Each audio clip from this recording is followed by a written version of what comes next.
Depends where you're flying from. But yeah, Dominique is usually not the cheap Caribbean arc. If you mean a week all in, bro, you're probably looking at like 1.5k to 3k unless you're doing full goblin mode.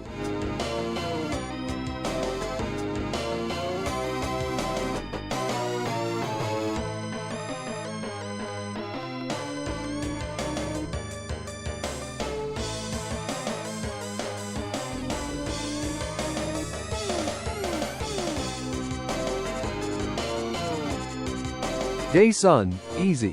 Thought daughter would outpost me and I'm not losing my brand to my own kid.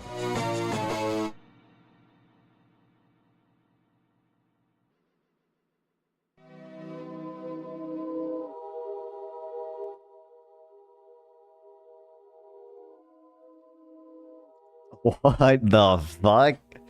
First of all, full goblin mode? What? Bro, I'm going to Dominica. Finna go full goblin mode in the Dominican.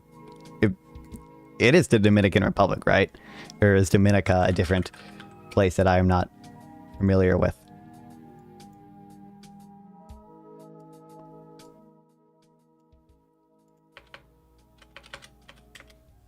Yeah, it's just a Dominican. Oh wait, no, it is a different place.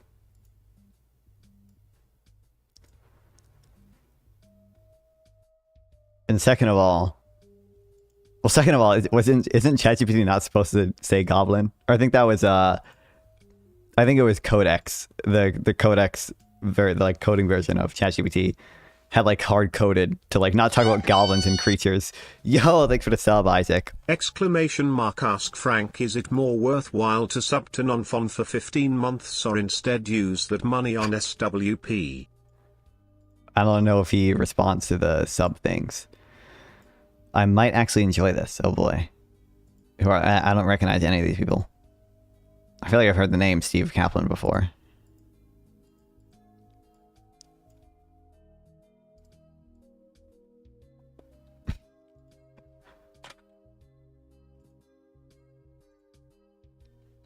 Gears economy looks great on paper. High GDP, low unemployment, and booming market. So why does it feel like the system is broken for so many people? Are we looking at the data wrong, or is the market failing us from the staggering cost of the U.S. healthcare system to the lasting scars of the China labor shock? We debate the deepest fractures in our monarch. What even? Listen, healthcare. I understand there, obviously. The lasting scars of the China labor shock. Like, I just don't think even like Arthur Dorn Hansen, you know, who coined the China shock term, right? I don't think they think that like its lasting scars are that great anymore.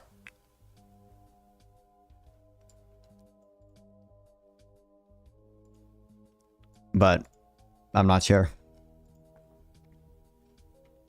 Quick Thoughts put BTA on Mike from PA and left it got heated. Dude, Quick Thoughts is my goat. He's been goated recently. I've always been goated. But yeah, I saw him I saw him talk about the Mike from PA tweet about the 68,000 people who die from lack of health insurance supposedly. And I saw him talk about we'll talk about this. The fucking Rokana thing as well. Dude. I retweeted it. Why do you think Trump was so convincing to the electorate and trade in 2016? I'm not even certain if he was. I'm not certain that he was, first of all. But second of all, I mean, I think it's one, just a good narrative that, you know, it's kind of easy to buy into, regardless of whether even like you personally have kind of been affected by trade, or at least supposedly by trade. And two, there like has genuinely been a decline in manufacturing employment, right? It genuinely is a, when I say problem, I don't mean to suggest that like on net necessarily it's bad, but like there is a sort of problem with the rise of superstar cities and a bunch of kind of rural areas being sort of relatively worse off. So I think like those two things did happen, and combined with just like a good narrative around it, makes a convincing case to people. But I don't think that, you know, for one, I just don't think a lot of that was due to trade. And then for two, I think just having a good narrative is like half the battle. I'm not even sure if it has to be that true to people. Car hit a wooden block, FML. What do you mean a wooden, like a big one? Or what's the story there? You say car hit a wooden block too, but like, I assume you were driving the car. I heard Steve Kaplan guy make a similar point. We were making about wealth inequality. Okay, maybe it's not that bad then. Let's go. But yeah, Rokana memes. Small brick size ran over. Okay. Is your like tire fucked or anything? Also, the world is healing. Micah Irfan tweet, I like you, Rokana, but it doesn't make sense. Pretty much no economist thinks the optimal minimum wage is $25 an hour. That's the median median minimum wage in some counties, maybe even higher. There's absolutely no way this would not cause serious employment shocks.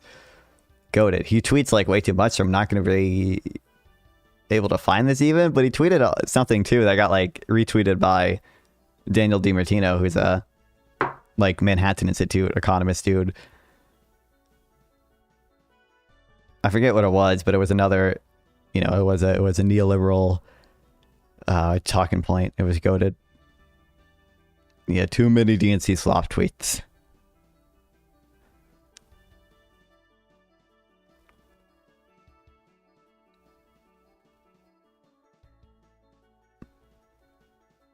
Oh my god, there's so many. Yeah, I don't know. Maybe I'll find it on. Daniel recently got his PhD. Oh, I mean, I think that doesn't make sense. I know he's a PhD already, though. How old is he? I thought he was like... I thought he wasn't even 30 yet.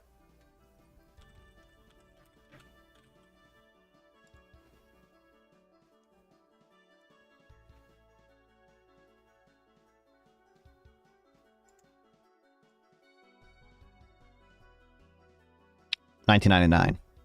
What's up, Sauce Trauma? So he isn't quite 30 yet. I guess it's not like that crazy young to get a PhD or anything. I'm co-leading. Which, good news on this. It's never gonna happen. And there's a part of me that's like I don't want to say okay with, but like I accept the reality that politicians are going to have to appeal to like kind of populist policies and you know, extreme, I say extreme, but like, you know, in the sense that a $25 minimum wage is extreme compared to the status quo. Not extreme in the same sense that I think, you know, fucking Trump is or whatever, but like they have to appeal to these things or whatever, and they're very like not likely to get passed or whatever, and it's a lot of it's probably just a like starting point for negotiations. A lot of centrist Democrats are never going to agree to a $25 minimum wage, but maybe, you know, by starting at 25 we can get to 15 or something, and that's not so bad. But the fact that he combines it with what I think is just like, for example, he did lies about I don't want to say just lies, presents a misleading picture about his time at Stanford. Using historic legislation to move the federal minimum wage to $25 an hour. That would make it a true living wage. As someone who taught economics at Stanford, let me explain why. Which is not really true. I think the impression everyone gets from, as someone who taught economics at Stanford, is like, you were a professor of economics at Stanford. He was not that. He taught one pass-fail course to like guest lecture or whatever. Lecture in one unit pass-fail course based on his experience as Deputy Assistant Secretary of Commerce in the Obama administration. And it's not, he has a bachelor's in economics, but he has his master's or whatever's in law. The fact that supposed neoliberals support a more stringent price controls is a disservice to the idea of neoliberalism. What are you referring to there? I think it fucked my gas. Oh man. How so? Like, as you hit, I don't know. Are any of the, is there, I don't know what's at the bottom of cars. I mean, I know broadly was at the bottom of a car, but I don't know if any of the pipes that deal with the gas are at the very bottom of the car. That would seem to me where you would not want to put those. But this makes so much sense. In 1968, the real minimum wage was $14 an hour. Today, it's $7.25 an hour. That's which is funny. I didn't know that's still a quick thoughts tweet, by the way. I love relying on Twitter for my sources, but quick thoughts is goated. Okay. And that is literally the year with the highest real wage, the highest real minimum wage compared to the present minimum wage. That's crazy. That's crazy. There's like, what's the other justification for choosing 1968 even? Like clear, like that obviously has to be the reason he chose that. Neoliberals saying willing to support a $12 minimum, I'm willing to compromise. I support a $12 minimum wage. I mean, I think it depends on like what, first of all, I think your idea of neoliberalism is like kind of more narrow than most people's, but regardless of that, I mean, I think it like depends on the context in which they're saying it. So like, I think a neoliberal is like perfectly entitled to like say, I want my policy goals advanced, and I think that compromising with people is like the best way to get kind of my overall policy package passed or whatever. I think that's totally fair for them to say, and for them to support a $12 minimum wage in that context, in like a political context where you have those constraints or whatever. I agree. It's like which is to what the word compromise to me reads, because you would never say like, as a compromise, I think the optimal policy is a $12 minimum wage, right? I agree. Like if someone thinks kind of the optimal policy is a $12 minimum wage, like that's at least, I don't want to say like outright entirely against neoliberalism, because I don't think it's like that narrowly defined, but that was like certainly in tension with neoliberal beliefs. right. That means that workers today are making half what they made in 1968. Causal, it's not even causal inference. I don't even know what the word for this is. In 1968. Like just logically does not follow. At the same time, productivity has increased 2.5 times, $7.25 an hour. That's right. That means that workers today are making half what they made in 1968. So no, because one, there's a lot less minimum wage workers today, right? About 1% of the workforce works for at or below federal minimum wage. And then number two, there's a lot of non-wage benefits that are also increasing, right? So obviously the actual minimum wage workers probably aren't getting these, but increasingly compensation is not in wages, but is in health insurance, 401k contributions, other, company perks or whatever. That's increasingly the case for a lot of like middle-class Americans. So at the same time, productivity has increased 2.5 times. That means the average worker is producing 2.5.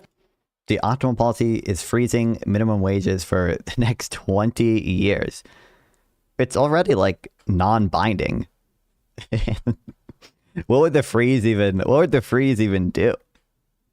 Are you saying, I don't think the federal government would have the authority to like limit states' ability to do minimum wage. Maybe they could.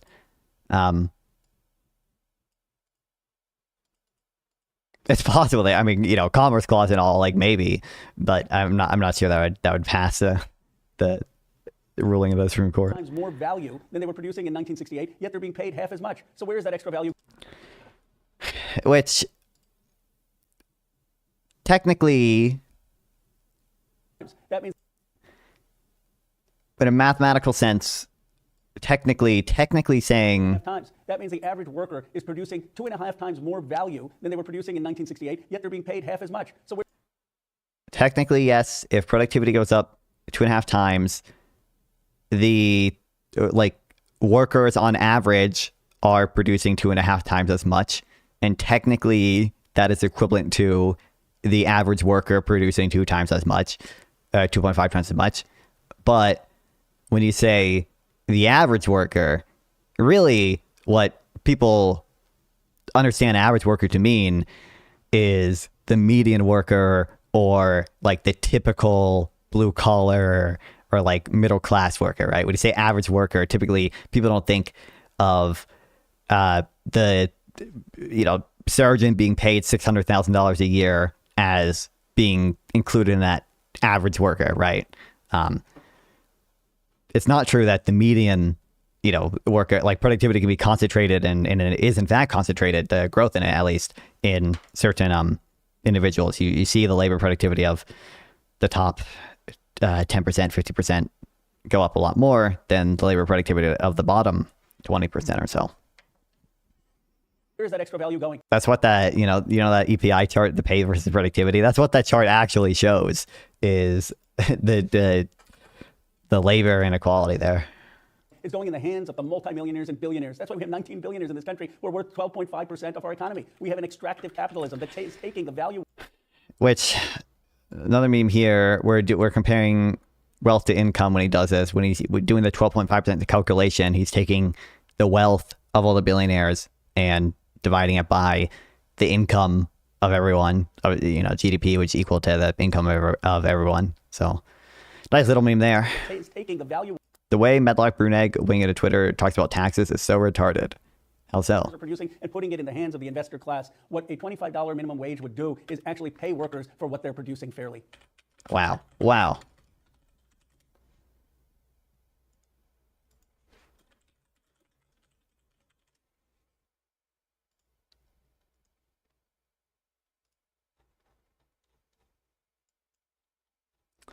I want to see if I can find, the EPI has on their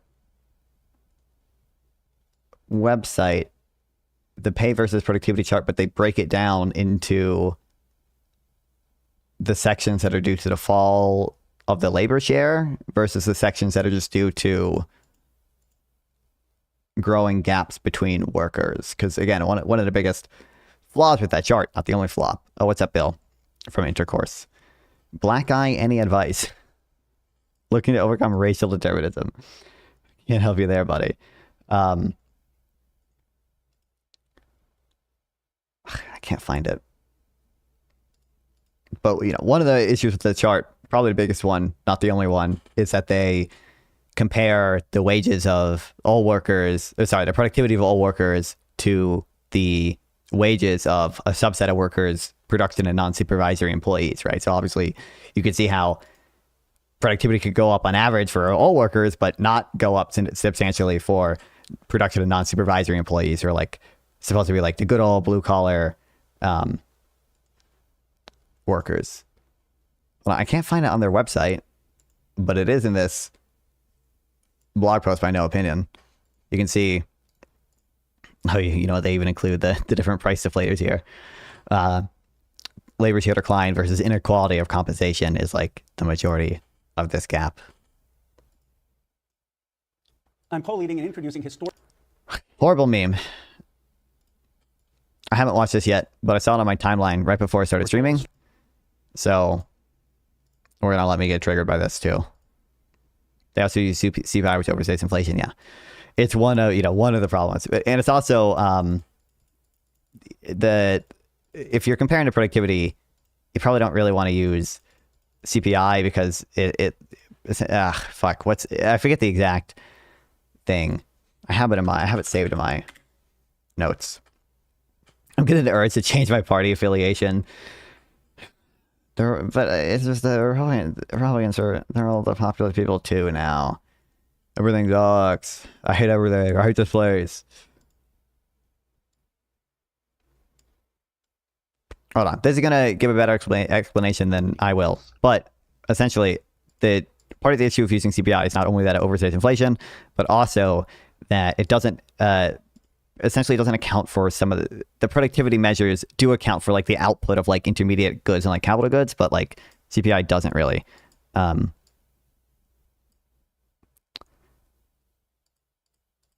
I think it's one of the things in here. Of course, they're looking at what workers have produced.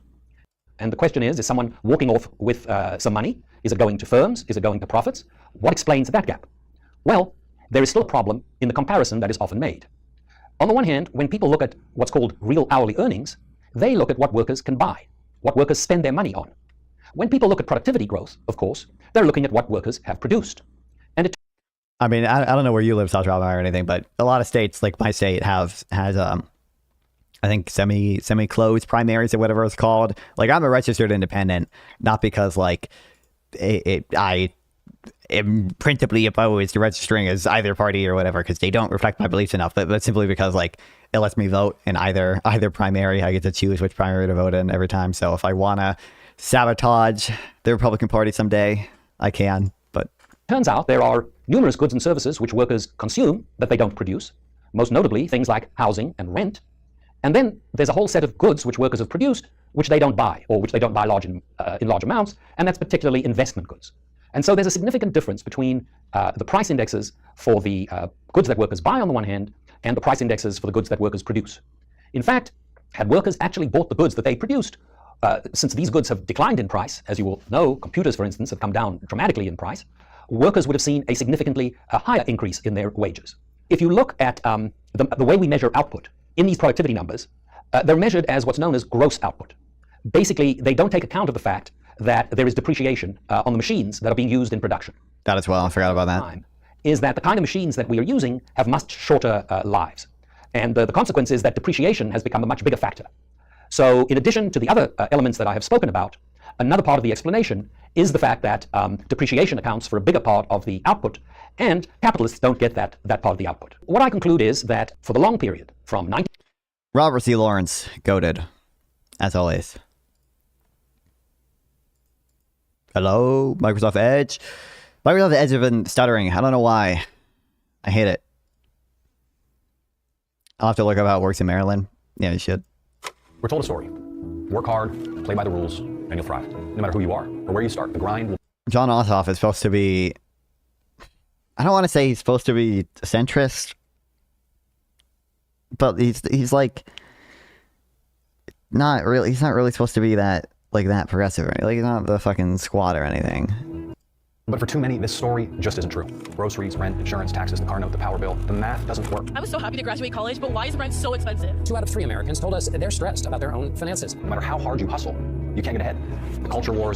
Inaccurate. Oh my god, we got the front desk clip! What? You can't get ahead. The culture wars are exploited to divide us.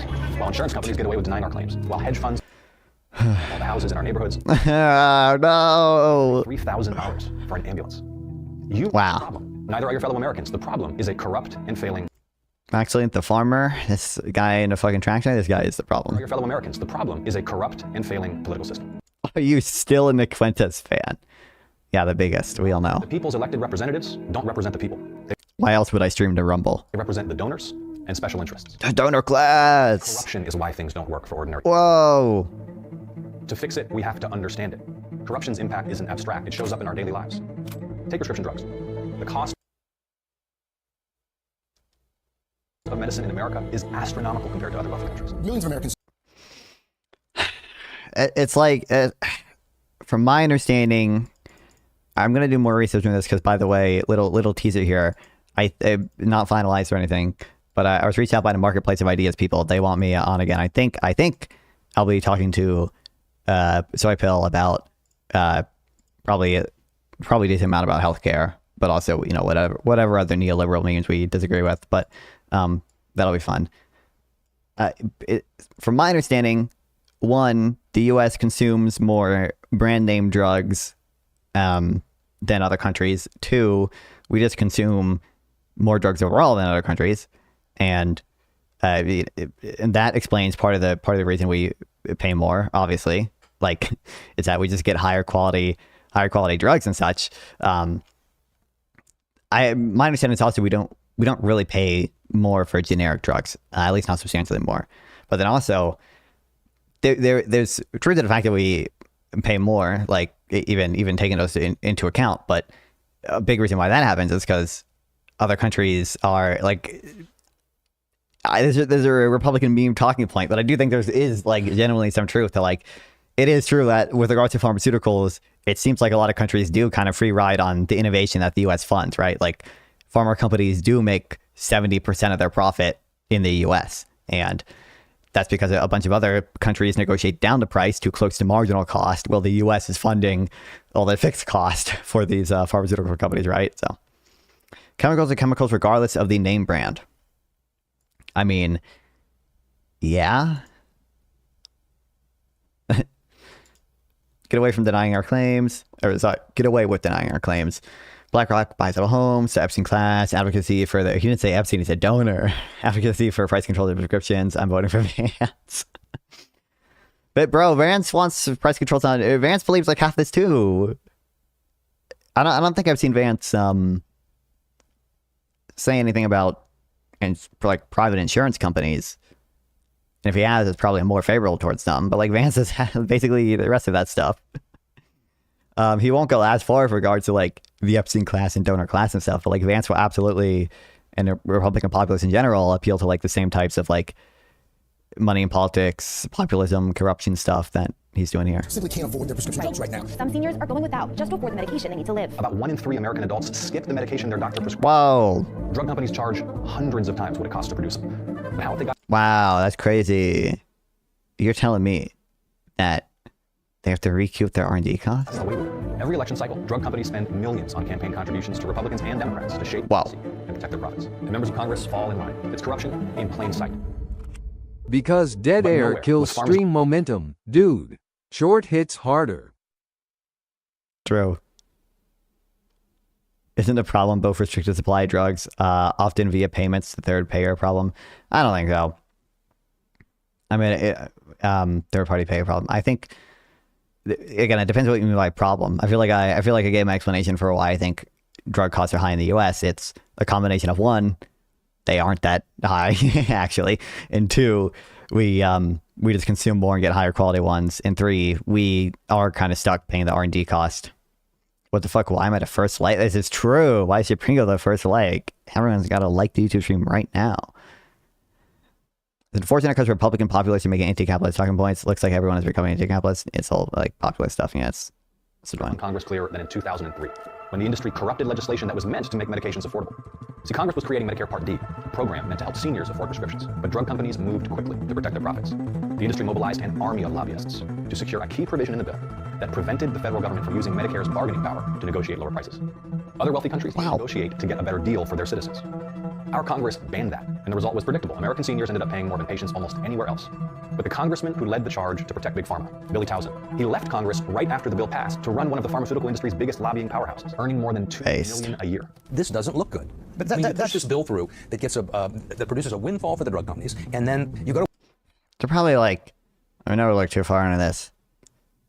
I'm sure there's some genuine problem with like the revolving door here, right? Where it does seem to be the case. A congressman can kind of too easily go into the private sector immediately before or after they become congressmen and, you know, be a lobbyist or whatever. Like, there probably is some genuine issue there. I don't really look too far into it. It's just not like I don't see, with regards to the best identified evidence, I just don't see particularly big effects of any of the like, money and politics stuff. But work for the drug lobby. Americans complaining about high drug prices, but fentanyl is so cheap, even though everyone's can afford it. This is true. You know, the real price of cocaine has gone down. Like the nominal price of cocaine has remained stable, but despite inflation happening. So the real price of cocaine has fallen. Why do you think insulin is/was so expensive when it's literally pennies to produce? Because in the case of insulin, my understanding is that there are just barriers to entry as to who can produce it, and also that there has like genuinely been quality improvements in insulin as well. Hi, Master Fondler. I'm looking forward to the soy pill showdown. Base. Why didn't the thing? Oh, you said I need to add exclamation point say as a command that it recognizes that shows up on screen. Yeah, my understanding of insulin is one, there has been like some genuine quality improvements with regards to like there are fancy insulin pumps and smart fucking insulin apps now. And then two, we just restrict who can produce it essentially. Like, isn't it like only Eli Lilly and whatever other big pharma companies that can do it? Soy Pill invite you on to talk about healthcare again. The Marketplace of Ideas guys, if you guys know who they are, they essentially invited me and Soy Pill Cities Down to go on their show at some point and have some type of their, I don't know the exact format, but it's like they want people who are like on somewhat the same side, but like have a lot of disagreements, and we'll get to fight about at least some of our disagreements. So probably be a decent amount about healthcare, decent amount about unions and other labor market regulations and antitrust, and those were the disagreements I thought of. I said like maybe Israel, but I just don't. It's just such a that's just such a stupid topic. I don't care anymore. And our disagreement there is like not that big. Is life-saving medicine denying crisis dues? These are important questions. Want better convos, less slop arguing. Everything's slop. It's slop all the way down. Molecules are different now too. Yeah, yeah. I don't know. I don't know the exact history of like insulin's more modern development or whatever, but there are people make a mistake in assuming that there just aren't quality improvements in any medicine really. Because another important thing, I wish there were better stats on this. I haven't been able to like find that many. So the one stat I have, which is from a source that I think is probably trustworthy, but like not the best. I prefer if there are other sources corroborating it as well. For the like set of drugs that we did our initial wave of like negotiating down the price of when Biden, I think in the Inflation Reduction Act, Biden got that the ability to do so, right? Those initial like 10 drugs or whatever, the majority of their R&D cost was actually after the initial drug had been developed, and it was into improving the quality of it, reducing the side effects, things of that nature, making sure that it works on every patient. Honestly, I haven't read anything Israel-Palestine related since like 2024. Me either. At a salary of $2 million. If that looks bad, you have at it. That's the truth. This is how the system has worked for a long time. But it doesn't have to, and it doesn't always. Tonight, for the first time, Medicare will finally negotiate with the drug companies to lower the prices. In 2022, I helped finally started to break pharma's grip on Congress. Georgia seniors' out-of-pocket prescription costs are now capped at $2,000 per year. And the law also puts a $35 monthly cap on insulin costs for those with Medicare. That doesn't mean the problem. And you know what? We thank John Ossoff for being a there's a better term than exogenous, but for being winning that runoff election and therefore giving us good identification for how much inflation the American Rescue Act added, because you can look at the like high frequency data of certain data from banks that give you an estimate of market-based inflation expectations, and like you can see immediately after he won the runoff election, there's a I think like 1/3 increase in them. I can find a paper in a second. Should I be grateful he read my chat, or miffed that he didn't return my hello? Who, me or Frank? Name one good policy in this video. I don't think there has been any in this video. In fact, the leftists are making the conflict their main obsession for who gets a vote is fucking mad. Yeah, it's the fact that people are still, well, after genocide, Joe lost, the genocide stopped, right? Obviously. Like, people are still like yelling at like Zorhan, bro. It's crazy. It's like probably the most pro-Palestinian person in like any non-trivial public office, because I'm sure somewhere there's like some local council cityman who was like Zorhan's wife level of pro-Palestine. But people still just fucking yell at him and scream at him even though he can't actually do anything and shit. But it's proof the system can be changed when there's the will to do it. This fight isn't just about politics. It isn't just about one man or one party. It's about power. Who has it and who our system serves. If we can break the grip of corruption, our politics... That's like the rock song. You guys heard it? It's about drivers. Sorry. I got flashback. The people's needs, instead of serving the wealthy and powerful. That's a fight we have to win.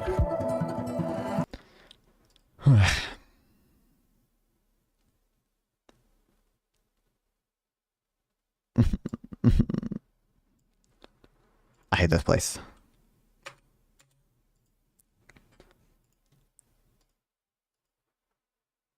Console is my passion. Let's go.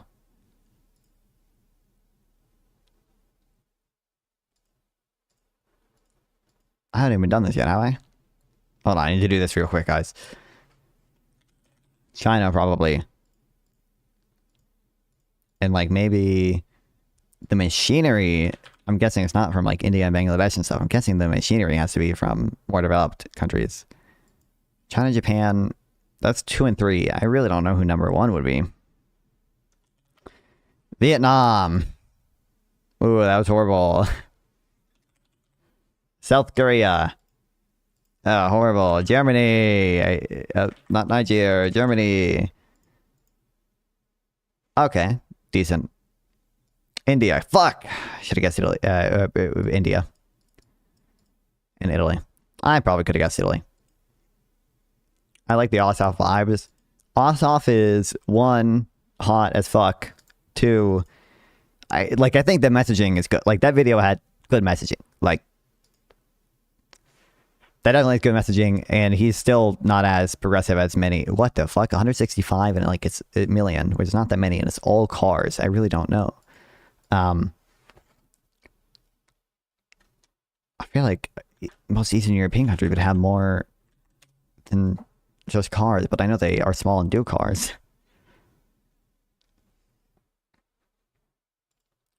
Yeah, but John Ossoff is hot. That video had good messaging, and he's not like... He doesn't brand himself as like as progressive as Bernie or AOC or anything, so there's that. There's that, I guess. Be in the places you want to be and be what you want to see in your places. Wow. Inspiring.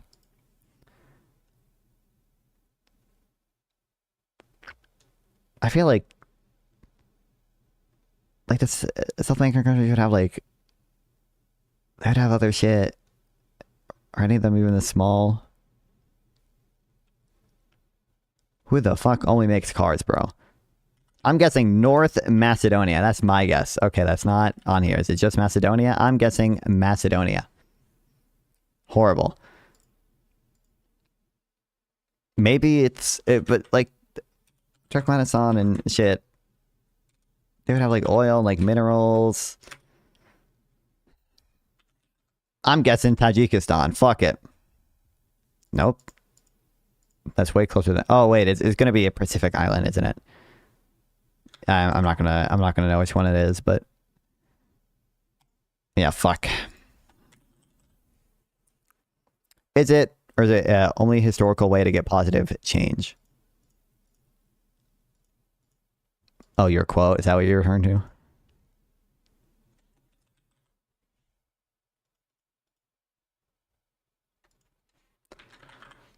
American Samoa? Fuck. Yeah, I don't even know what the fuck this place is.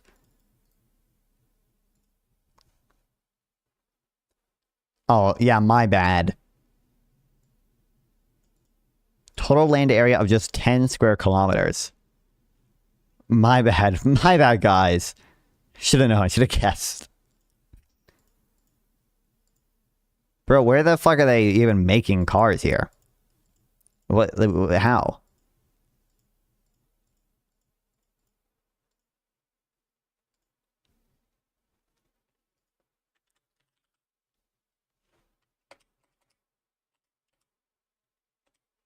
Cool shape though. When you plan on watching the cowboy video? I'm not sure. I don't have a solid plan for where things are gonna do when. But we will watch it. Okay. Do the real kind of thing. Because we're talking about healthcare, real quick. This is just like, literally, why is Microsoft Edge stuttering? What the fuck? I looked it up and it did not. ChatGPT could not help me.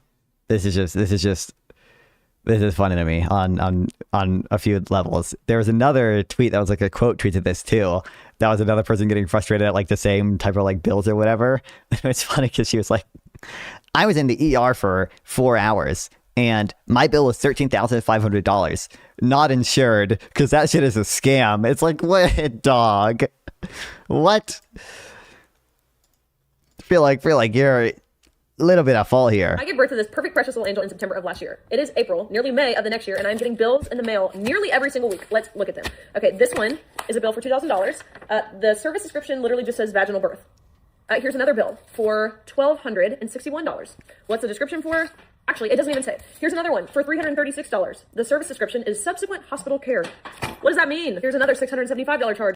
It's like It's been 7 months since I had a baby. We're still receiving unexplained hospital bills in mail. Hardly ever an adequate description of services. Just a QR code to pay online. It feels intensely confusing and difficult to get answers. We want price transparency, which is I think Micah Irfan fucking quote tweeted it. Still, for one, Democrats are the one pushing for all the price transparency that we've gotten. Like I forget what. Actually, I think Decker mentioned it he made an article about price transparency in healthcare. I think he mentioned it in his blog post, what bill did it. It might have been all right. In particular, the CMS required all hospitals in America provide a machine-readable file of all items and services beginning in 2021. I don't know, the CMS. It might not have been a law or whatever, but to the extent people do this, it's like all fucking Democrats. And then number two, do you know about Hausdorff dimension? No.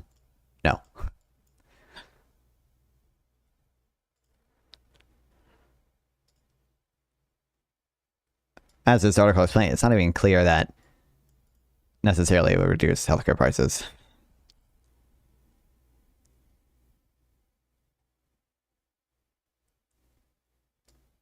Oh, Liv's a TikTok is complaining about it too? Meanwhile, illegals get free healthcare. Yes, we had to throw that in. Let's go. True. I'm familiar with the coastline paradox.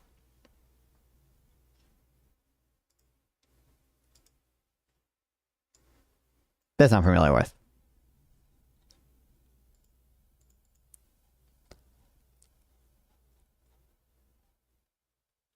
And there we go. We got the Micah Irfan tweet. This one didn't go viral.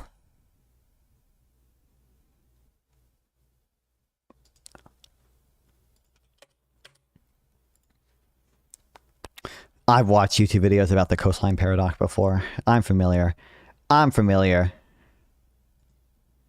Okay. Another quick thing. Has anyone read this article? Anyone see the Reddit discourse on this article?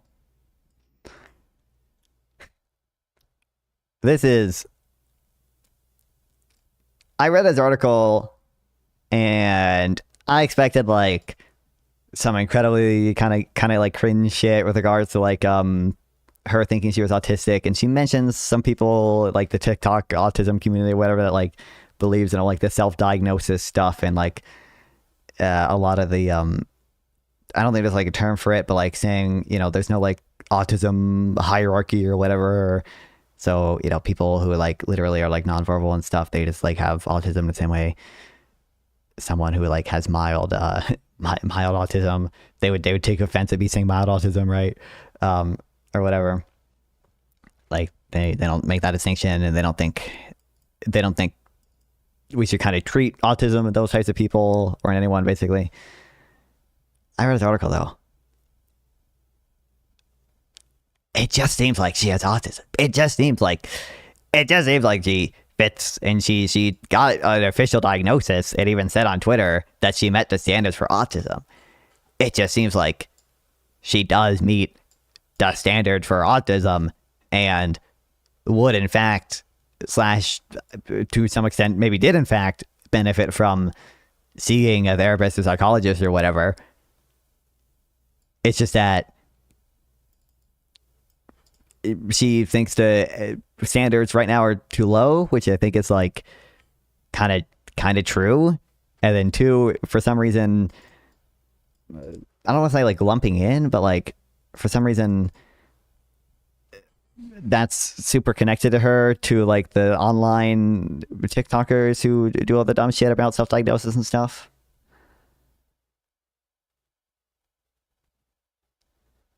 Hold on, where'd she say? From childhood on, I struggled to make friends, which took a toll on my self-worth. My adolescence, my mental health had deteriorated, and I spent close to a year cycling through multiple psychiatric hospitalizations, outpatient programs, and group homes for depression and self-harm. Like, this is not... It's not like quirky teenager I'm self-diagnosed autism. At age 15, I was groomed online by a much older man, culminating in a traumatic sexual assault. Immediately afterward, I tried to end my life, and I spent a year in a youth residential treatment in Utah. I never had a good explanation for why so much of my life had gone wrong, but the residual effects of this turmoil followed me into adulthood, making it easier to retreat into a kind of comforting solitude. Then as an adult, seemingly out of the blue, I began encountering stories along a similar theme. Women discovering later in life that they were autistic, with titles like The Invisible Woman of Autism or What My Adult Autism Diagnosis Finally Explained. These stories told a woman who spent years feeling different, misunderstood, and chronically overwhelmed before experiencing the relief of finally having an explanation. The autistic. E, who is this? What do you mean E? This is, I don't know the name of the girl. This is an article by the, Free Press. There was a lot of like Twitter discourse over it. I also proposed a new understanding of autism, citing a growing body of research about female autism phenotype, which I ain't no autism expert. I bet some of the stuff is cringe or whatever, but it is my understanding that like autism in the past was thought to be a lot more common in men. Who is Christina Buttons? She's like, she's not that important or anything. I don't think you're gonna be familiar with her stuff. I only like know about this article of her. You look like an Eric. You know what? I kind of agree. I think I've met some Erics, and I think we look alike. I think there are a lot of Erics that are skinny white boys. She's like, I don't know if I would consider her a journalist, but like she's kind of journalist light at least. I mean, she got 100K followers. Investigative reporter for City Journal.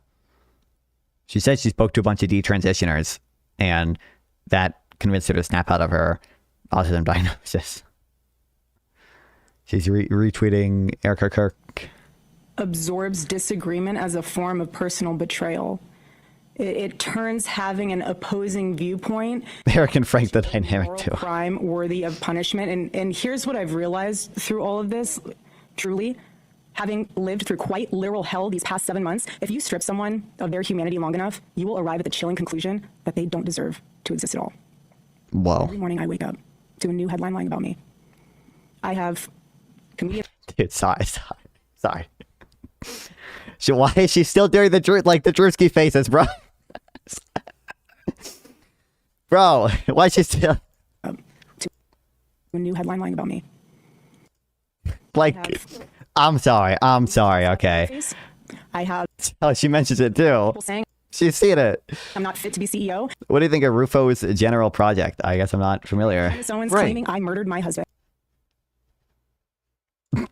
He just said Frank. I don't think he knows. I don't think he...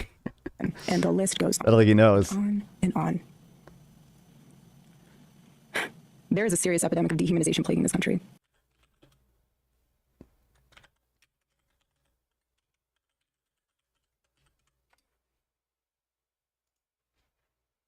In this culture we're living. Someone needs a clip. I just murdered my husband. A list goes on and on and on. What's up, Cadmatch? That is true. That would be funny. So I'm sorry. Listen, I'm sure Kirk, okay, has a lot of genuine struggles, but I'm so sorry. Bro, what do we, the black baseball cap too, bro, I didn't even realize it's merch to it as freedom. Sorry, I'm so sorry, but what are we doing? Oh my god, adding ask blocks, lol. I'm not intending to do that or anything. I don't know if YouTube is censoring some stuff or if ChatGPT is.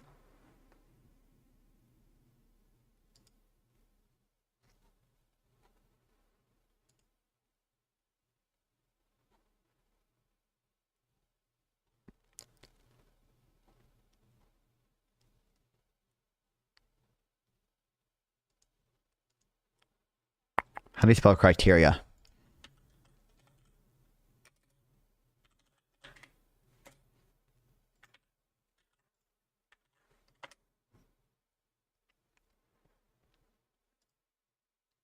But most accounts like mental criteria, I just don't believe that high functioning autism is currently understood as a meaningless diagnosis.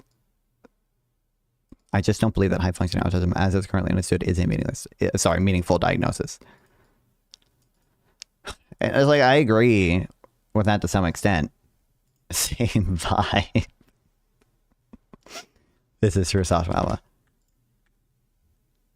Like, I think we've obviously expanded the definition of this is coded. The definition of autism quite a bit. And I can understand why it's kind of a little silly to lump in what the people she talks about who are like literally nonverbal with like people like her or whatever, but if we are doing stuff like this, okay. And she mentions, I think she had problems with like eating as well, and like a lot of socialization stuff. You probably just do benefit from like seeing a psychiatrist, and as long as they understand that like, and psychiatrists should understand this, that like different types of autism, right, or different or whatever. Does the label really matter that much there? I don't know. Didn't I just look at this easy money?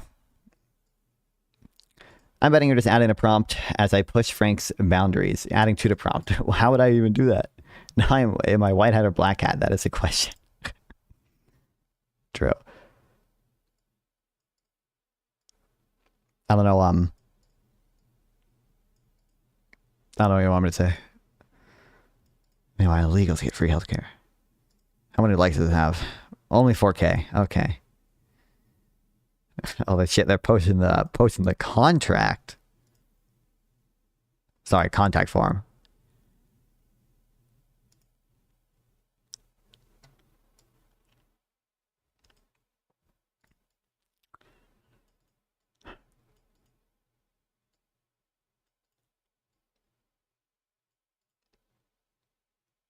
I don't even know. I mean, I say their insurance is sent out to cover it. They didn't say what it's for. Apparently, they are insinuating that they didn't give a reason. Health insurance is one of the greatest innovations ever. This is true.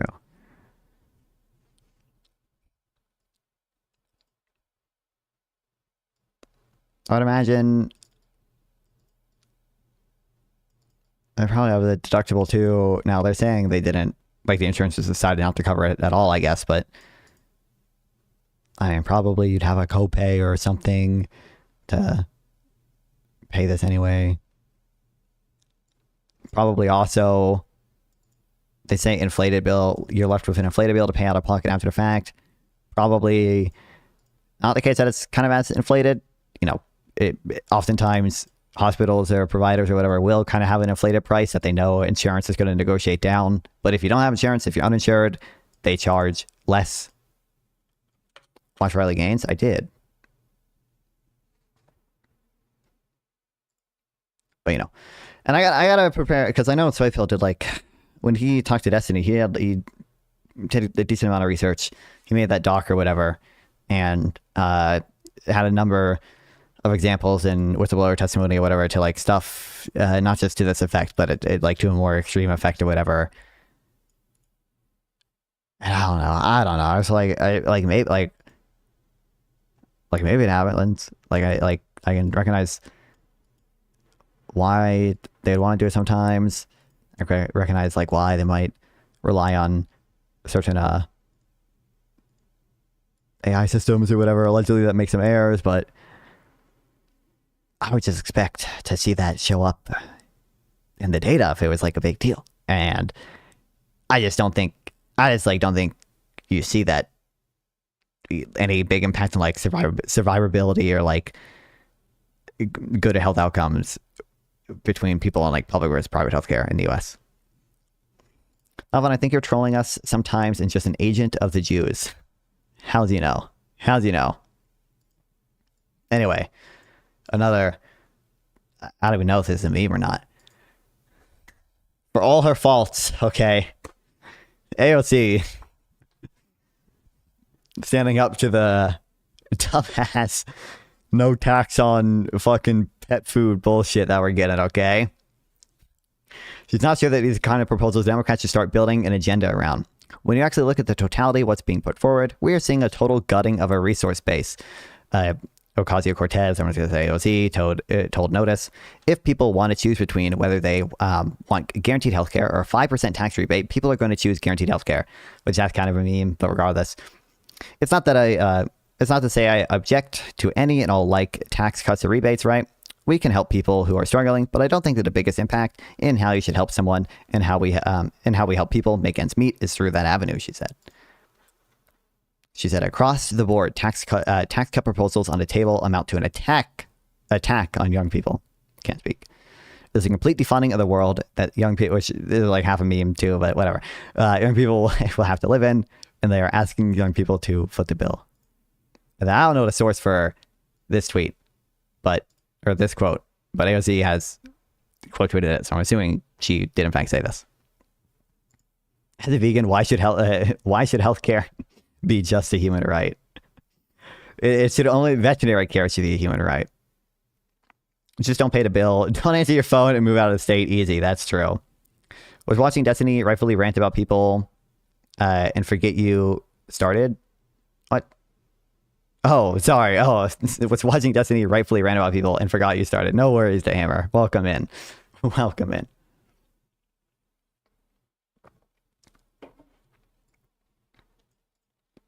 The race to try to see who can be exempt from participating in society is not a conversation I'm interested in. I'm a great society Democrat, and I believe that in building that together, and I think that the discourse around everyone, let's all be like billionaires and opt out of our taxes. This is kind of going to, by the way, okay, the like pay into a society, whatever meme, okay. This is some good messaging. Let's all be like billionaires and opt out of our taxes. I don't find that an inspiring message. Goated. Okay. Queen. My go. We're not going to read this whole article or anything because it's just, I brought it up for the context of some of the quotes, but oh my God. I didn't think it was possible. But AOC 2028, guys, let's go. How much taxes would you pay for 5 minutes of AOC? 100%. Everything I got. Lefties were calling quick thoughts of billionaire simp for critiquing a paper. Yeah, that happens. It happens. By the way, guys, on that note, make sure to follow the Nonfa on TikTok and Instagram. Exclamation point. I don't know if I have a command for TikTok. I think I do. Exclamation point TikTok. I think it's in the description. If not, somewhere. And exclamation point Instagram in a chat. I made a new epic debunk because I keep seeing people say this on my Instagram feed, and I think it happens because whenever I see someone make like a really dumb claim, I send it to myself on Instagram so I don't lose it, so I can like make a debunk of it at some point. And it just snowballs. It snowballs. I hear people not knowing actually half of all say that so much. First time in history is just the top 10% of American households. It's like the rich don't even really need us to prop up the economy because they have so much money they could just do it themselves. I see this claim everywhere. Kill me. We're not gonna watch this whole thing. I'll play at least the.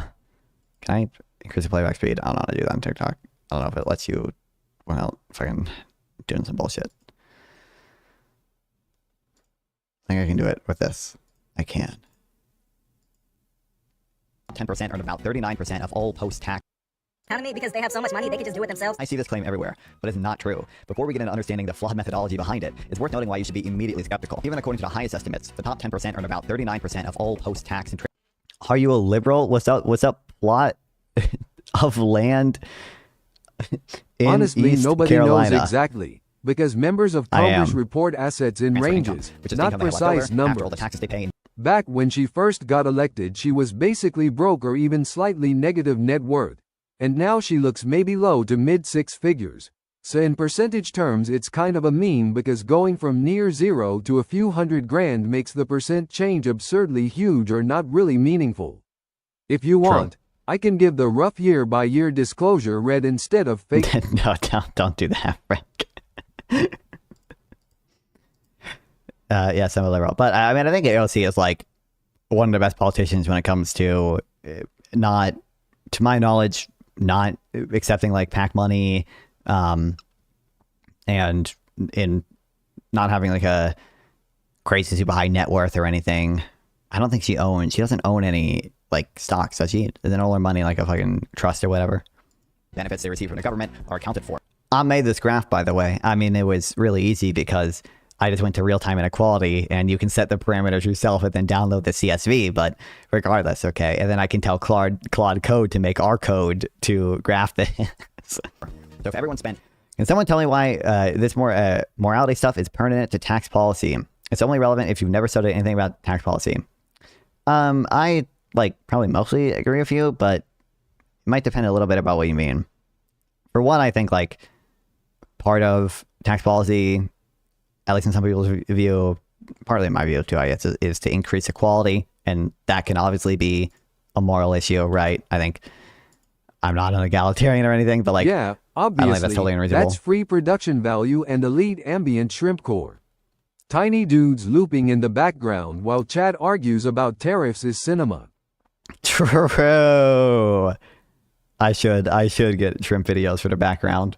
I'll do that next stream. I have it running off USB drive because the Android TV on it is fucking shitty and laggy and struggles to connect to the internet sometimes. Otherwise, I put it on now. Nalva cannot swim as he is not a shrimp. This is true. This is true. P1, all shrimp can swim. P2, Nalvan is not a shrimp. Conclusion. Therefore, Nalvan cannot swim. AOC should be more liberal about who she is. About who she lets in her pants meet. Do you agree? I disagree. She has to only let me in. All of their money, they could only be 39% of consumption. But we also know the top 10% actually save a higher proportion of their income than other groups, which makes sense. Think about how a poor person has to spend all of their money just on rent and food, but a rich person can have a lot of money left over even after they buy an expensive house and car. So then how does Moody, which is the source for this graph, get this number? Essentially, they use... We didn't go to source. Basically, it's some stupid bullshit. They just assume that the amount of savings people do each period is equivalent to what they... the share of assets that they own, and then essentially they calculate... They take the national savings rate. They assume that, the rate that you do of the national savings rate to percent of assets you own, basically, and that they subtract the national savings rate from all GDP, right? And that gives you whatever percent left over. I assumed it was 8% in the example. It's closer to 70%. And then you take whatever you calculate the richest share of savings to be in, of consumption to be and subtract it. What's up, Momentum? Welcome back as well. The worst form of inequality is to try to make unequal things equal. Wow. Turn a television into an aquarium and make a way that chatter can play shrimp.io, please. That'd be goated. I've kind of, I could kind of do this. I don't know if it would be worth it or if it would work that well, though. I've been trying to think of some way to make it interactive, or at least when I first did it, I tried to think of some way to make it interactive, and I could at least have it play alerts and stuff if I wanted it to, but I'd have to use a laptop for that. Right now I can show you guys my setup. It's literally just a USB stick. I have a mouse connected to it, and I could go through the videos. What do you guys want? Do you want... Oh shit, that's fast forwarding. That's not skipping. This is skipping. You guys want it's a Minecraft video. This is what EHC dem they would cite eco. I'll watch the clip in a second. I like this one. I play this one a lot. The Radiohead Kid Amnesia full game. Don't judge me. I saw a Pokemon streamer that I made a background application that adds Pokemon for chatters. They just walk around, but even that is cool. True. We're gonna watch the video. Which one? We're watching a lot of videos. The one you sent. We can watch that one after this. You deny there are people out there that are fearful that Trump is fascist? Well, I mean, I believe Donald Trump is a fascist. Who are these people, by the way? I don't recognize either of them. Trump was saying that, and I think Donald Trump I mean, you can rest your case all you want, but Donald Trump governs as a fascist, and I think it's not wrong to say that when Trump abuses the power of the federal government to go after people that he doesn't like. I mean, moments before fascism? Fascism to me in this instance would be abuse. It's just like a Andrew Wilson dude. Federal government go after your political. That's fascism, abusing the federal government. Yeah, I think you might be equating fascism with Nazism. Okay, give me your definition of fascism. Fascism was invented by Giovanni Gentile in Italy, describing where the head is conjoined with the body, the state. It also derives from this psychological. It is difficult to define, but. Dude. That's one reason why it shouldn't be thrown around so loosely. It means something very specific. You're right. You're right that there is a big difference between Nazism and fascism. The Nazis took I mean, I don't think those two claims were like necessarily in conflict, but like saying it's hard to define, but at the same time refers to something very specific. I think there is a tension there. It is difficult to define, but that's one reason why it shouldn't be thrown around so loosely. It means something very specific. You're right. I think it's difficult to define, like partly because did you see about the Farm Bill? Yeah, because I'm not already. I contacted I got a response back the first time around with the Farm Bill stuff from Tom Tillis. He basically said, there's other shit in the bill I want to pass, so I'll fucking do it. But essentially, in the Farm Bill is the I think they renamed it from the Save Our Bacon Act or whatever to something else.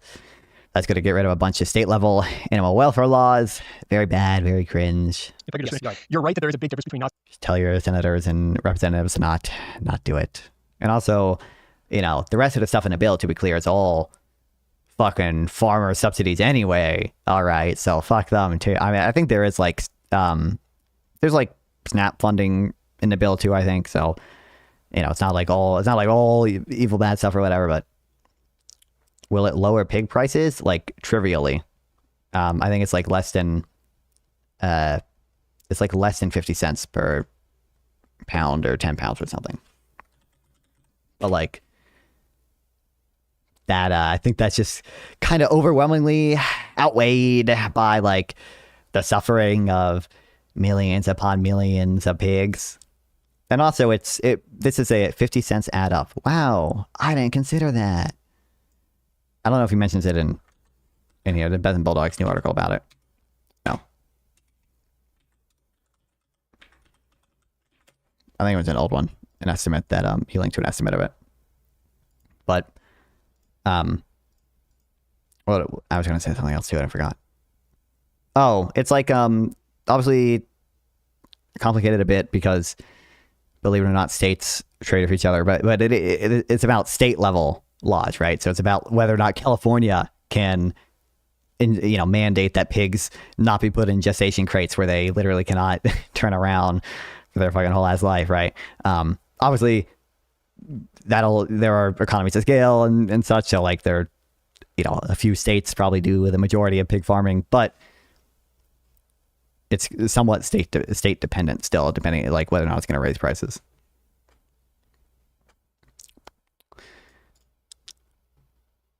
I don't think this has the cost estimate in it. But. Why is the federal government telling states what to do? I agree, brother. States' rights. That's just, I mean, I think it's probably like constitutionally within our power. Isn't that illegal? I'm not a lawyer or whatever, so there are limits on what the federal government can tell states to do, right? And it is disputed many other things that even the federal government kind of currently does, whether or not they like have the right to do it or whatever. But essentially, I would assume the justification here is a commerce clause. Congress, via the Constitution, has the right to regulate interstate commerce, and that has been interpreted broadly enough such that things like this are often included in that. Various states have animal welfare laws that regulate which animal products can be sold in their state. For example, in California, you can't sell pork or veal from animals that were kept in a cage, even if they were raised in a different state. The SOB Act would eliminate these state-level provisions as applied to all but egg-laying hens. It's been snuck into the Farm Bill.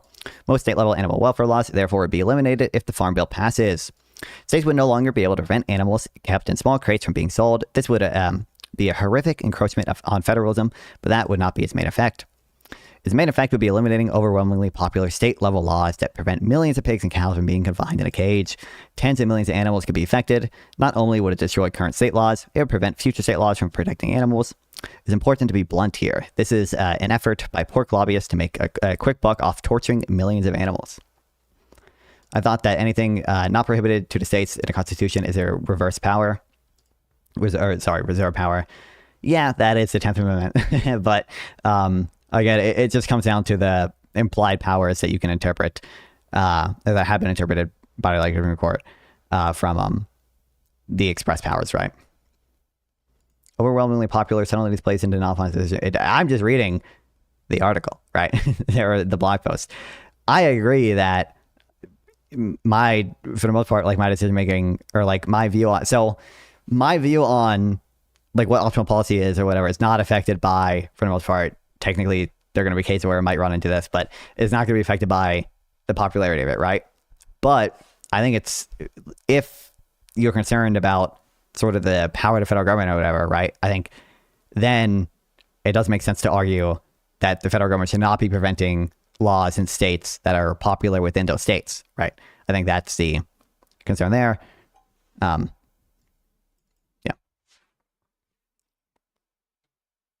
And yes, it's torture if you kept a dog in a tiny cage which you couldn't turn around for many months. That would be uncontroversially called torture. That is the fate that millions of pigs who are smarter than dogs will endure if the bill passes. Sometimes sadists torture poor, innocent animals because they enjoy it. The Congress people who voted for this bill, and especially who took specific efforts to keep this damn provision in the Farm Bill, will have astronomically more animal blood in their hands than sick psychopaths who torture animals. All across the political spectrum, bipartisan voices have sprang up opposing this craven bill. These include Tommy Lauren, Glenn Greenwald, Richard Anania, Adam Schiff, is that how you pronounce that? Alex Padilla, and many others. The people who supported this provision, by and large, did it because they are in the pockets of giant factory farms, thinking about those spineless, gelatinous invertebrate ghouls who sold out their principles to facilitate the mass torturing of animals. The mass torturing of the innocent.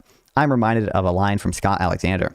This goes beyond normal political lying into the sort of thing that makes you the scum of the earth, the sort of person for whom an all-merciful God could not restrain himself from creating hell.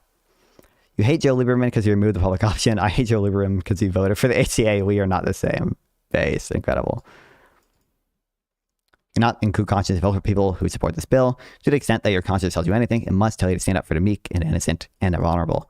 There is no group on Earth more vulnerable than farmed animals. What is at stake is their torture on an industrial scale. If a conscience does not tell you to not support those who support the torture of innocent, what could it possibly tell you? And if you cannot, in good conscience, vote for a representative who would support the Farm Bill in its current form, then you ought to call your representatives and tell them that. Let them know, call the House switchboard during business hours, tell them your zip code, and they'll connect you to your representative's office. See this documentation for what to say, plus a bunch of other options for impactful things to do, including calling congresspeople whose voters are more consequential and in flux on behalf of the Humane League. The Luna Amendment, which could have been removed, this wicked provision from the Farm Bill, which is the thing that failed to pass earlier, failed. The only remaining option is voting no on the Farm Bill itself. 2 million created pigs. This is the most important piece of legislation ever passed without any close contenders for the animals. This is the hinge of history and what we do in the passing days. Passing days matters like little else. A generational catastrophe is at stake. Please help prevent it from becoming reality. True. Which you guys should. Fucking email your representatives and such. I don't know if I'm surprised. I had a response from Tom Tillis, but I didn't get a response from my representatives, even though in theory I should be kind of more important to the representatives because, you know, I'm a bigger share of their potential vote. Although actually I think they are uncontested. I think they're all uncontested at where I am. Caring so much about animal welfare is definitely so number one. Well, I recognize I care so much about animal welfare, right? I recognize I do that, but I don't think it's caring so much about animal welfare just to say it is bad to prevent states from passing laws to prevent literally millions of pigs from being kept in crates that I simply don't believe, easy money, that like if you walked into a farm where pigs are being kept in the gestation crates, right, that you would be like, oh, this is just like perfectly morally acceptable. There's just no world in which I should increase the cost of pork even a fucking cent to prevent this from happening. I just like don't believe that you wouldn't have that intuition. I just think it'd be impossible for almost anyone to not have that intuition, right?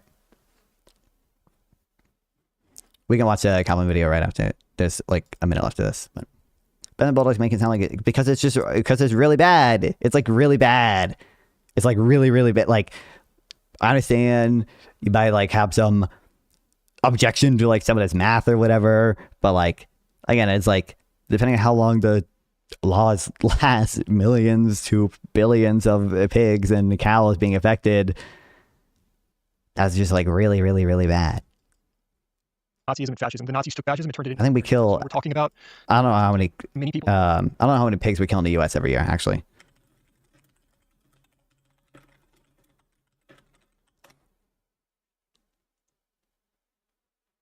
$120 to $130 million is what Google Gemini is giving me. Let's rethink priorities. I don't know if they have anything on that.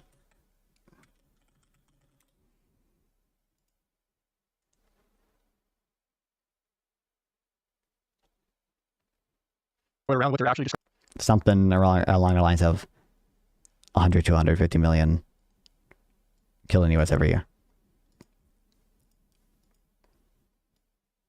Describing what they think they're describing is actually Nazism, but I don't think you know what fascism is yet. You claim that Trump is a fascist. Well, I don't think that's right, and I think you're maybe a little bit. So what is fascism? So to me, it would be one political party trying to create a one-party state and then abusing its power to do so. BB's math is sus. Even Avi said that. For what? For and I'm sure you. The number of animal. I'm not setting BB's math here. If you have 10 slaughterhouses working 24-hour days, killing 300 pigs an hour, how long does it take you to get to? Yeah, nice one, localist. Not all that you want, but I think that's a common definition of fascism that people accept. And if you look at what a fascist dictator would do in countries, it would be somewhat similar to what Donald Trump does. And so, if the modern day Republican Party doesn't want to be called fascist, they can stop doing fascist things like going after their political opponents. Look, they're abusing the power of the FCC right now to try to get Jimmy Kimmel taken off the air because of a joke he made a couple days ago that Donald Trump doesn't like. They indicted James Comey again earlier today. I mean, it is. That's an abuse of power, and that's how I see it. You can call it an abuse of power, but that's not fascism. I mean, you can feel however you want about it, Warren, but that's how I view it. I love the. I understand that was kind of the initial prompt or whatever. But just not willingness to engage with the actual point there. Just like, oh, that's not fascist though. I mean, consider that's just not fascist. You're. Oh, that was a little shorter.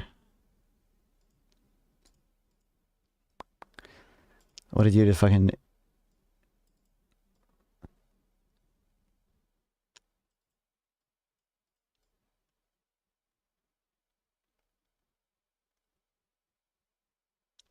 I'm looking at Pringo's DM.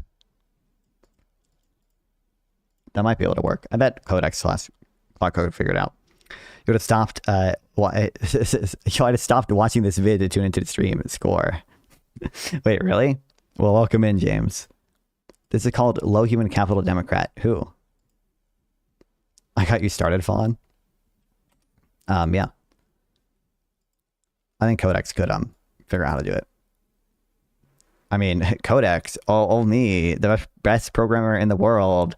Not to brag, I know how to type in ggplot mapping AES X equal to actual individual consumption, Y equal to healthcare spending. One brief thing.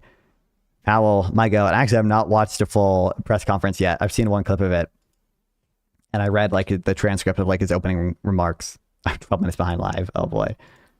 I don't even know what I was watching 12 minutes behind live. And then I saw one clip. With Reuters, you mentioned that staying on as a governor, you intend to keep a low profile. I'm just wondering if you could give us a little more detail on what that looks like and how you can... Touche. Goated. But he's going to stay as a governor, which is rare. Not happened since 1948, which I didn't know that was that rare. So Powell will still be holding the line for the next, I think, 2 years. Actual goat. Actual fucking goat. Don't care about flexible average inflation targeting. Okay. All is forgiven. Israel, come into my dreams. What? United States Congress, I will continue to fight for the people of Israel. I will continue to fight for Israel's existence. Israel comes to me in my dreams. I see Israel's future, and I know that Israel will continue to exist for the Jewish people. Yes. Hold on. Who is this girl? It's Warsh, W or L. Given the other options, I'll take him. Okay. Warsh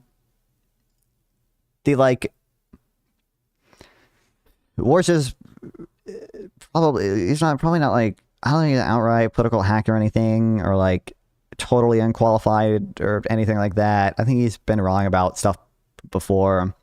What's Warsh bad on? So I think if you look at, for example, his behavior in 2008, or his statements that he made in 2008 during like the financial crisis, he was like, I think way more worried about inflation than he should have been.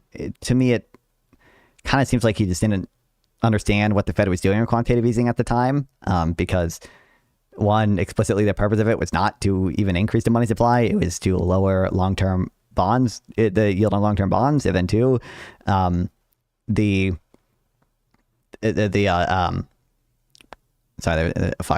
were paying interest on reserves at the time too. So like you were swapping an interest-bearing asset, treasuries, right, that banks held for another interest-bearing asset, which was reserves. So you're not really, even though you're adding to the money supply in a technical sense, the velocity of that money is going to be very low. It's not going to be quote unquote loaned out, right? Assuming that's how, for the sake of simplicity, saying that's how banks work, right? It's not going to be loaned out really because it earns interest. I think I made mistakes there. And then I think it takes, Powell was like very good at being very prepared to deal with Trump and having the proper attitude, understanding of like how important and everything was, and really being willing to stand up to Trump, right? I simply don't think there's many people out there that would do that to the same extent. So Powell like had a law firm, like an expensive law firm, like retained for quite a while before the investigation into him was started, right?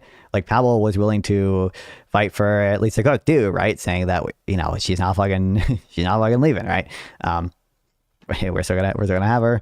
He's willing to make public statements like he did when the subpoenas like initially dropped, right? He's very willing to like obviously like if you watch the press conferences, it's funny kind of watching him give political answers or like non-answers to some questions relating to Trump or whatever. He's like, I'm just not going to comment on that or whatever.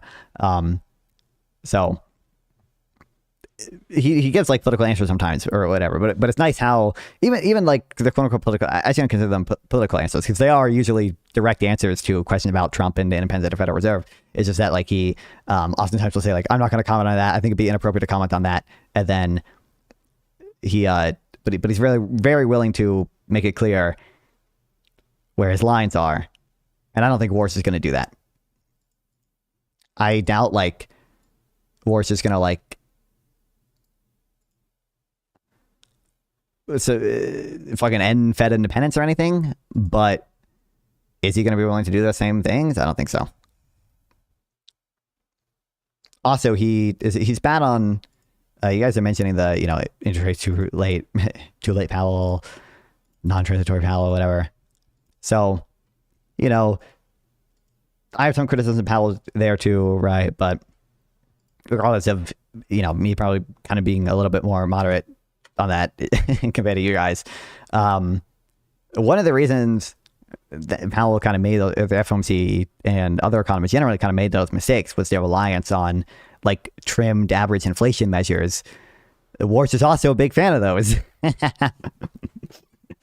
Warsh was testifying in front of Congress saying, you know, I think inflation is actually lower than it is now. I probably am not pronouncing it best. It's with an A. Warsh, Kevin, what? Warsh. That, Mike, don't know how to pronounce his last name, so it's a K. He wrote an article about it that I maybe can find, hopefully.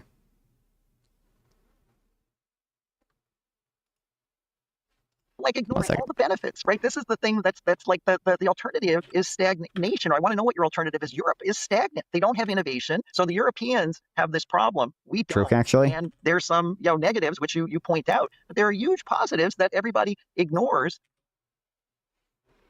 Does Warsh have Trump favorable policy?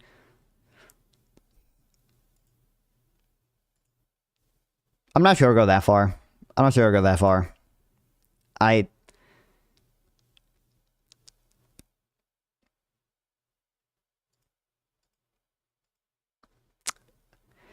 I guess I want to say the issue. I think Warsh genuinely has like believes he's not like purposely trying to like appeal to Trump or whatever, and he doesn't have like especially favorable policies, even in the same way that like Stephen Myron, or is it Stephen Myron, whichever one's on the fucking FOMC, right?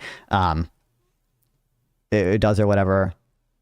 But I think he's going to be less willing to resist pressure. He's going to be less willing to go out of his way to do things like Powell did. He's going to understand that there is a kind of implicit threat. It's extremely obvious Washington's going to listen to Trump. You are being too charitable. I mean, I expect you have a different opinion than that, Easy Money, really. I think I'll listen to Trump to a much larger degree than Powell like ever would, but I don't think he's going to do like crazy stuff. I like to be a bit of a lackey, at least at first, but he's a hawk, in my opinion. I don't even think he was arguing, again, in front of Congress that inflation is actually not even that bad right now. Because if you go full bozo on subsidies and military spending, the whole thing implodes. Keep defense from eating your whole budget. Don't nuke consumer goods. And don't slash welfare so hard everyone starts speedrunning revolt. Basically do boring technocrat mode. Stabilize first, then reform slowly. Okay. I don't know why the thing's not showing up. For anti-Iran war in retrospect.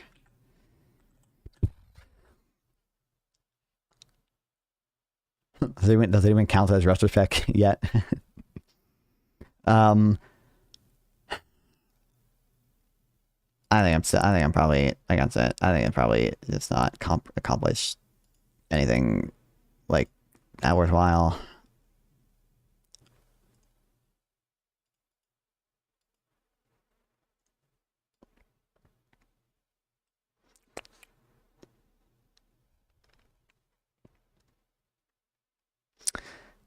Below is a list of 13 inflation measures. I want you to guess I want you to guess two of them. Specifically, I want you to guess the two inflation metrics Kevin Warsh said were his preferred measures during his Senate nomination hearing this week. And you won't believe it, it's the two lowest ones. If you follow inflation over the past 5 years, you might be familiar with some of these. They've come up at some point to prove or disprove your favorite theory of why inflation has behaved the way it has. They all have links to their actual sources. Now try to guess which two Warsh pointed as being the best ones for right now. It's okay if you don't know that much about inflation economics. I think you can make an educated guess, which are the two. If you guessed the lowest two, trimmed ones, the ones that said inflation was the lowest under Donald Trump, congratulations. You got it right. Specifically, Warsh said the following in his testimony. You don't need to read the whole thing. It says he likes the trimmed averages.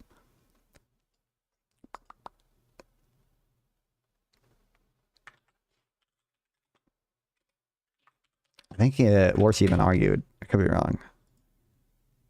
I thought he had some teeny transitory sympathies, at least at first.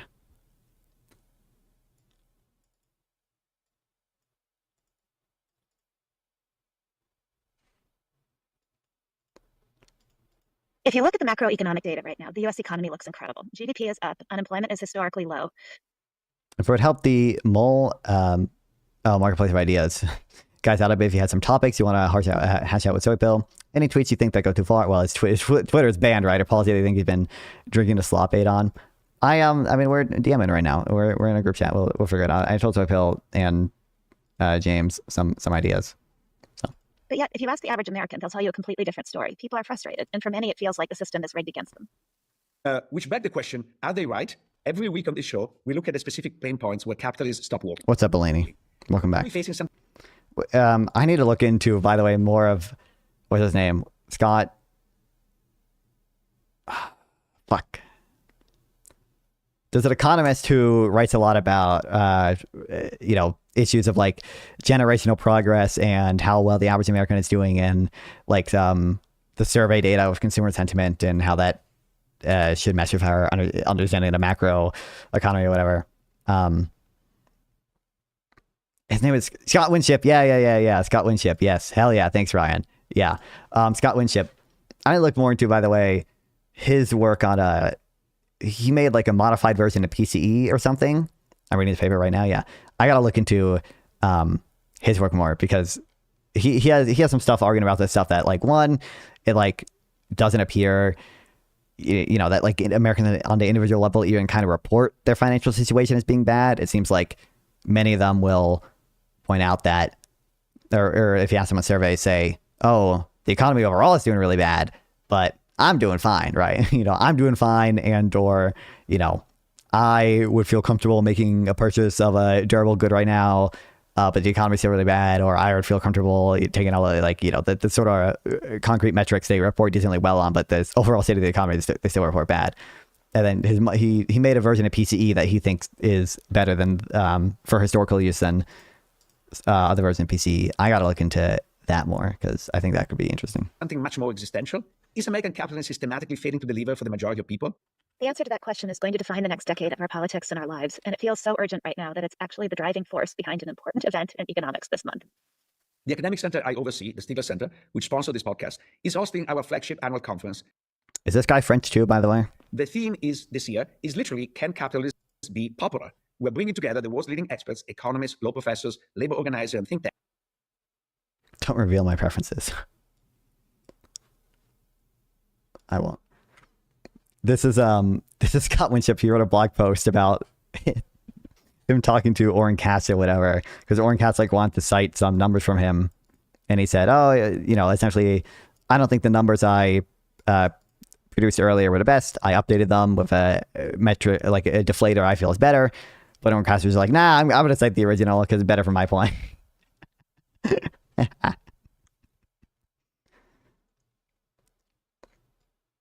And I read about the price index. So like or dislike Bergovian tax. I mean, I think they, are at least sufficient in theory. I generally like them. I think there's a question as to how well can you expect the government to actually do it. But I think for example, a carbon tax would be net good. At least I don't know for certain that with the political cost of it, whether it be net good or not, but economically, environmentally, I think it'd be net good. And then other Bergovian taxes I think are likely net good too. It's just carbon's probably the clearest one. Like the stream, this is true. What's up, Legend of Drunken Gamer? I must talk to Big Nose, must make him mad. I must request being untaxed. Well, welcome back. Taxes will never go down. You will be taxed double what you are now.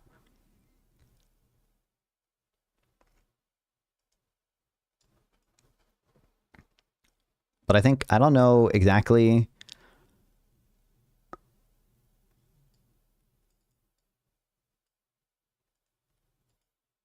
if this data is public or if his construction of it is public, the data, underlying data itself is public.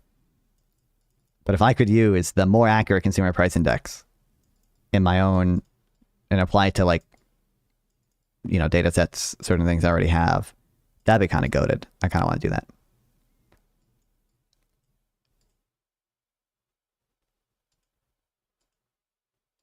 Thanks. To debate this question. And when the stakes are this high and the public mood is this pessimistic, the worst thing you can do is sit in an echo chamber. You have to test your assumptions against someone who completely disagrees with the prevailing narrative. Which brings us to today's guest. To kick off the conference and this episode, we wanted an expert who has spent his career making the case that American capitalism, whatever its successes, is often more meritocratic, more performance-driven, and better governed than its critics admit. There is no better one to do this than Steve Kaplan. Kaplan is the Neubauer Family Distinguished Service Professor of Entrepreneurship and Finance at Chicago Booth. He has literally testified before Congress to defend the free market, arguing for the efficiency of leveraged buyouts before the Senate in 1989, and making the case to the House in 2007 that CEOs were actually not overpaid. But it is not just sort of an ivory tower academics, and as also... But yeah, he had some work in this, where he points out, which is a theme I've seen many different economists point out, that much of the negative sentiment data is kind of about Americans feeling with the overall economy, but the personal financial situation, they rate it's doing fine. Remember months ago I told you about the middle class doing better because they were going upper percentile? That was Scott Winship paper base. Yeah.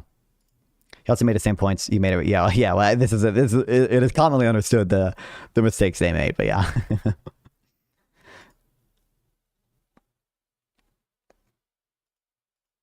Had a major impact in the real world because he created and runs the new venture challenge at the University of Chicago, which is a startup accelerator that has graduated over 370 active companies, including Grubhub, Braintree. I mean, not that it really matters, but these captions are out of sync. More than $1.5 billion in funding. So Steve has graciously agreed to join us today to make the unapologetic case that capitalism is actually... Do you believe in the paradox of thrift? I think that the paradox of thrift is a thing that can happen and has at times happened before. But I think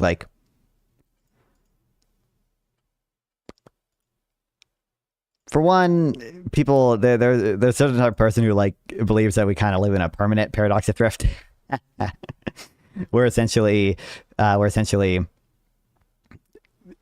you know, taxing the wealthy is good actually because it forces them to consume their money, and that actually grows the economy more than their money sitting in an account and doing nothing. Like, I think that stuff is silly.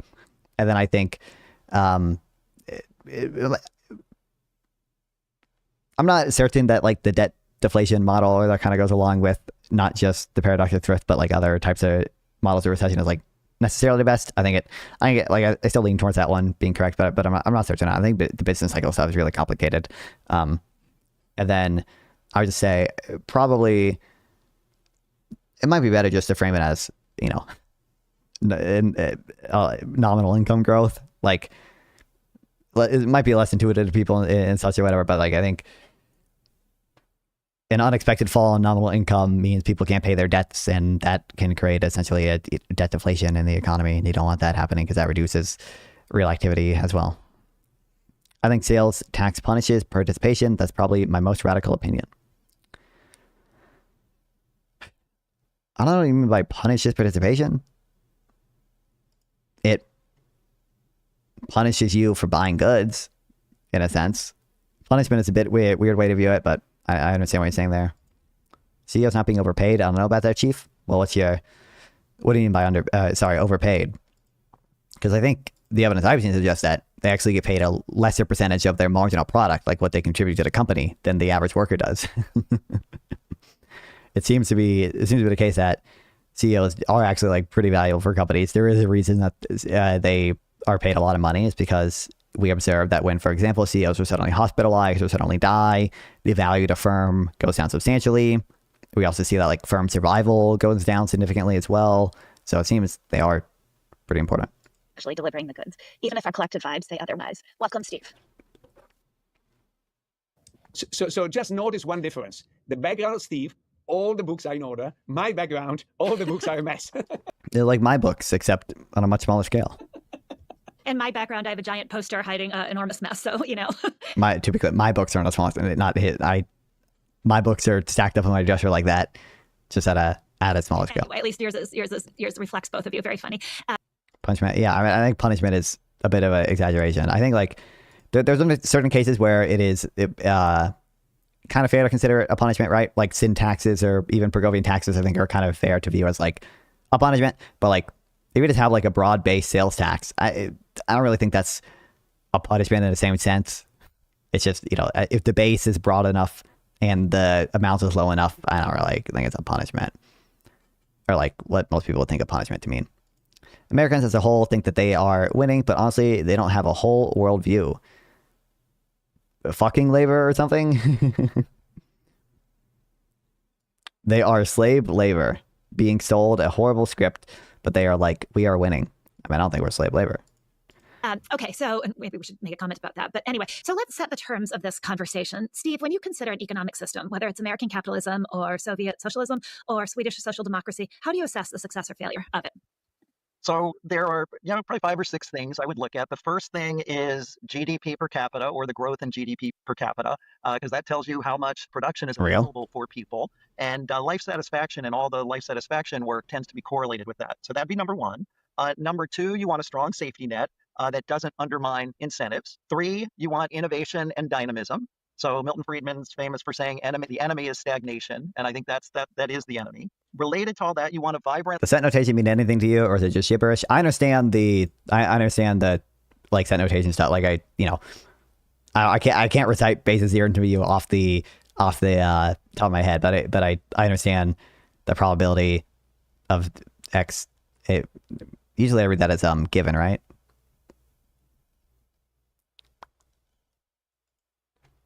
It's a bar given, or is that I don't know, something else. Fuck. Biden increased jobs so people could more easily switch their jobs. No probabilities? Is that not what the P is standing for there? Or is it population? there are many actions Biden took, Eleni, that I think probably did have a positive impact on the labor market. They probably did also push inflation upwards. I think the American Rescue Plan, plausibly did have a positive effect on the labor market insofar as it increased employment, but I'm not sure how substantial the effect was. And I agree at set name P. Okay. Just to be clear, I'm not. That's also how you notate. Probably, like, if you want to do the probability of A given B or whatever, wouldn't you do P equals A and then the bar, then B? And it probably did help people like switch their jobs on Laney, but there are trade-offs to that as well. Labor market, so people can work.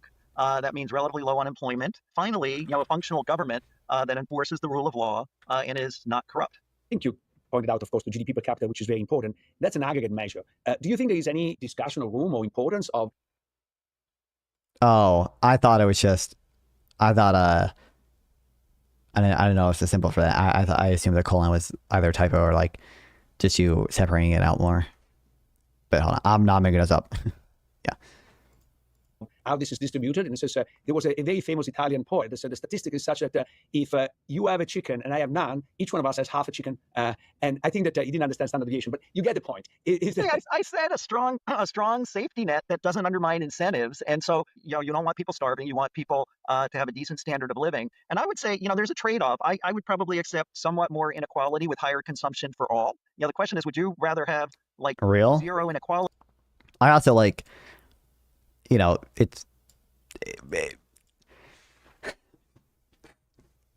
it like statistics at the aggregate level like that, right? Like with GDP per capita or whatever. I just don't think it's going to mislead in that way. Now, it is true. It can kind of inequality can like maybe obscure parts of it, right? I think inequality can GDP per capita is maybe concentrated. Oh, what's up, Gavin Grape? I'm voting Shrimp Fund 2028 based. It could be because GDP per capita is concentrated in one sector of the economy or at the top of the economy, right? But at the sort of aggregate, I say aggregate level, but GDP per capita is just kind of a aggregate level at the national level, I guess. It's just not going to be the case that it's substantially misrepresenting what each individual has in the way that, oh, if I have one chicken, you have none. Each of us has half a chicken. And a very low standard of living. My view is I want high GDP per capita. I want the people at the bottom quartile to be, do pretty well. And I think I want everyone to do well, but I don't want to do equally well. The U.S. has been law is good. Remarkably successful in that over the last 50 years. If you look at after-tax... Sorry, did you say the U.S.? Has been I think you did, yeah. Successful in that over the last 50 years. If you look at after-tax income or after-tax consumption, every quintile has gone up markedly since 1980. True. So say his name. Say his name. Say his name. Say his name. Everybody has actually, benefited, or all of those groups have benefited. So I think it can happen if you have a system. Bro, I'm not doxing my dad on stream. Relax. Incredible. It's interesting because you point out to after-tax income, which is it would not be hard to figure out. I'm pretty sure I've said it before, but of course important because it's what we consume. But I appreciate policy out. Shrimp Fund not doxing me. Thanks, Frank. More market-based economy, and the market-based economy in the United States has been quite unequal in this distribution of the proceeds in the last, you could want to pick 50, 25. Let me start with the 25. We can go to 50. In the last 25 years, the bottom 50% of the population saw a per capita growth between 0 and 10%, while the 0.01% got an increase between 100 and 200%. So, for what? Income or wealth? The bottom 50% of the population saw a per capita growth between 0 and 10%, while the 0.01% got an increase between 100 and 200%. So how do you feel about it? Do you think that this is a good outcome? Both. I guarantee you, I gotta depend on how you measure this shit or whatever, but the wealth is for the top 10%, 1% of people greatly outpace their income growth. A bad outcome? Yeah, again, you can't divorce. Malfon disagrees with me because I use exaggerated language. Well, I also think, I take issues with that sometimes. Sometimes I frame disagreements as I agree with a narrower claim, right? Or I think you're exaggerating, right? Sometimes the disagreement I frame in that way. I think I use that a lot in some conversations now, I'd say like I agree with like a narrower version of your claim, but here's where we diverge, and I go that route, right? That's nicer. That's, I think, more substantive a lot of times. But I also do think sometimes you just say stuff that's wrong. The what happens. What's up, Doug185? You kind of look like Donk the Seas player. No clue who that is. Politically versus what happens in the market, because they're interrelated. But welcome in. That's why I look at real after-tax income, and particularly after transfers. You've had pre-tax income inequality has gone up. Oh shit, this guy, actually, I kind of do look like this dude.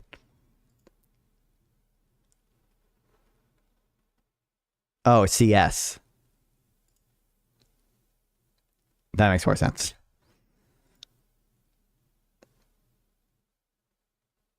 Can we get this guy on stream? Can we get Donk on stream?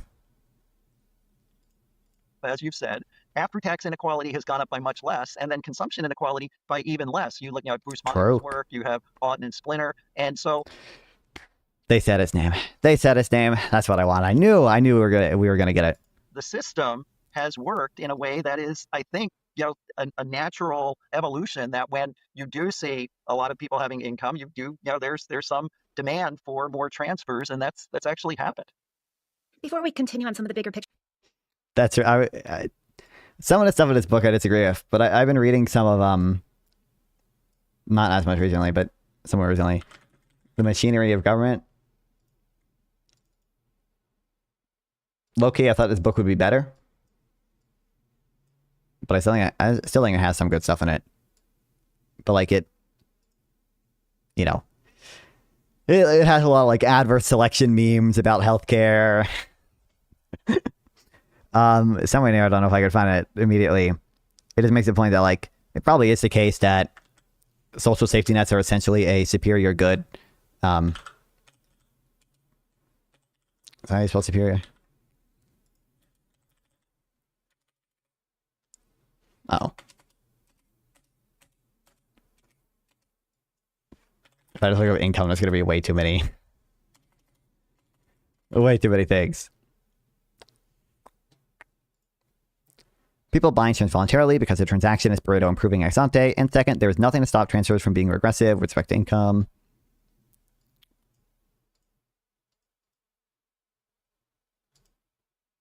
This is just about the progressivity of certain programs.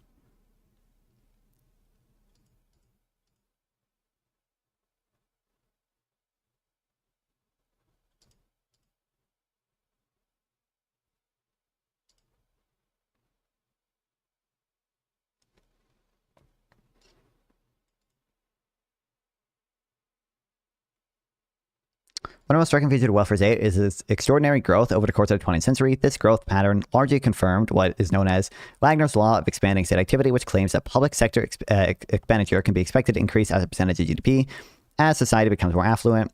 This is why richer countries tend to have bigger states. Indeed, welfare state spending in the 20th century did not grow along with everything else, but steadily increased relative to its share of GDP.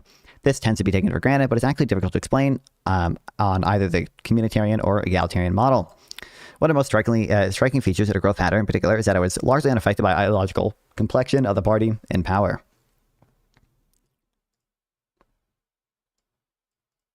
Yeah, blah, blah, blah, whatever. You get the point. Oh, wait. Why does it keep... Why is this... Issues, I didn't want to lose the size of the window.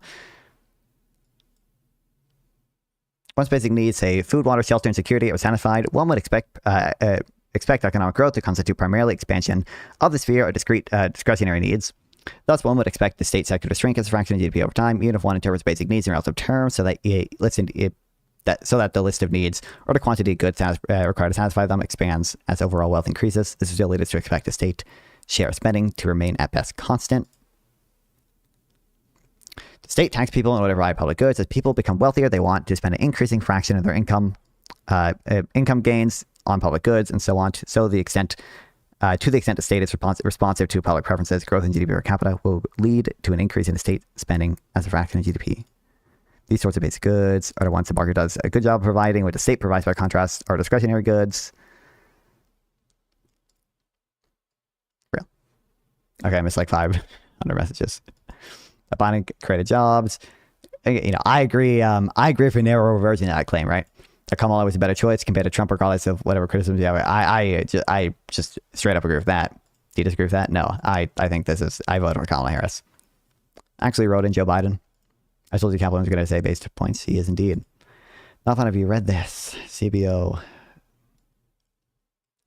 long-term budget outlook. I've not like read this specifically, but like I've seen the CBOs work on, and like the tax foundations work on this type of stuff before. Chance to define what you mean by a safety net that does enough without doing too much. How would you define it, particularly heading into the age of AI, where arguably more people might need a safety net than ever before?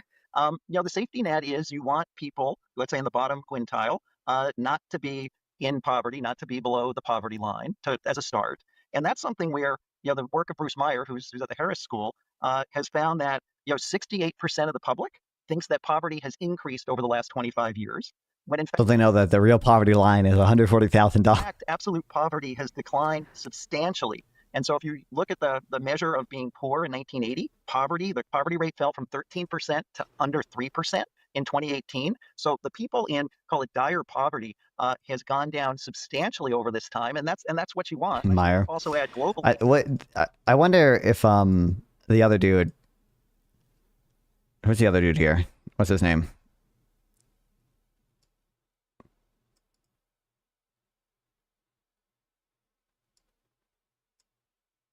Okay, Kaplan. This is Steve Kaplan, right? Who's it? What's the name of the other dude? Did they say? I feel like they said his name and I forgot. You cited him? Yeah. There's one paper. I didn't look too deep into it. I remember talking to Sample Text about it a little bit. That looks at absolute poverty and finds that it didn't increase as much as that paper suggested. That also measures absolute poverty. The one that I'm familiar with. It might be Meyer.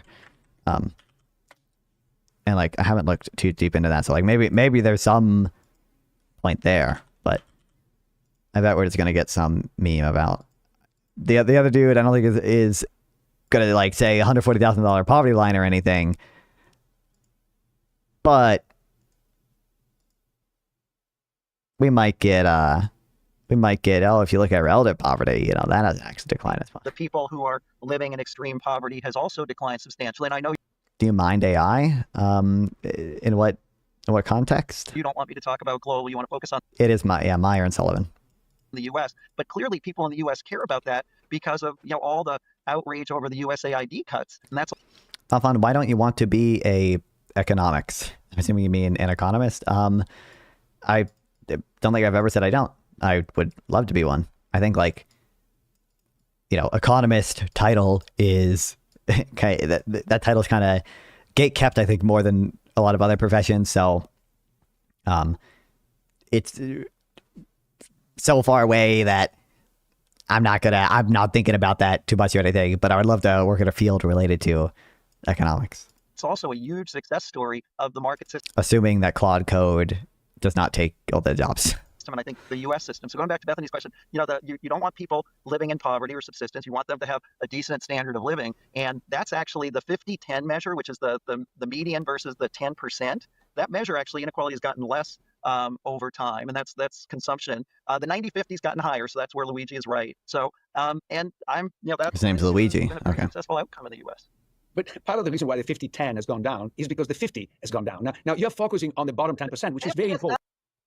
Not gone down after tax, Luigi. That's not true. Everybody's actually they don't receive a lot of transfer. The 50%. The 50% pre-tax has grown basically nothing. Like the median person, I think, is pretty close to even on that. Is my understanding. Like I think the bottom 40% of people on the federal level are typically like net receivers, and then the top the top 60% or whatever are like net payers. It depends a bit on your family structure and such, but nothing in a generation. And I think that if you want a democratic capitalist, a capitalist supported by the majority of the people, it must be delivering to the majority of the people. And if it doesn't deliver for the majority of the people, then you have two choices: either you give up with capitalism or you give up with democracy. Which one do you choose? So let me. The capitalist supported by the majority of the people, it must be delivering to the majority of the people. And if it doesn't deliver for the majority of the people, then you have two choices: either you give up with capitalism or you give up with democracy. Which one do you choose? So I mean, you would expect, like, and maybe to some extent, you can say this has happened before or is to some extent currently happening. I don't know, like, it seems like there's quite a lot of like stable capitalist democracies, and it's relatively rare that they either, in a strict sense, abandon capitalism. Obviously, you've seen, like, obviously Europe has a lot of social safety nets and such, and even the US, it have been expanding some of those, right? I mean, right now, not a net, right? But with the Medicaid cuts and such, and a big beautiful bill, but generally upward trend there.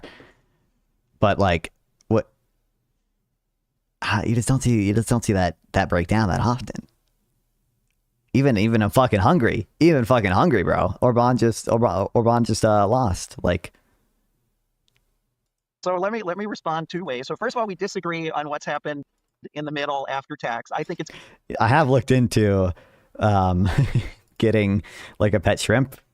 I might have said this in stream before, but for the most part, the shrimp that people keep as pets is like not the type that people are familiar with or like people eat. It's like they're like very tiny shrimp, and like they don't live very long, and you keep like 100 of them or more, and like you let them breed and stuff.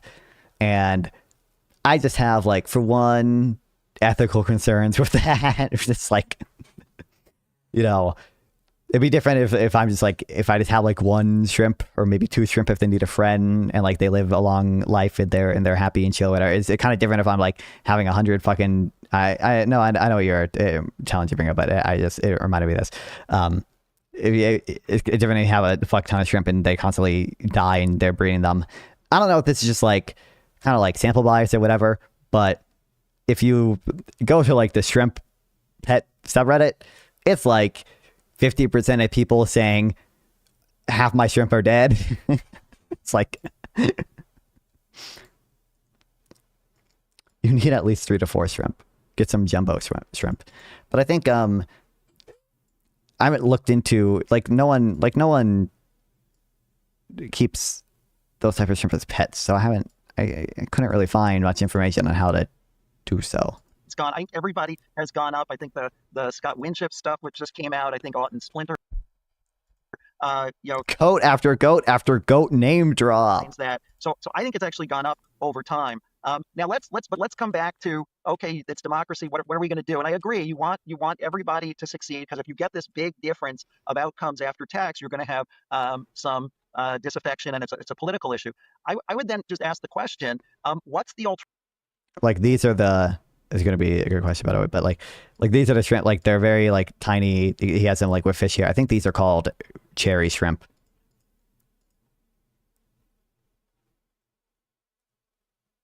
And you can see they have, I don't know if you can see that video. Typically they have like a lot of them. I mean, that guy's, this is like a big, is that even a shrimp? Shrimp is also like not a scientific term.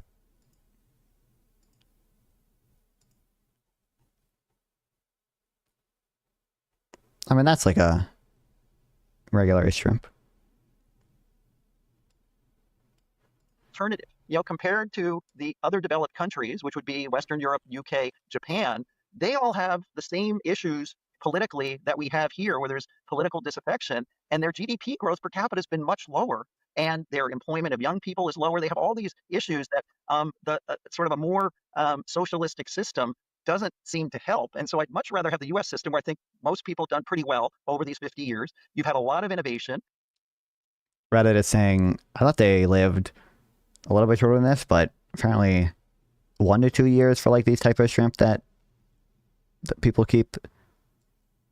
And it's much more of like I mean, you guys probably get the picture, but like, it's not, oh, this is my shrimp, his name is Jerry, and I keep him as a pet. It's like, this is my shrimp farm. You don't like eat them afterwards or anything, but it's like, this is my fucking aquarium where I keep my shrimp that I'm constantly like breeding and stuff like that.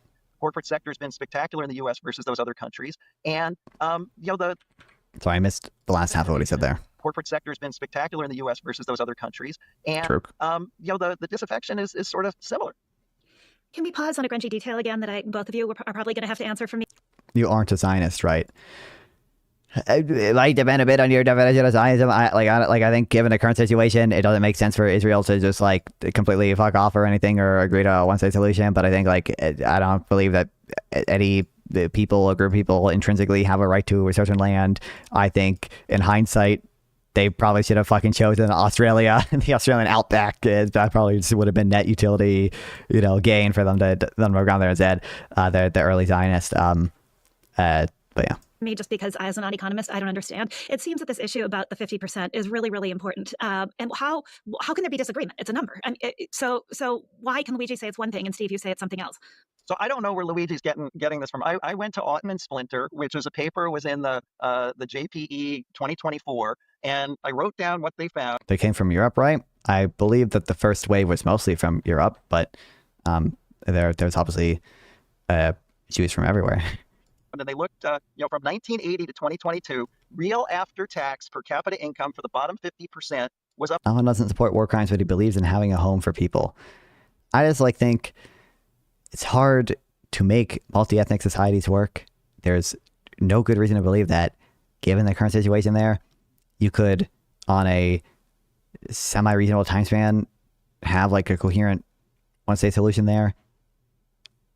So it's probably just best to aim for a two-state solution, but up by 2/3. They were turning after being kicked. I mean, but that was, yeah, I recognize that Pringo. I just don't. And to some extent, I think that's something that's mentioned. When some people talk to Lonerbox, right? It's people don't mention on the left, especially that. It was a refugee movement, right? Obviously, it's the descendants of the descendants of the descendants, but it was a refugee movement of Jews back to where they, had historical ties to. And that's just never mentioned. And that, I have some sympathy for that. It's just I don't think that, one, in hindsight, I know Jerusalem's important, guys, but could have gone to Australia, could have gone to Ethiopia. Okay. Those were also discussed. Maybe that would have been better. And then two, it's I don't think that kind of grants them a moral claim to that land. Samuel Tax has been kicked out of over 107 countries. That's true, him personally. From 1980 to 2022. Have you seen FPV drones used in Lebanon? I haven't. I've seen them used in Ukraine before, but not Lebanon. Quintiles were up significantly. And there's some disagreement. I think, Piketty, Zuckman make some different assumptions, but they're a little bit of the outlier relative to Eric Zwick, who's one of our colleagues. David Weisbach is going to be more along the lines that Otten and Splinter are. So those are my data. I don't know what Luigi's are. I think that I'm looking at pre-tax income. You're looking after tax. I think that's Correct. A big distinction. Correct. That's, and I acknowledge that. If you have a system in which half the population is on the payroll, I don't find it very attractive, honestly. You seem to suggest that the population. Sorry, half the population is what? That's, and I acknowledge that. If you have a system in which half the population is on the payroll, I don't. That's, and I acknowledge that. If you have a system in which half the population is on the payroll, I don't find it very. Half the population is underpaid, though. Is that what he's saying? Why is he trying to defend pre-tax? Yeah, I don't know. He's saying, I think, I can't quite make out. I think he's saying, if you have a situation where half the people are underpaid. Which half the population is on the payroll. I think that's what he's saying. It's underpaid, though. Or is he saying something else? The captions are out of sync, so I don't know. I find it very attractive. I think that if you have a system in which. I don't know. But yeah, pre-tax is weird. I think the Steelman or whatever, people probably psychologically treat different income differently, so people don't it's not kind of as salient to people to get underpaid though on the payroll. He might be saying on the payroll. It kind of sounds like payroll. Half the population is on the payroll. It sounds like he's saying fucking Plato, dude. God, these French economists, bro. People psychologically probably perceive health insurance benefits as less valuable than wages, and same thing with government transfers, and it's probably an added stigma, social stigma associated with paid out. Yeah, that's what it sounds like. With receiving government transfers that doesn't exist for wages or health insurance income. So I can see a little bit of that there, but one, I would think most of the negative effects of inequality are not going to go through the channel of pre-tax inequality, right? Like, you can't influence politicians with money that's been taxed away and redistributed. And then two, if you're just talking about like the well-being of people, after taxes is definitely what matters. Have you considered going on Jubilee? Yeah, I think I've applied to like 2 of their things or whatever. And then they just have like a general application or whatever that I submitted to. And so, you know, if they ever need me, they'll call me up. But I got a interview with them once or whatever, but they did not accept me. Helen from Jubilee did not fuck with me. I've talked to, I don't know how familiar you are with me, Doug. It seems like it was your first stream, but they're afraid of you. That's true. But you can go to my channel on YouTube, !YouTube in the chat. You're smarter than the Destiny. I don't know if I'm smarter than the Destiny. I think I focus on different things, though. I think I do. I don't want to say I do more. Destiny has done quite a bit of research on certain things, but oh shit, I just realized I'm exposing all my private playlist. You guys are going to know. You guys are going to know.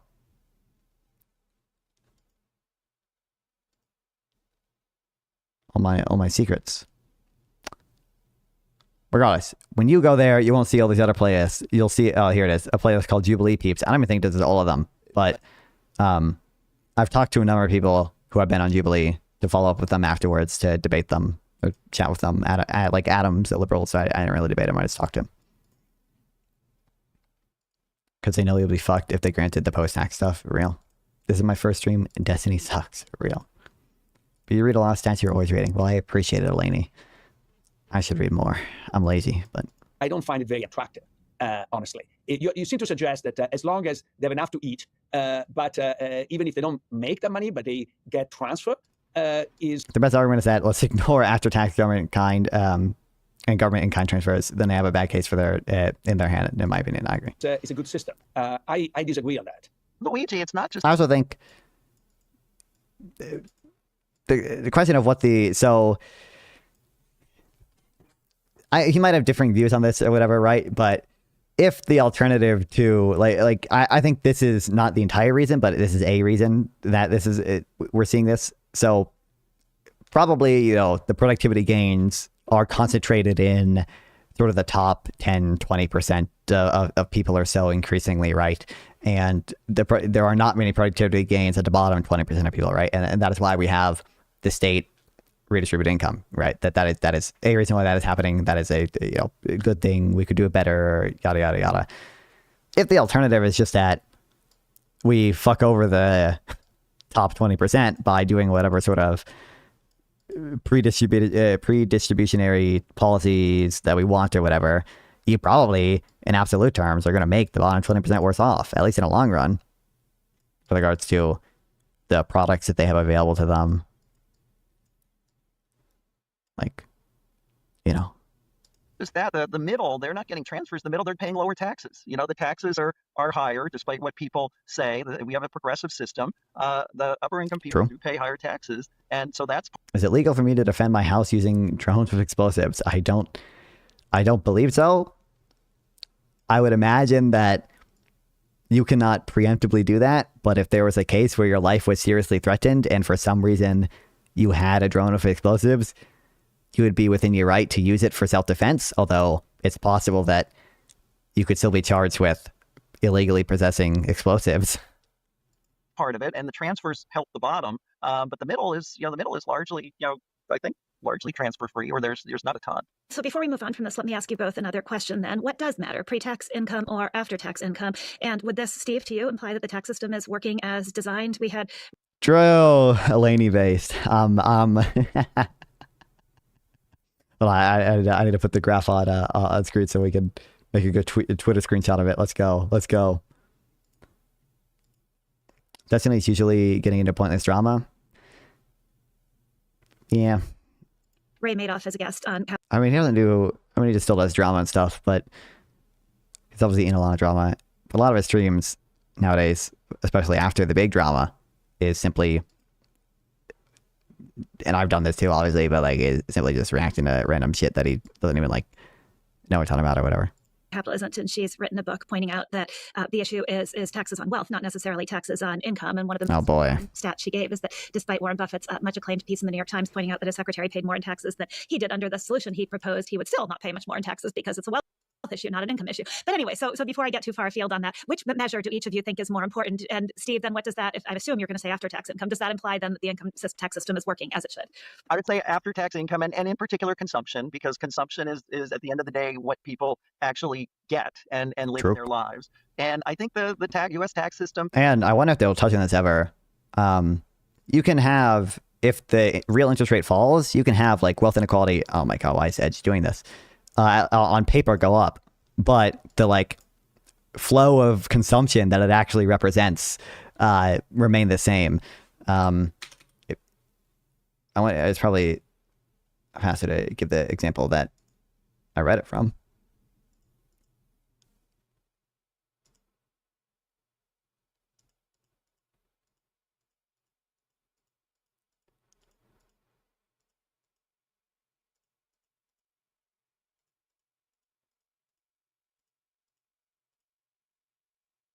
Fuck, where'd I put it?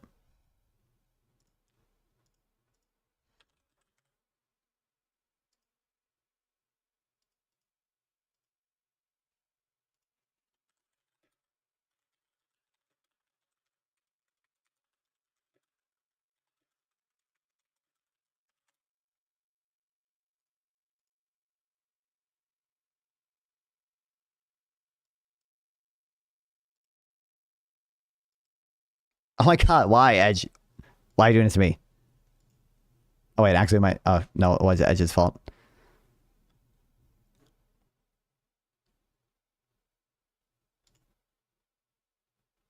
Give me a second. Has done a reasonably good job over time. But the caveat, so I'm going to agree with Ray to some extent. I think there are loopholes that people use that you should probably close. Like it's very easy. There's now different products that allow you more easily to move capital gains income from this year to future years. So it's postponed gains. And there's a little bit, it's legal, but it's sort of a little bit of a loophole that ought to be closed. A good part of the rise in wealth inequality, defined and measured as the market value of net assets, consists of higher market prices for the same underlying physical assets. In turn, higher asset prices stem almost entirely from lower real interest rates and lower risk premia, not from higher expectations of economic growth. This raises a deep why do we care question. Suppose Bob owns a company giving him $100,000 per year. Bob also spends $100,000 per year. The discount rate is 10%, so his company is worth $1 million. The interest rate goes down to 1%, the stock market booms, and Bob's company is now worth $10 million. Hooray for Bob. But wait a minute, Bob still gets $100,000 per year, and he still spends $100,000 per year. Absolutely nothing has changed for Bob. The value of his company is just what some call paper wealth. Why do we care about wealth at all? Let's compare Bob to Sally, who earns $100,000 per year in wages and has no assets. The distribution of income and consumption between these two is entirely flat. But the distribution of wealth was already concentrated before interest rates drop. Bob has $1 million of wealth because he has ignored Sally. We ignored Sally's human wealth, the present value of her salary. After the interest rate decline, wealth inequality is 10 times larger because we also ignore the higher capitalized value of Sally's human wealth. Closed. You might object that I just assumed Bob didn't change his consumption. He should sell some stock and go on a round-the-world private jet tour. Or do what gazillionaires really do, start a foundation and give money away. But Bob won't do that for a simple reason. Originally, he wants to spend $100,000 per year, and if he sells his company for $1 million and invests it at 10%, he could spend $100,000 per year. Now, if he wants to sell his company for $10 million, he can only invest that at 1%. So, the most he can spend is still $100,000. So you can see. What's up, BCMon? Welcome back. You can have, on paper, a lot of wealth inequality, but still the sort of flow of future consumption not be increased by it, or the inequality of that be increased. What is this, Eleni? I think consumption taxes are less important than income tax. I don't know what you mean by less important. In contrast, consumption tax only taxes income once it is consumed. Those removes the tax penalty in savings and investment created by income tax. I agree with that. And removing that tax penalty means people save and invest more, resulting in higher economic output. That's why long academic literature found consumption taxes to be, I agree with all this. I think the estate tax. Do you have thoughts about the remapping stuff in Louisiana? No, I have not followed. We're doing it in Louisiana now. I followed it a little bit in Virginia. I have not followed what's going on exactly in Louisiana. Can probably be improved upon. I think the tax system can be better. My guess is I don't know about enforcement and whether more enforcement delivers. And I think cutting the IRS agents, which is happening now, may be a negative present value decision as well. So I think you want a tax system that operates correctly, or what's the word, efficiently. And for example, the wealth taxes I think are ill-advised. That the California wealth tax and then the proposal to have it's the Kana-Sanders proposal to have a 5% wealth tax every year. I think even Luigi would not like that. No. But wait, before we go to Luigi, one word answer: carried interest, capital gains tax, or regular tax. Come on, you left it out. That's complicated. That's how I leave it alone. Leave it alone. Oh, okay. Damn. Luigi.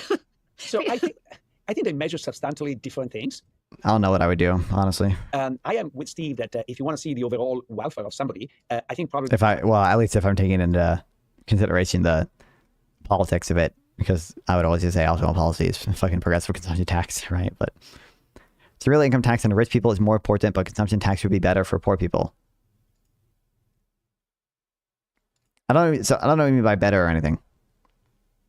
Or like income is obviously going to capture more, of people's income as they're rich, because as you get richer, you consume a smaller portion of your income.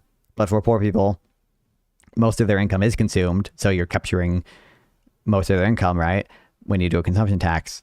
But I don't think that implies it's strictly better. I think a lot of the things the rich do with their savings is good. Do you watch the Alpha Phoenix video on gerrymandering? No. I feel like I've heard of Alpha Phoenix, but I don't recognize him off the top of my head.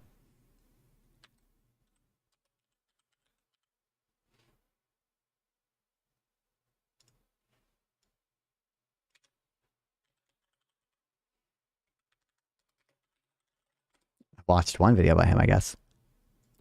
Function is the most important thing, and so the after-tax income is closer to that. However, I am concerned about a world in which people cannot earn a decent... That's my state. Whoa. Oh, it's like all about my state too. North Carolina was pretty heavily gerrymandered. We're a little better now. we're still pretty gerrymandered. Living, and they live off the dole of the rich people. I mean, he's got to have something. He's got to have something. He's got a Wikipedia page. Because this is not politically sustainable, and whatever is not politically sustainable will not be sustained. So I think that there is a very big risk in having a market that delivers outcomes that are too extreme. 56,000 citations. So that's the reason why I'm worried about this. And to some extent, it's not an inevitable consequence, because you are poo-pooing Europe, but except my Italy, that is a basket case and a disaster. Other countries have done well in the last 25 years. Sweden has done better than the United States. Germany a little bit less, but not that much. In terms of what? You are poo-pooing Europe, but except my Italy, that is a basket case and a disaster. It's Italy, Italian, not French. Countries I guess Luigi, I should have guessed that. Well, in the last 25 years, Sweden has done better than the United States. I hear an economist speaking European, and I just assume they're French. A progressive economist specifically speaking European, and I assume they're... I can check it out after stream. It's Germany a little bit less, but not that much. And then if you look at the statistic of distribution, they're done remarkably better. So I think it is possible to have a more balanced growth. It's just in the United States, which chose not to. And we are depending massively on a system of redistribution that is under political... What's up, Dr. Darko? Not sure if racist or jobist. Strain. And I suspect, and I don't want to make a position, I suspect you are one of the first to say we need to cut down on that. So I think that the fear is... Oh, he's editor merges in predicate. I saw the fucking word merges here somewhere, and I was curious because I read that Nicholas Decker article about the efficiency gains of mergers. I read part of it, didn't read all of it. I was in math class when I was reading it. The system of the redistribution will not continue very long if you have such a different income pre-taxes. We agree on that. I think you don't want... Sorry, hold on. What's the... on that. So I think that the fear is they want to... distribution that and we are depending massively on a system of redistribution that is under political strain. And I suspect, and I don't want to make false accusations, but I suspect you are one of the first to say we need to cut down on that. So I think that the fear is. I mean, it seems like his metric earlier, having a strong social safety net or whatever would not suggest that, but I'm not super familiar with him, so maybe, but the system of the distribution will not continue very long if you have such a different income. I don't know why we would assume it wouldn't continue very long. Again, how many, not only, earlier we were talking about democracy and capitalism and such or whatever, we haven't seen that many capitalist democracies severely break down or downslide into non-democracies or non-capitalist countries. That doesn't really happen that much unless you're considering most Western European countries socialist or whatever. But especially, how many have you seen abandon the social safety net?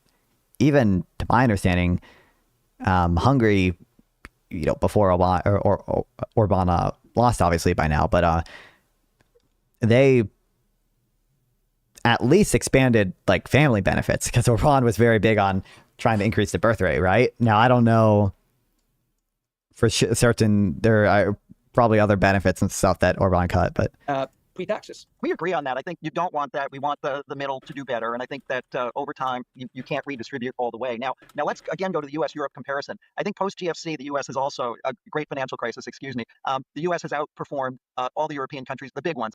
Just your brain, a post-war consensus. Everything I'm saying is true.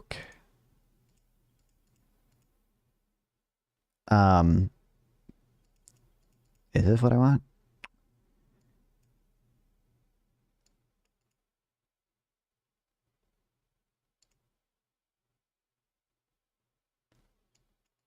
I need a time series.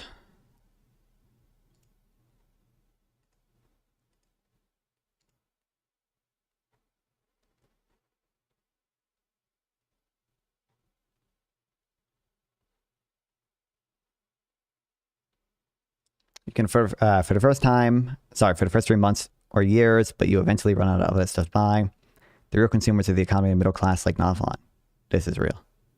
I consume so many OnlyFans subscriptions. That's not true. That's not true. I'm joking. I'm joking.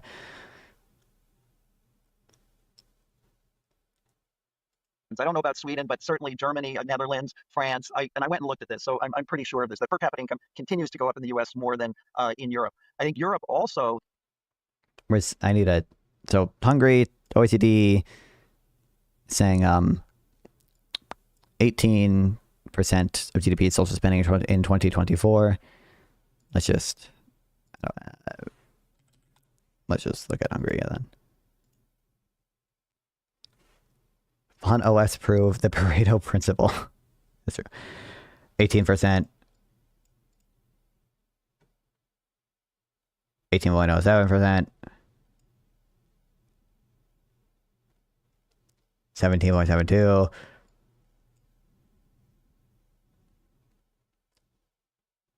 Yeah, it doesn't look like it's gone down that much. Less sustainable than ours. The people don't work after 62. The retirement system, all those systems are problematic.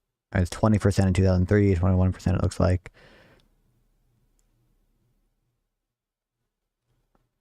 And it might not just have data back then. And they seem very hard to change. They also have a bigger problem with young people working, and I'm pretty sure their unemployment rates are higher than in the U.S. So if you're worried about young. True. They also, part of the issue of Europe is not just the unemployment rate, but the fact that labor mobility and business dynamicism is so low. Like Richard and Hania had a good way of phrasing it. Europe has a lot of labor market regulations that kind of in theory you would expect it's standard economic model. They increase unemployment or whatever. And they probably, do have some effect on that relative to the counterfactual. But unemployment rates in Europe are not substantially high. How dare you? The European system is perfect. Little known fact. True. But part of the effect you get is that your economy just kind of specializes in the very safe return, very stagnant labor that your system kind of allows for, given how expensive it is to fire workers or to hire new ones and such. Can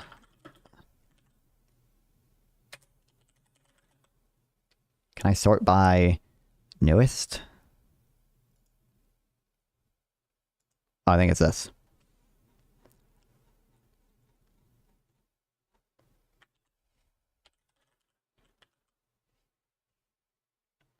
The standard story that these rules lead to lower wages when employees can negotiate wages directly with individual workers, or lower employment levels when companies have to bargain with workers en masse and cannot just price the cost of firing them into wages.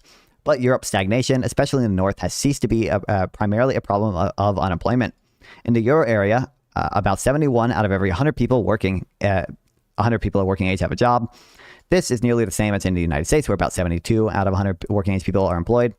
Rather than reduce hiring in response to more expensive firing, companies in Europe have shifted activity away from areas where layoffs are likely. European workers are for sure solid work only. This works well in periods of little innovation or when innovation is gradual. The continent, however, is poorly equipped for moments of great experimentation. By overcoming government foolishness, markets that demonstrate their resilience and flexibility. European workers don't simply go to waste. Rather, the entire economy becomes centered around making decisions that are financially safe rather than those that can lead to major payoffs. The unemployment rate doesn't look so bad, but you get society-wide stagnation. Not fun when reading. Move to the right side. Sorry, I do that sometimes. I forget. You guys can't see that side very well. People and the middle not being on the dole, Europe's got a big problem relative to the U.S. And one last thing, the inequality. Debt cannot be taxed. What are you even referring to here?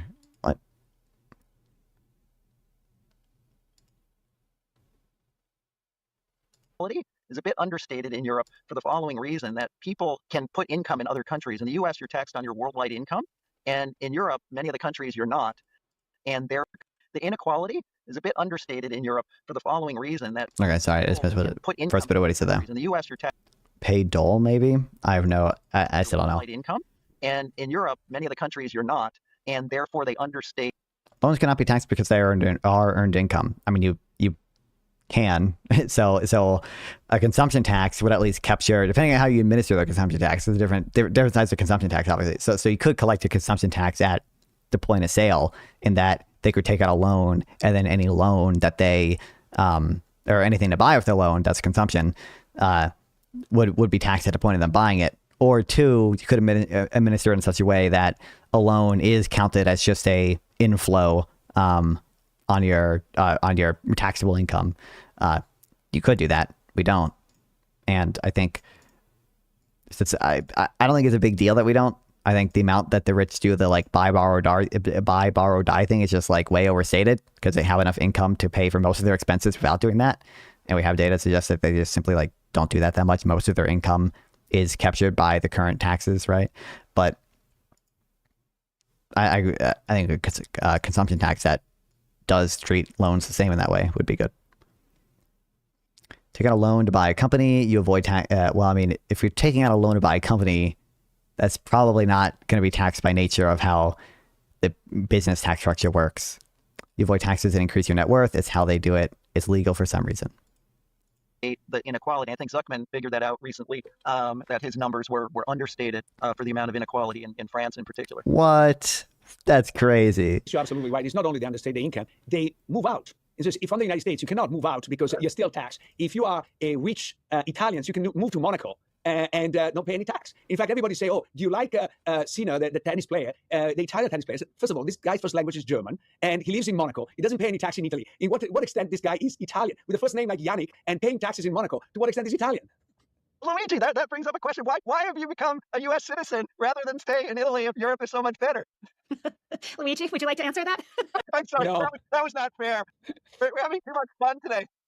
But so, shifting gear a little bit, you mentioned about survey of happiness. Let's Hold on.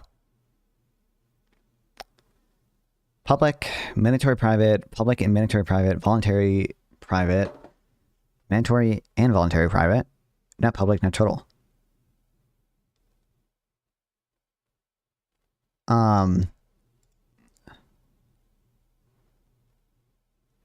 which one do I want for just like general social spending? Actually, here's what Zuckerman paper is referring to. I mean, it's not surprising that he got that result. But yeah, I was not aware that Zuckerman found such a thing.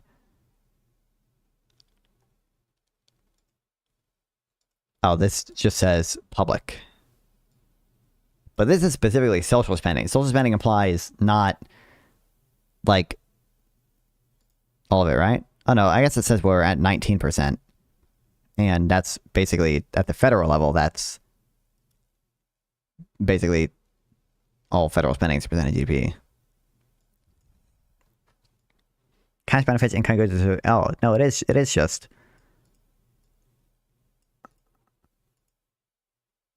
Wait, so then I just want public?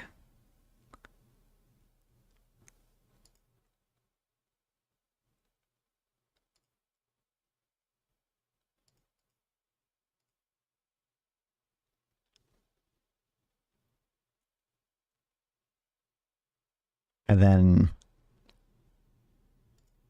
I'll download the family ones, because then maybe we can see if like the majority of it is simply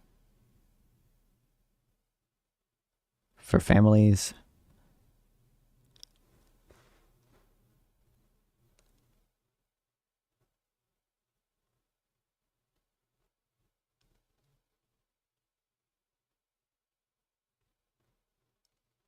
I think that's probably all the family ones I want there. Which would be more like South Korea, maybe. True. Let's look at the more... Debt is not taxable. I don't know what you mean by it's not taxable. Like I said, I think under the current law, yes, we do not count loans as a inflow towards your income. That's not taxable income, right?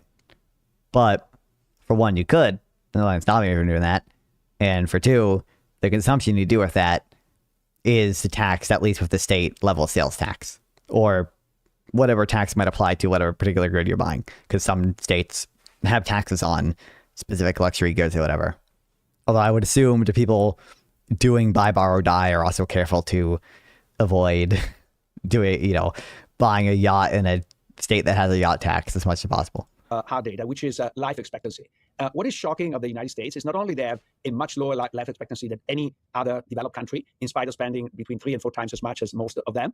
And also, their life expectancy, conditional life expectancy, their healthy life expectancy is even lower. Healthy life expectancy in the United States is only 63 years. So we are both past their life expectancy. A much lower life expectancy than any other developed country. Why are we... This is like just not responsive to Then stay in Italy if you're the points he was making. better.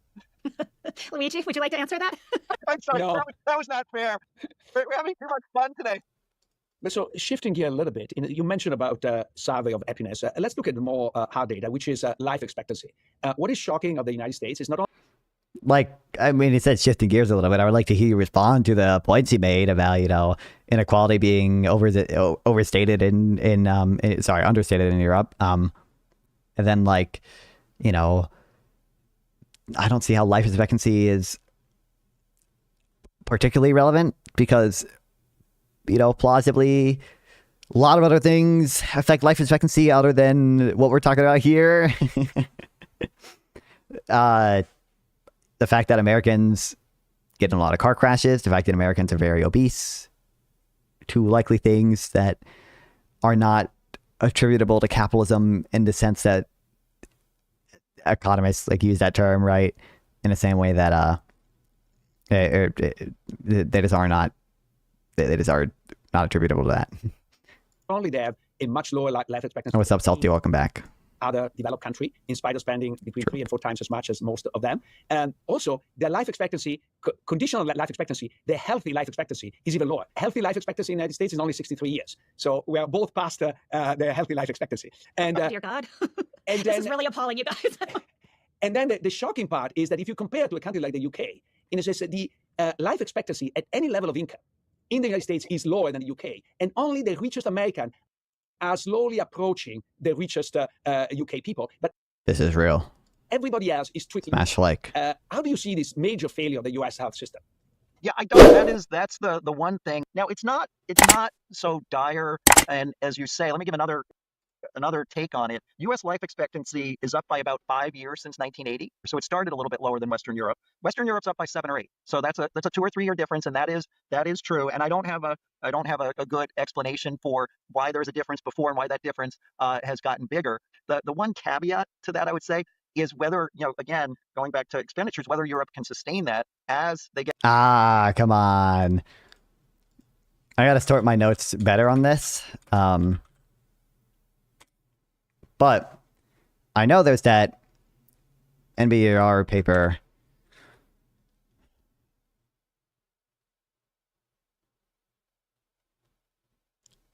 Bad found that screen clutter was gross. What are we doing here? What do you mean? Get more and more. Just the fact that I opened RStudio? Or the fact that, or what? You don't like this is just like the default RStudio layout.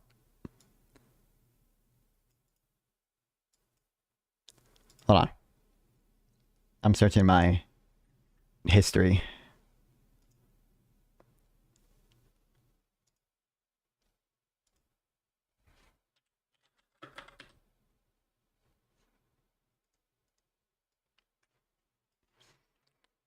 Low life expectancy in the United States. Is the healthcare system at fault?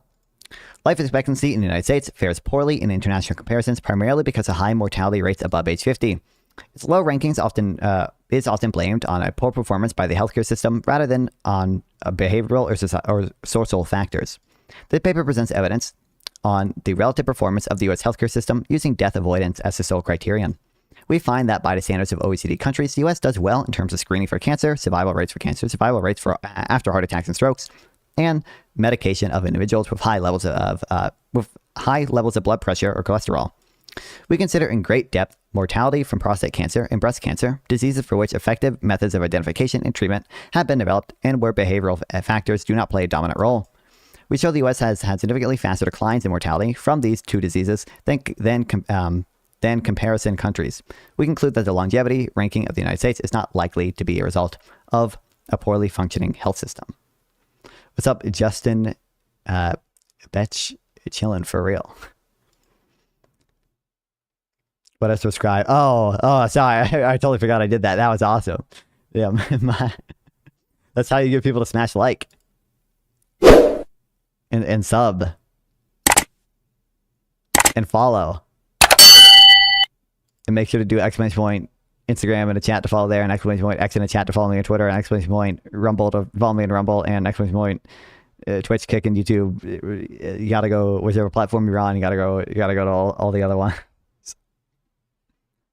Exclamation point Discord. Join the Discord server. That shit is so loud. Oh man, that's the point. Healthcare system, not the issue. It's the stuff they put in our food and water.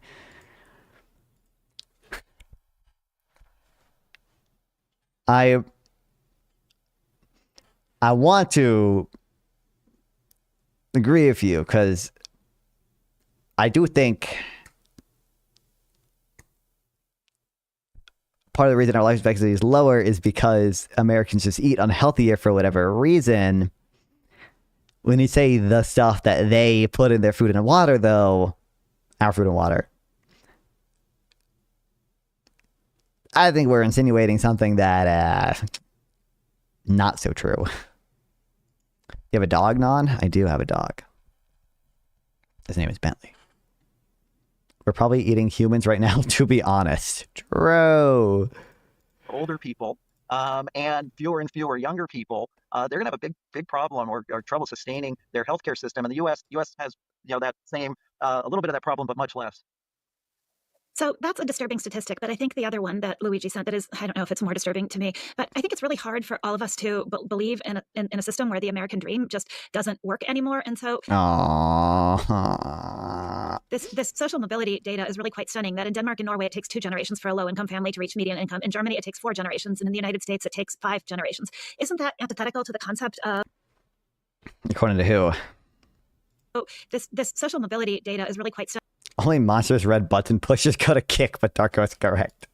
That in Denmark and Norway, it takes 2 generations for a low-income family to reach median income. In Germany, it takes 4 generations. Who do we think is majority? Do we think Kick is majority red button pushers and YouTube is majority blue or something?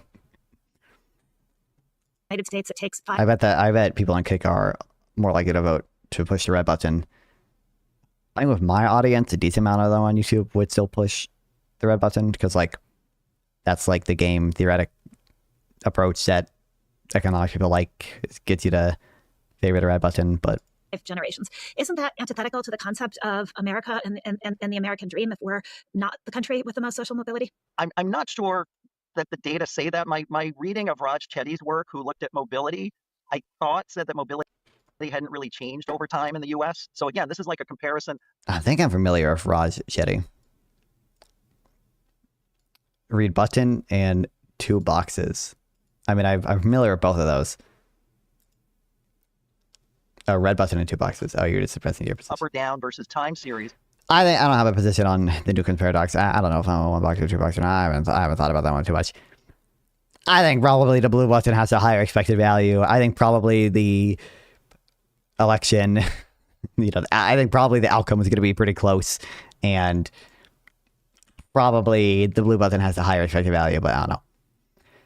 I will take my 8 chias I brought back if you ever call me a red button again, LMAO. Based. I think I bookmarked some people who did the math. There's one I liked better than this.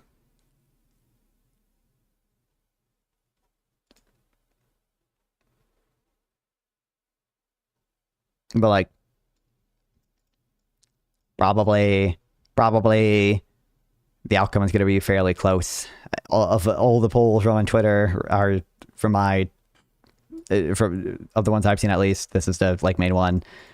59% blue or 57% blue. Mr. Beast is like doing one right now.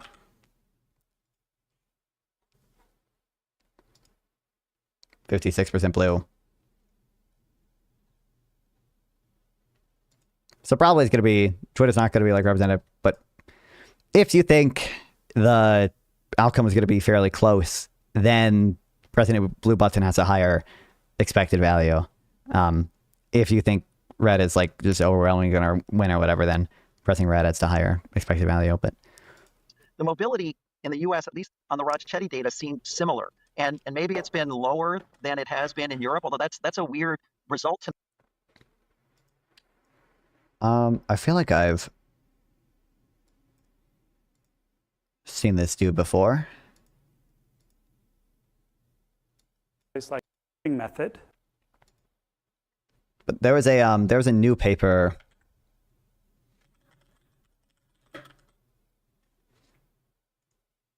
by some people for one of the regional Federal Reserves,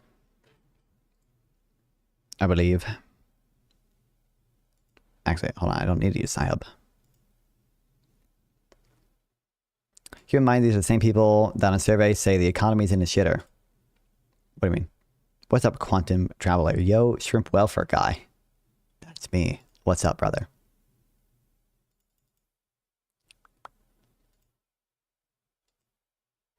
But these are actually, I don't think this one is for the one of the regional Federal Reserves or whatever. But there was this is like updated data for like income by generation or whatever. And this is like literally the like exact same format and everything as an older paper by the Federal Reserve. So I bet it's just the authors like updating their work. And it's complicated. It seems like under relatively favorable assumptions that the like relative, even though Gen Z is like doing better overall, the sort of like relative gain in income, market income, I think they use is smaller than previous generations, and it's been like consistently getting smaller. If you include one of the sticking points, or not sticking points, I would say, one of just the things that's, you have assumptions vary by author to author, and no clear correct answer, I don't think, is whether or not you include the market value health insurance. They do mention When included in the market value of health insurance in our income measure, generational income growth remains uniformly positive, somewhat strengthening income growth for Generation X and weakening it for millennials. But absent that, it's a little bit lower. While people doubled the shrimp welfare goal. What do you mean? I wish I saw your stream earlier so I could make you wear the shrimp welfare costume. I mean, I still got it. I gotta set the thing up so I can verify and people donate to the Shrimp Welfare Project so I can. What's the Frank Fund? Frank Fund is my personal money. It's not my way to go to the Shrimp Welfare Project. Okay. I donate my own personal money a good amount. But I donate at least 10% of it. Not that I have that much, but this is my buddy Frank. There's an AI generated little Frank here. You can ask him things by doing !ask in the chat. To me, because until the Trump administration has made immigration of all kinds more difficult, the U.S. is the place people came and have been massively successful, including Luigi, and Elon Musk would be another. And so that's what's is the disconnect between that. Now, what may be a cause, and we didn't talk about this. This is the other failure of the U.S. economy. That's a big one. And I'm curious to hear how that is in Europe. It's not necessarily the capitalism, it's the government, it's education. And the U.S. education. Yeah, like this was for the Federal Reserve. This is a little bit older paper, I think, 2024, but it's the same authors, I believe. But this is updated 2026.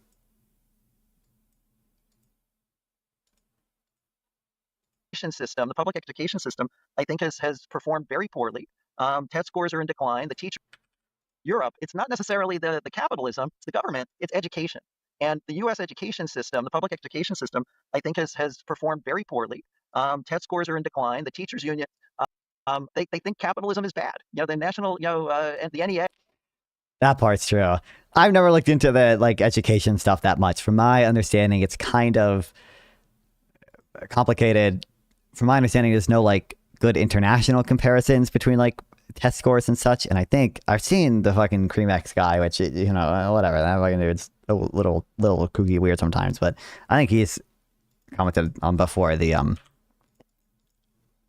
unreliability of many of those data on test scores and such. Which is the biggest. I fucking hated the teachers union based. Teachers union says that as a critique of capitalism, they're anti-capitalist. And so you've got the teachers unions have become very powerful. They're very active in the blue cities, and the performance has declined. And that, I think, is also potentially a cause of less mobility, if the less mobility is true. And that's also something, if you ask me how we could improve the U.S., make the teachers unions less powerful, don't let them bargain collectively. I think that's been a big cost to the U.S. Relative, and Europe, I don't know if it's better. You tell me if it's better there. I actually want to go back to something you said about health, because you said that I'm not so sure that Europe can afford the healthcare. I would say the other way around, because the healthcare in Europe costs a fraction of what it costs in the United States. And deliver so much more. You know that in the United States, there are 358 preventable deaths per 100,000 versus the 100 and something that you have in Japan or Israel or even Korea. So I think that the healthcare is not under. You know that in the United States, source 358 preventable deaths per 100,000 versus the 100 and something that you have in Japan or Israel or even Korea. So I think that the healthcare is not doing prevention like they are doing in other countries, and there is a massive amount of pollution. You know that, for example, Parkinson's disease.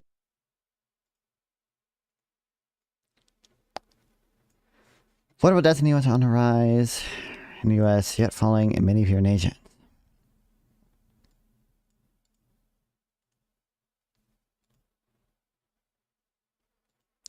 Not fun. Do you do stocks and 401ks or crypto? I wouldn't do crypto. I would do stocks and 401k if I had a real job, but I don't. I'm not familiar with this study. Familiar with the meme Lancet one, but a lot of these studies are not. In fairness, it's not an easy thing to study, but a lot of them are just not that great.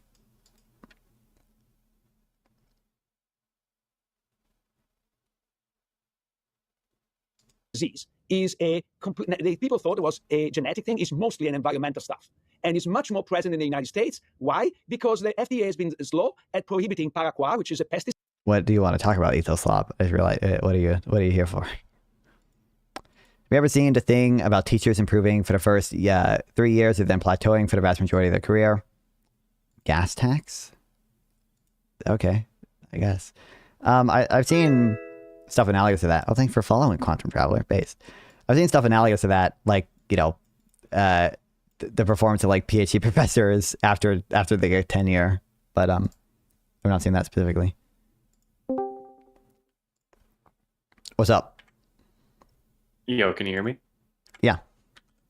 All right. Have you seen the clip today? It's there was a bunch of primary candidates for California, and it was all the Democrats, and they were asked if they would get rid of the gas tax, and a bunch of the populist ones said yes, they would get rid of it, but a lot of the like actual good ones, they said they would keep it. And everyone in the comments, it was a TikTok, and everyone in the comments was saying you shouldn't vote for any of these people if they say they should keep the gas tax. And I'm sure you and I would agree that a gas tax is a very good thing because it solves an externality. But do you think it's worth like abandoning that for like winning purposes in like national elections and federal elections? Well, so that alone probably would be, just because like, you know, the externality you're correcting for is like mostly environmental effects that like Democrats are just going to do like way better shit on than Republicans are anyway. So like if that's the alternative, like, you know, probably would be worth it. The issue is, one, I don't know like how much effect this would like have on the margin or anything, but like I just don't like that. I don't like rewarding that rhetoric or like rewarding that like way of thinking or whatever. You know, it's like I wouldn't like not vote for a politician just because like they want to get rid of property tax or something, right? Like, let's say I thought that had like no chance in hell of passing or whatever, but like I just don't like rewarding that type of behavior, that type of thinking, that type of like policy or whatever. I don't. It would just depend a lot on the election and like how much I think it's going to affect the rhetoric in the future. I don't know how it's possible to not reward that though, because people on the right and like casual people on the left don't like higher gas prices, even if it's overall a good thing to have a higher gas tax. Like no one's going to support that. Even for like carbon taxes, the best proposed carbon taxes are ones that have like a carve out for gasoline, because people just hate seeing gas prices go up. So I don't know how we're ever supposed to achieve that, or ever supposed to like promote electric vehicles or public transportation without people just not voting for you. It seems like it's impossible. Yeah, that's what's frustrating. I have no clue. I've told you before, like, I have ideas of what like good policy is. I have no clue how to make a lot of it like a popular or like message on it really well. They're like some things, or like even like wonky tax policy stuff, you might be able to say like, oh, look at this cool tax policy that's gonna like get rid of avoidance by, you know, doing it destination based, right? But right, yeah. I just don't know. I feel like I think people probably associate climate change stuff with like the culture war now too, and so I don't know if people even want to hear that stuff or whatever. But there are probably ways to message on like climate, environmental stuff that are like populist or whatever, and maybe that can, if you do it correctly, can outweigh your position on keeping a gas tax if you're you know at least subtle about that you want to do that. But I don't know. I think. And I don't like, you know, this is like rewarding rhetoric or whatever. I think it's impossible to avoid playing into like at least some pseudo populist rhetoric. I think focusing on, I don't know if this necessarily does better than like some of the economic populism stuff or whatever, but like just focusing on like corruption and focusing on like attacking Trump or like getting rid of the corruption from the Trump administration and stuff. Like I think that probably can do pretty well. It doesn't like have the same harms that I would worry that economic populism would. Yeah, that's probably the most powerful way. It just sucks because like correcting the like externality of like gas from cars or carbon emissions from cars is like probably one of the most powerful things you can do to fight climate change, right? And we just can't do it because people aren't going to be on board with it. But yeah, that's all. All right. Thank you. It. For sure. Highly spell available from the early tier available.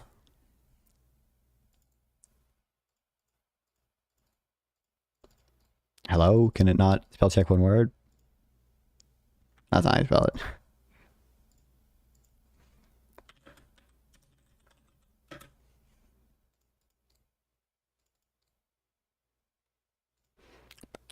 You know, I thought John Ossoff actually did. There's some ads where I think John Ossoff does kind of well on some of the rhetoric thing.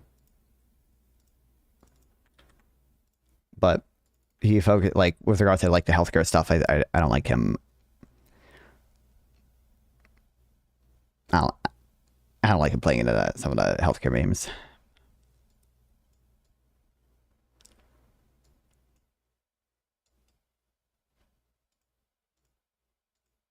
Decide that is directly related to. Haha, also found the second brain memes I see. What? Oh, Cloud Code? Oh, set up Obsidian Vault config. Yeah. I set that up. Dude, I get... My Instagram feed has a lot of, like, AI... Not AI slop. What's the word for it? AI promotion slop. I don't know what to call it.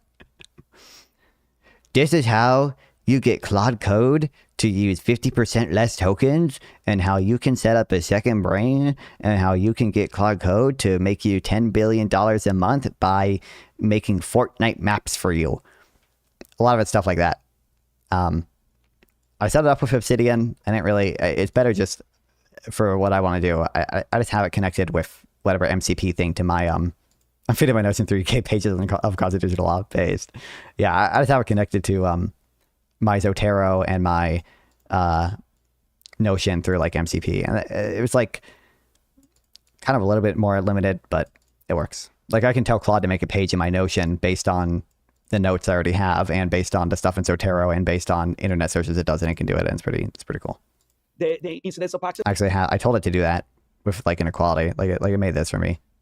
It's like not outstanding or anything, but like it's pretty good, and you can see. It even has a little source legend for me. Made some nice tables about the top 1% share compared to by a bunch of different estimates.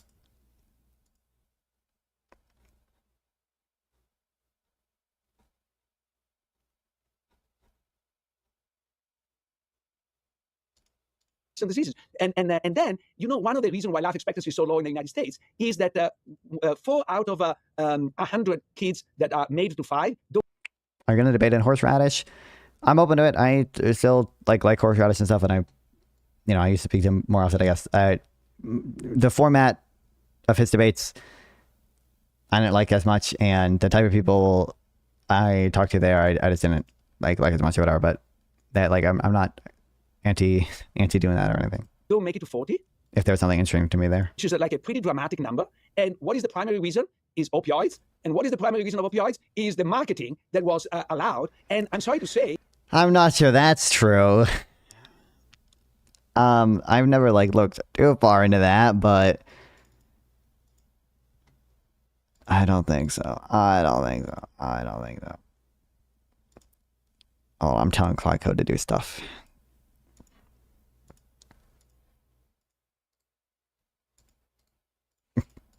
The capitalist incentives of McKinsey helping Purdue sell that stuff to every little hospital and kid. I think that is a really failure that Europe has avoided and actually saves a lot of money in it. Yeah, that's fair. I mean, the U.S. can do better, on healthcare. I think we agree with that. Whether that's a capitalist failing or a government failing is a different question. And then again, we have a different population to start with, so it's a very complicated question. And our health economists struggle with this as well, as you know. I want to come back to that too, but I had a bigger. I think I looked at the Google form that he sent or whatever. None of them were particularly interesting to me. And then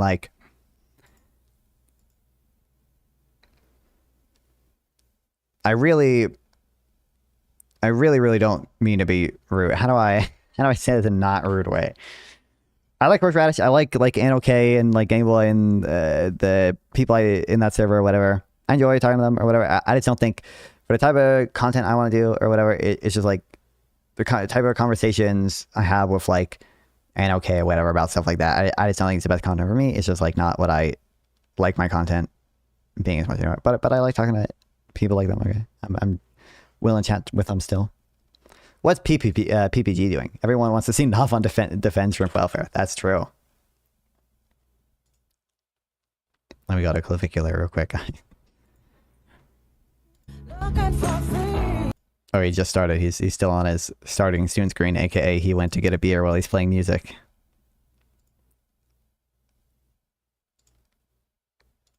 Bigger picture question to ask you that has puzzled me for a long time. So I hear. Can I say something? Well, what's up, Silverant? I guess.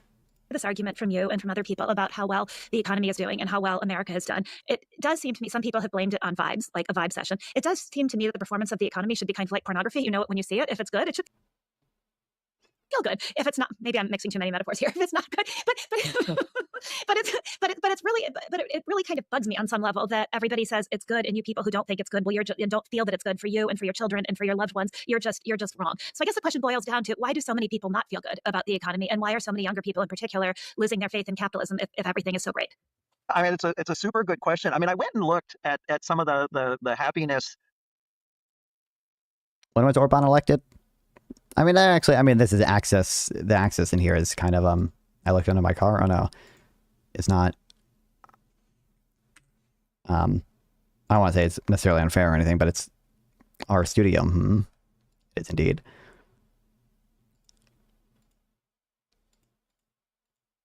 It is somewhat zoomed in. Didn't see like a puddle of fuel or anything. Well, that's good. Ain't gonna lie. There was one time that I was at the like pharmacy. There's some shit leaking from the bottom of my car, and I just drove home, and it hasn't ever happened again. So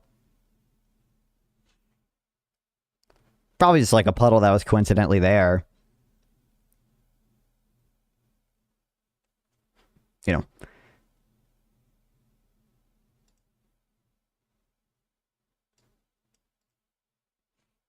Guys, I didn't get far enough in our tutorial to know how to edit this code to expand the lines.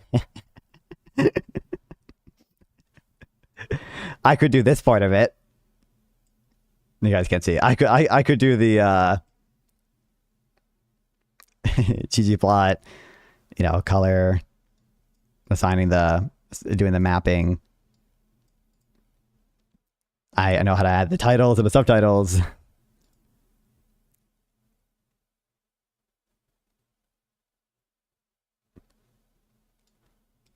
Or life satisfaction answers people had both in the general social survey and then the Gallup World stuff. And what's fucking hazard. Oh, bro, is a wooden block painted black? Interesting. First answer, why the majority of socialists tend to come from upper class families. Then you'll have your answer on why people are dissatisfied. I'll see how those are connected. What are you trying to do? Just make the y-axis like just expand it by, just make it, I don't know, 15 to 25 or something. When was Orban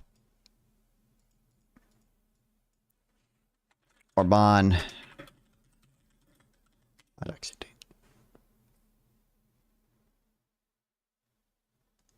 Let's pull a Jackson Hinkle here and draw a dotted line there.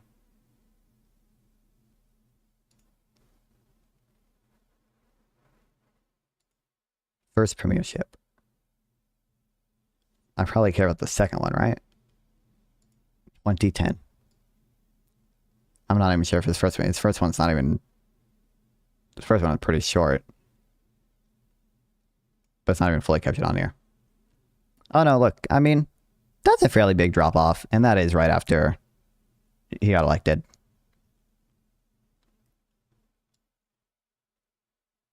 Leave your code in the corner so I can look at it, please. It'll take 5 seconds to ask Cloud Code how I do it. What's super interesting is if you look from 1980 to 2018, U.S. life satisfaction was pretty constant. It was down a teeny bit. Knew it? Knew what? Oh, you jealous. What's going on here? But it was pretty constant, about pretty happy, somewhat happy, and not too happy. And I think that's also true in Europe. The big drop, actually, in life satisfaction was 2018 to 2024. And there was a big drop in the U.S. There's a drop in Western Europe, too. Not quite as high as the U.S., but a drop. And so What a comment. So I would like to say this. I want you to lick someone's peanut butter out of my belly button that it becomes so illegal that people start to protest it. Incredible. The pandemic could be social media, which we're finding out has negative effects, particularly on kids. And that, by the way, is being reversed as there is on the opioids. So there are these self-correcting mechanisms, which are part markets, part government, that are pushing. So I don't know. It's a very it's a real puzzle, that 2018 to 24 drop. But Steve, you cannot sort of not take responsibility for capitalism when you see sort of the influence that, for example, the big chemical companies have on allowing pesticides to be distributed, or Purdue basically getting its way in having recognized the opioids as a safe medicine and sold everywhere, and McKinsey supporting that and pushing that even further. This is part of some of the aspect of capitalism, and why is this, you're saying is a responsibility of the government to undo it, but if the capitalists are buying off the government, what can they do? But Luigi, I think you're ignoring, first of all, I think you have this view that all companies are evil, and I have a very different view. No, that's not true. But companies want to do the right thing, and some don't, and often that comes back to bite them, which has happened in the opioid case. Not always, but you're like ignoring all the benefits, right? This is the thing that's like the alternative is stagnation. Or I want to know what your alternative is. Europe is stagnant. They don't have innovation, and part of the reason is their labor markets are very inflexible. It's hard to hire and fire people. It's overly regulated. True, my goat. So the Europeans have this problem. We don't. And there's some negatives, which you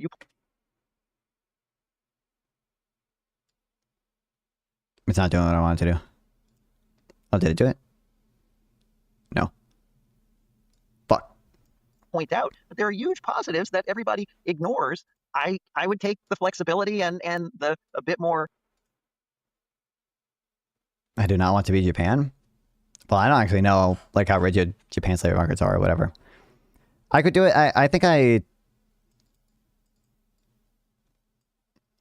Learn how to do... Actually, no, I don't think I learned how to do that. Let me see, whatever. Some of it is... I just don't know where that... I found where it is. I have to change it out. Some of it is I just don't know where it is in a code as well. Of the volatility, so you get innovation rather than stagnation, and that's the and that's why again you do need a safety net. You need to have that, and that's why I focus on that, and we do. You treat Europe like as a whole, but Sweden is performing very well. It's not a stagnant place. There is innovation, and there is longer life expectancy. People are happier. It's a much better place. Italy, I grant you, is a disaster. It's stagnant. People, the only thing that they do is they live a little bit longer because the food is better. But that's another story.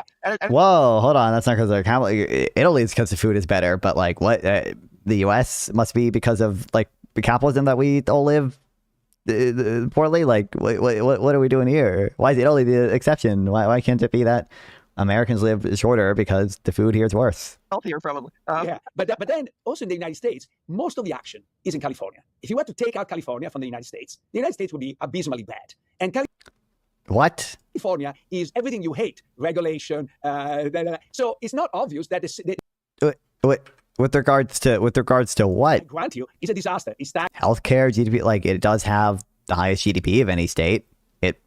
Probably has the highest GDP per capita of any state. I don't know for sure. U.S. states by GDP per capita.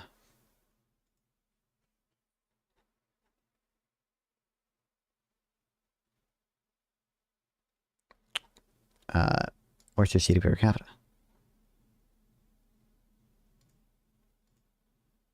Oh, DC does. California's all the way to, they're all the way at number 6, bro. Unless you were counting, I mean, DC's a little weird. That's kind of an outlier. There are a lot of like things like technically headquartered and stuff in DC that aren't really real activity there or whatever. But New York obviously is also like a liberal state and such, but Massachusetts, Washington, Delaware, I don't know how they gotta be pretty progressive up there in Delaware still, but California's all the way down here. But I think probably they're just the mechanism there. Although I think you can argue kind of the upper bound of how bad some of these regulations and policy can be or whatever. First of all, even the regulations in California, at least in the labor market, are not comparable to the ones in Europe, right? If California had European style labor market regulations, you cannot have Tesla, you cannot have Apple, you cannot have all these tech companies stationed in Silicon Valley. It would just be totally unfeasible. It would not work, right? It is still way cheaper to fire someone in California than it is in basically any European country. Maybe the Eastern European countries are exceptions to that, but I don't know for sure. But there's something else I got hung up on Eastern European countries because I don't know their numbers out of the top of my head. I don't know if there are good numbers for them as a whole. But the mechanism there is probably tech companies, whatever, are founded there. There's just kind of amalgamation effects that make it such that it became an innovation hub, right? I don't know fundamentally what the root cause of why it was California there. I know what you don't need to keep. I understand. But once it's an innovation hub and you have a bunch of smart software engineers, and the software engineers also tend to be gay San Francisco femboys, so the gay San Francisco femboys will vote for the progressive Democrats, and doesn't really, there's a common factor affecting both of the things. It's not the case that the regulation is causing a growth or anything. Sweden is performing very well. It's not a stagnant place. There is innovation, and there is longer life expectancy. People are happier. It's a much better place. Italy, I grant you, is a disaster. It's stagnant. People, the only thing that they do is they live a little bit longer because the food is better. But that's another story. and it's healthier, probably. Yeah, but then also in the United States, most of the action is in California. If you were to take out California from the United States would be abysmally bad. And California is everything you hate: regulation. So it's not obvious that the successes are due to the American capitalist model you like. They're in fact due to the opposite. No, come on. The businesses in California can hire and fire, so you have the flexibility. You have startups failing all the time, which is very different, again, from Western Europe. Sweden, I think, is a little better on that score, which is another reason they've been successful. But Sweden's a small country. Sweden has, I'm going to get this wrong, but 10 million-ish people. The economies that have scaled, that are large, the U.S. is unique and uniquely successful over a long period of time. And those other countries that are larger in Europe are just not nearly as successful. And then California, we'll see what happens. But it is the fact that tech goes there and everybody agglomerates, I think, is powerful, as long as they could. What did I say? We might not mention the femboys. Okay, I would say the picture is not really complete without the femboys, but mess it up. We'll see.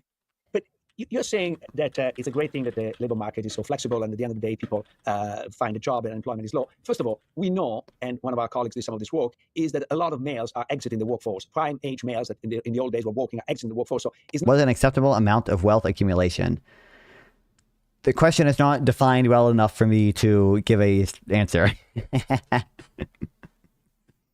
don't know. There's not going to be a number ever, right? It's going to depend on what the sort of political constraints are. You would imagine different societies have different regulations, different laws, different norms and cultural practices with regards to that'll affect how much the rich can influence politics. So if you have very good institutions, very good norms, a highly transparent government, there's going to be the acceptable amount of wealth inequality is going to be higher than a country where the corruption is a norm in the government. It's not very transparent. The government's not very responsive to the people generally. There's that. It's going to be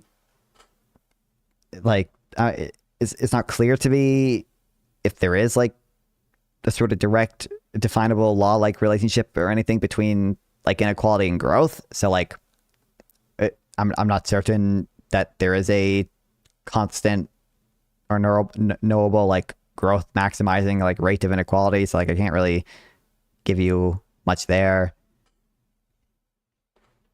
I don't know. Not true that they reallocate. And two, we know from the work of how you define wealth. It's difficult. It's sensitive to a lot of assumptions you make. When you say inequality, there are different ways to measure inequality as well. Are we doing absolute inequality? Are we doing relative inequality? David Otto, that the China shock was pretty. The accumulation of money for its own sake. Oh, China shock mentioned. Oh no. Especially by the usury and unnatural activity that dehumanizes those who are we pasting something from Wikipedia? What are we doing? Have you seen the new Will Witt drop?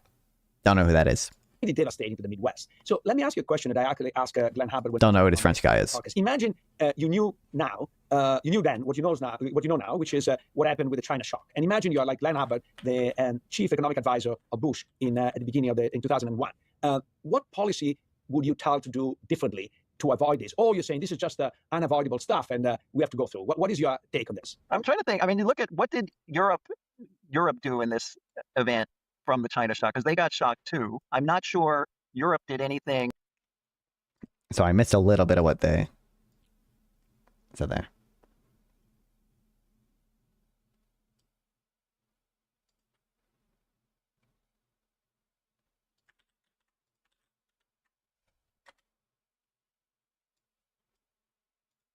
Boom. Still clearly going down. Pretty soon after he was elected. I also want to well, I can talk a lot to do it, I guess. Let's see if we can figure it out. Have a chart to see how much of it is like family spending versus other social spending.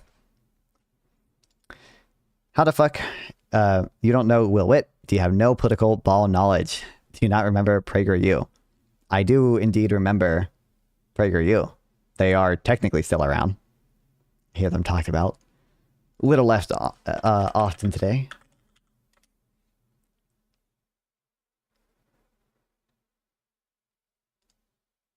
Yeah, I don't notice, dude. I'm non-fawning right now. What's up, Cope? Okay.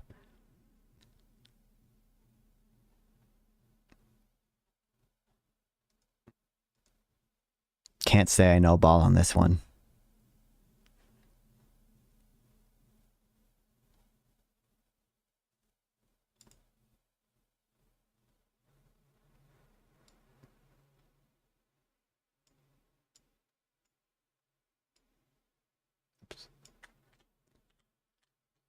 That's not what I wanted.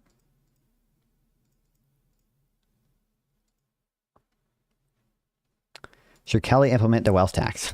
No. Differently from what One hand on a mouse, one hand on a pants. Always. Always. we did. Did they have more protection? I think that in Europe... All non-fawners should always be gooning to my streams. You should always have the multiple monitor setup. Why watching me on one, you got porn on the other. Is more difficult to fire. So I think one of the reasons why Italian productivity is not going up so much is precisely because there is a slow adjustment process. However, we didn't have the wave of suicides and drug epidemics and alcoholics that the Midwest had. So I think that there are some important trade-offs there. Yeah, I think what I would say is policy-wise, I think you want the world to respond to technological change and to be more productive, that at the end of the day, that's a better thing. I think in this case...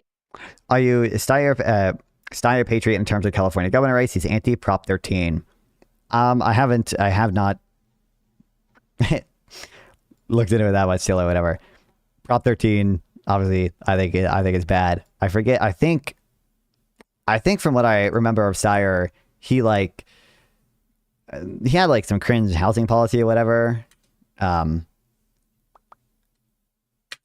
I remember, I think I was talking to Easy Money about him. But I don't know.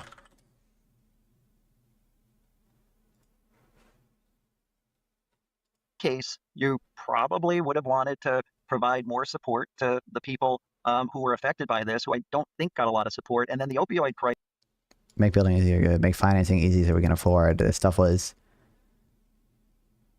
maybe a little weird. This was the interaction between... He slopped singling, but good substantially. That's all I need.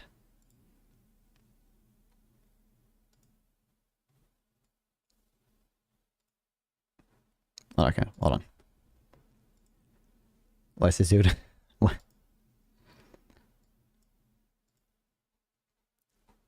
Wow.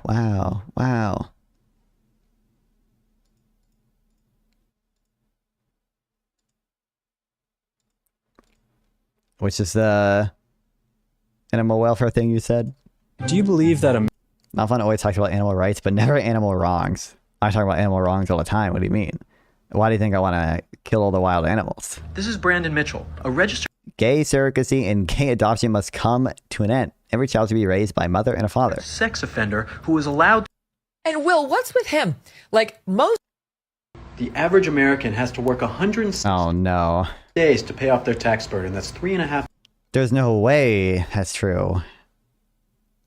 That's like a third of your... Maybe the average American is paying like close to a third of their income in taxes, but not certainly not the median American. The average American has to work 106 days to pay off their tax burden. That's 3.5 months, 29% of the year. For what? We send money to 177 countries around. Then Fortnite is like depending on the year, between like 1 and 2% of the budget. Out of 193 countries, I didn't vote for that. For massive welfare states, trillions for that. Based. People poor. For Source. Surely not now because of no tax on tips. That's true. That was congressional sexual assault settlement.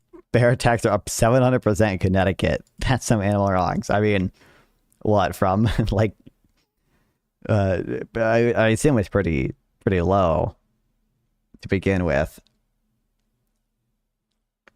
I remember looking at the Wikipedia page for polar bear attacks one time. I don't know why I was doing it for polar bear attacks one time or whatever. Like it was like way more common than I thought. Of looking at people for their race or their character, what do you think is more important? I feel like someone's identity includes their race. If you believe we should be bombing Iran and sending our troops over to the Middle East, that's fine. You trust. So while our airports absolutely suck, we're at war. I'm here to say that systematic racism. I don't think any of the stuff about animal welfare. Oh, here we go. Why the right should fight for animals. Okay. Maybe he can make up for the gay adoption takes and the racism takes. And I imagine that his Iran takes are motivated by some not solid reasoning. Not many know this, but last year I was going to leave the majority of politics and videos altogether to go work for animals. Ever since I was a young boy, it was always my dream to work with big cats. I was a rather shy and nerdy child with few friends, and I remember sitting in the back seat of my mother's car completely engrossed in animal textbooks. And when at home, my eyes were glued to the screen of the latest nature documentary. I especially loved lions, and nothing brought me greater joy than watching them prowl. Okay, so he's the I like watching animals kill each other. Feral hunt and sleep across the savannah. The majesty, magnificence, and the beauty of these great beasts always mystified me. And since as early as I can remember, I wanted to study them, connect with them, and save them. And why didn't you do it, buddy? All my birthday parties were at the zoo. Blah, blah, blah. 10 degree. I once Charlie Kirk was murdered last year. I knew I had a whenever I talk to people about abortion and the great evil it is, I always tell them to go watch an abortion. The visceral and horrible visage of the procedure will make anyone's blood curdle. At what state? Like, abortion in the first trimester is usually a fucking pill. And it's like bloody, obviously, but it ain't like that bad. It has the effect for many of immediately turning them pro-life. Maybe for retards. Those who refuse to watch ones are merely hiding themselves from the evil that it is. Yo, horseradish. Thanks for the raid. Let's go. What's up, Bisky? It's been a bit. There we go. The sound was a little delayed. What's up? Oh, vegan. Wants to be a vegan. Welcome back. What's up, Les Chief? What's up? Isn't that how I pronounce it? Eventually, Visage.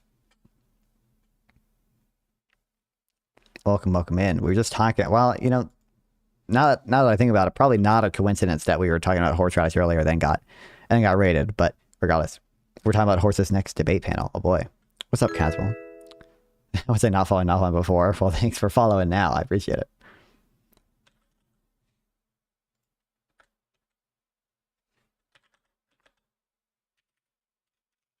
Oh, hold on. Is it the horseradish? Yeah, there we go.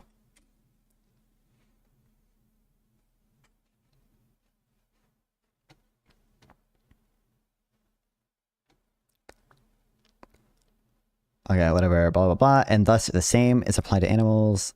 Factory farming, habitat destruction, animal testing, poaching, and fur trade, pet abuses, circuses, and the list goes on. I urge you to take the time to watch the hell that is to millions of animals around the world today. Animals skinned alive for their fur, tossed into a bin. This is base. Let's go. And still breathing. Animals in agonizing suffering. Animals tortured and even mangled for fast food burger your kid won't even finish and throw into garbage. Base, my goat. Okay. The solution here is not veganism. Fuck you. Or throwing paint on people. I'll do what I want. Or marching topless down the street. Fuck you in a pig mask.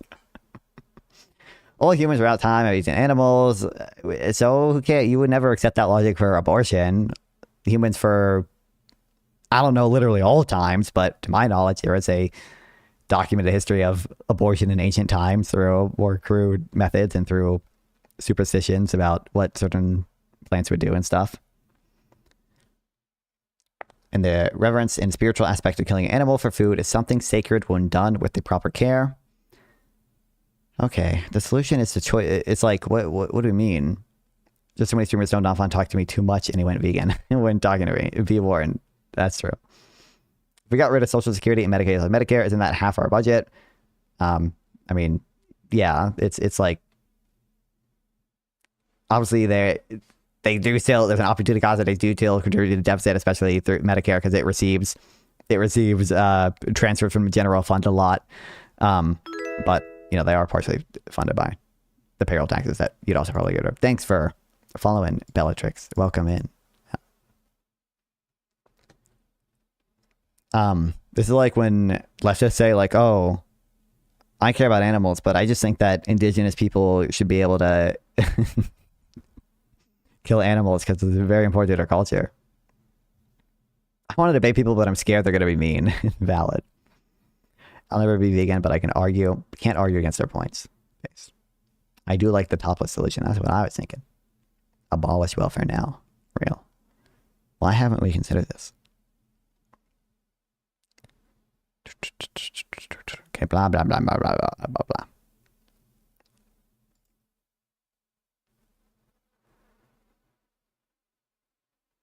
Blah, blah, blah, blah, blah, blah. Stop using products as an animal. Stop eating meat coming from factory farms. Stop using good, which is like 99% of meat in America. Stop using goods directly tied to destruction of natural habitats. And stop wearing unethical animal fashion as a start. You can affect the market shares and company profits and support the businesses doing real good while rejecting those that are despicable.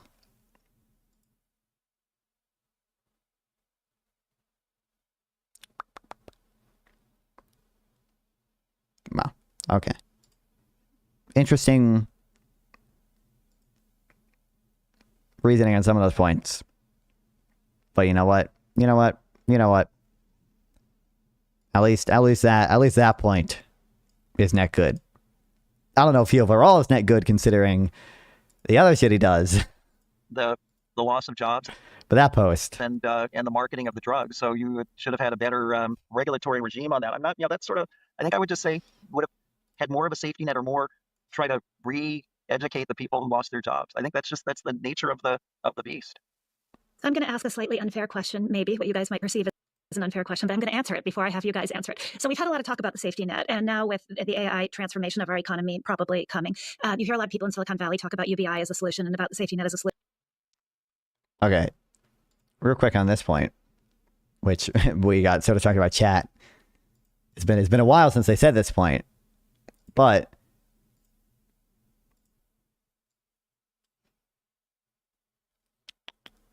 if you look at this paper, but it's in the appendix of the paper, we're going to take a bit to find this paper. Basically, this paper is like a correction. So the big China shock paper, right, is Arthur Dorn Hansen in 2013, the like local labor market effects of Chinese imports or whatever. This is their instrument they use is like not the best. There is, kind of correlated with a bunch of other with imports from other medium to high income countries. So it's not really measuring the effects of the China shock so much as it is to some degree measuring the effects of globalization. This was part of a correction to it, this paper. I think they go over. We discuss and illustrate several practical insights of this framework in the setting of Arthur et al. 2013, estimating the effects of Chinese import competition and manufacturing employment across the U.S. and commuting zones. So I think we wrote a new econometric framework for the shift share instrumental variable regressions in which identification follows from the quasi-random assignment of shocks, while exposure shares are allowed to be endogenous. And in part of their correction, one of the interesting things is that although they did still find a negative effect on manufacturing employment, they did not find like almost any impact on like transfer payments and unemployment more generally.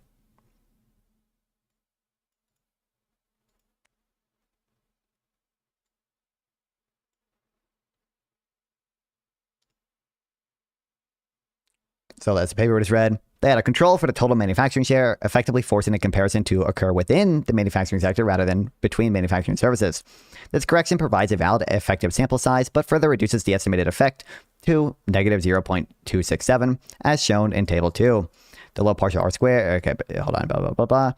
The coefficient for unemployment growth falls from 0.221 to 0.063 with a standard error of 0.60. For labor force non-participation growth from 0.553 to 0.098, and that's a standard error there. For log weekly wage growth from negative 0.759 to 0.227.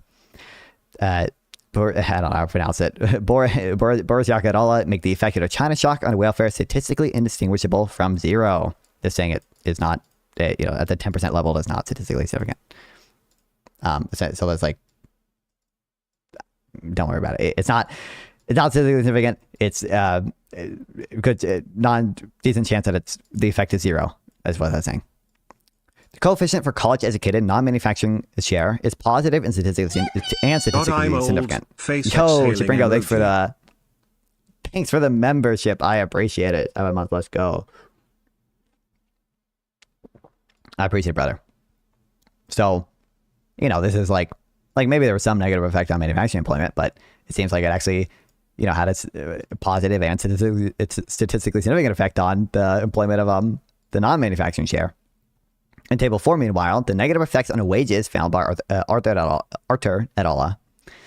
Become statistically indistinguishable from zero, except for non-college educated men who appear to have benefited once the incomplete share issues is addressed, the opposite of what would be expected from Arthur et al.'s story. Table 5 then adds further nuance. There is still a negative effect on manufacturing employment, but the effect on manufacturing wages is now positive and statistically significant. Some increase in government transfers as a result, but the amounts were tiny, $34 per capita over 2 decades for every $1,000 increase in imports per worker. Finally, in Table 7, the statistically significant decrease in incomes found by Arthur et al. Shrank and became statistically insignificant. So, I think there's there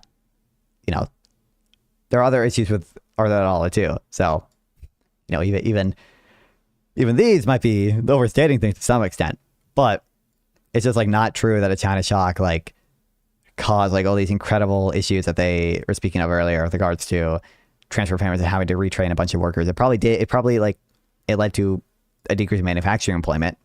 It's not clear that it led to a decrease. It led to a decrease in overall employment. It's not clear that it led to a lot significantly more transfer payments or significantly lower wages or anything. The loss of jobs and the marketing of the drugs. So you should have had a better regulatory regime on that. I'm not, that's sort of, I think I would just say would have had more of a safety net or more try to re-educate the people. Maybe what you guys might perceive as an unfair nature of the. I can tell if my headphones are desynced or if Edge is lagging. I think it's just my headphones.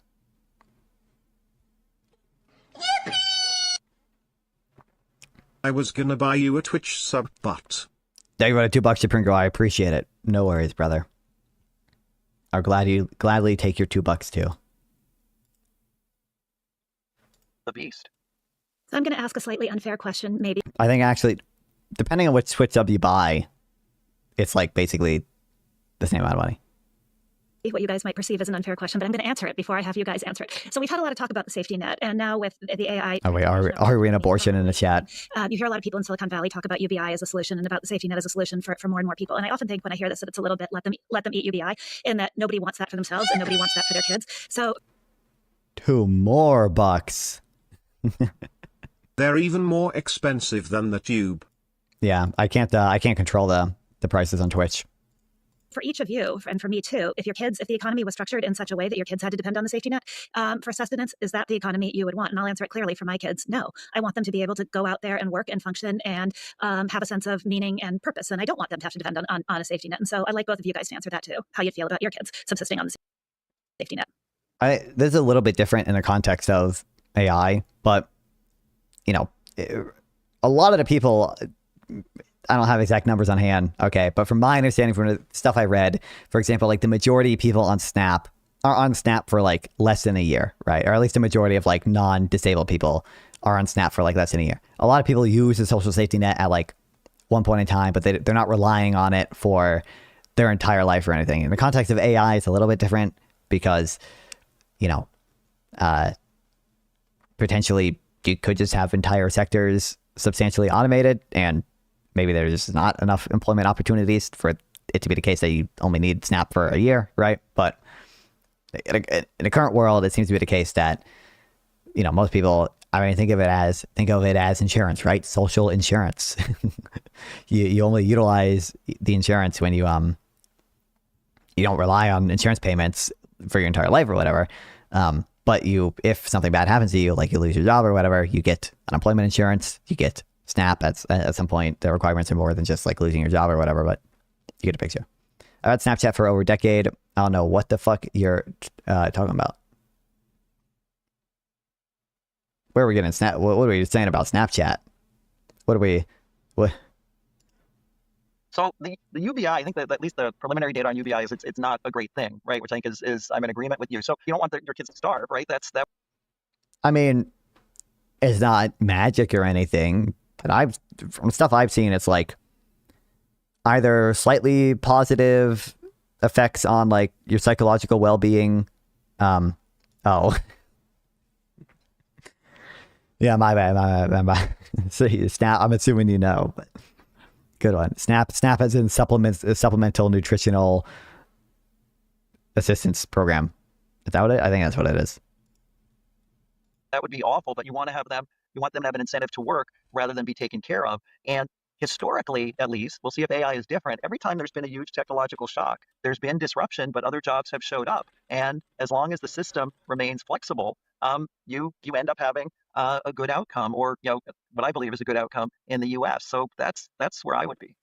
But Steve, yes, eventually you have a good outcome. In the middle, you wipe out a generation. So if you value zero, the pain and suffering of a generation, it's a great outcome. But why would you value zero? Luigi, where are you wiping out a generation? When did this ever happen? Think about with the introduction of the spinning jenny in the Industrial Revolution, there was a generation of loomers that was wiped out. Let's go since 1900 or the 1880s. People were the farmers, that they came to the cities and found jobs. There's been all these, electricity. It took time. People adjusted. The PC, people adjusted. Secretaries, the word processor was not good for secretaries, but people adjusted. The internet was not good for retailers. People adjusted. So in the last 125 years, the beginning of the Industrial Revolution, I'm not sure is the analog here. I think the right analog is the technological changes in the last 125 years, and there have been people have adjusted. And again, you're not throwing people away. You have a safety net, and then I should also ask, what's your alternative? What would you say? So I think I don't think he's asked that question like 3 times. I don't think he's given a good at least not as like. I don't want to say good because that implies like normative or whatever. I don't think he's given a detailed or like remotely detailed enough alternative this whole time. I kind of agree. Okay. What are you saying? So first of all, I want to say you're forgetting the China shock. In the China shock, there is a generation that's been wiped out. If I am a 45. No, there were some people that were wiped out, but it's just not the case that the generation was wiped out. I just don't understand where we're getting that from. Like how so? Did it plausibly lead to some decline in manufacturing employment? Sure. Did it plausibly lead to some rural areas like getting like left behind or whatever? Sure. I don't think that just like doesn't generalize to the generation got left behind, because many of those people did not get left behind. They found new jobs in big cities, being gay femboys, right, in software, right? Like obviously that's a bit of an extreme on both ends, but a lot of them did reallocate to sectors and got paid the same or more. Can we talk about how bad DMCA has become, given where we are? They had good intentions, and I don't judge them for not properly forecasting how ubiquitous computing would become. My favorite video on YouTube, which this is probably a little bit different than the type of stuff you about to bring out, but I think my favorite video on YouTube is Tom Scott's YouTube's copyright system isn't broken, the world's is. That is a banger video.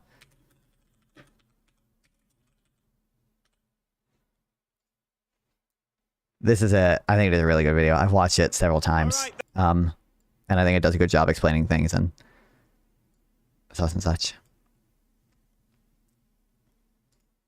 5 years old, working in a construction or in a factory, and my next job is to be the cashier or trying to become a nurse or a web designer is not easy, and most of the time. I mean, yeah, but and without a doubt, there were some people that happened to, but for one, they might touch on this. You know, you might be leaving some people behind or whatever. A lot of other people benefit though. They benefit from the cheaper goods from overseas. Exporters benefit insofar as, the increased imports is also going to increase their exports. Oh my God, Trump got returned. Yeah, I've been watching at least some of his newer videos. I think I've watched like the 2 latest ones, but I think I watched the 2 first ones. And then where's like the coefficient for college educated non-manufacturing share is positive and statistically significant. So like these are not all going to be the same people, but it does show broadly reallocation can happen to more efficient sectors, and overall we can be better off. It doesn't work. And that generation is white power. It's not in the industrial revolution. It's 10 or 20 years. Hey, what did it say? Sorry, I just heard that generation is white power. That's what I heard. What the fuck was... Easy, and most of the time doesn't work. And that generation is white power. It's not in the industrial wiped out. Okay. Of course, there are winners and losers all the time, and it's terrible that there are, but it's true. Again, that happens. So what is your solution, though? You haven't said your solution. I think that we want to adopt technology, but it's not obvious that the maximum speed is the optimal speed. And so maybe we didn't even... The China shock was absolutely not us going the maximum speed. We it took I don't want to say decades, but it kind of did take decades to get to the point where we were willing to freely trade with China, all the way from fucking Nixon to like the early 2000s under Clinton. I think we still were when China joined the WHO and we normalized some relations with them. Like it kind of did take that entire time to get there. We want to slow down in order to make it easier for one generation to move out. I think that's so dangerous because information wants to be free. And if we slow down, then someone... Did Clinton ever visit China or anything?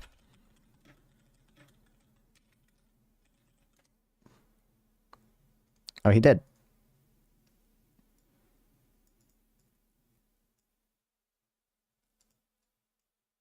Someone else, China or India or whatever is going to do it. And then you're behind like Europe for, in a way that makes it very, very difficult. So I think that's very dangerous. That's why I like our system, because again, there are positives and negatives, and the negatives are awful, but like relative to any alternative, it's like hugely better.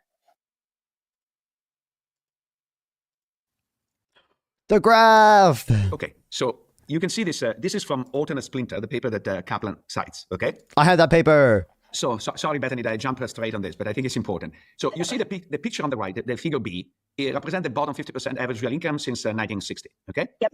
Now, if you look at the fiscal income, just for your information, this is what you report in your sort of tax returns, as we pay recently. You might be familiar with that.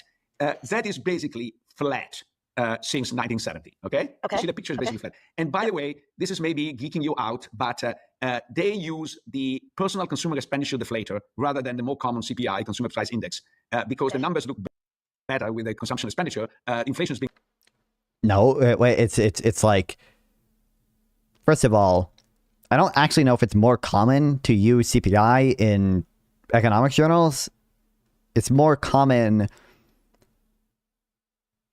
like online. But I don't actually know if it's more common to use it in economics journals, because it is well understood that CPI is, overstating inflation. And if we're going to complain about, quote unquote, like the numbers looking better when you don't use CPI, like, can I just equally complain that you're only using it because the numbers look worse when you use CPI? CPI, consumer price index, because the numbers look better with the consumption expenditure. Inflation.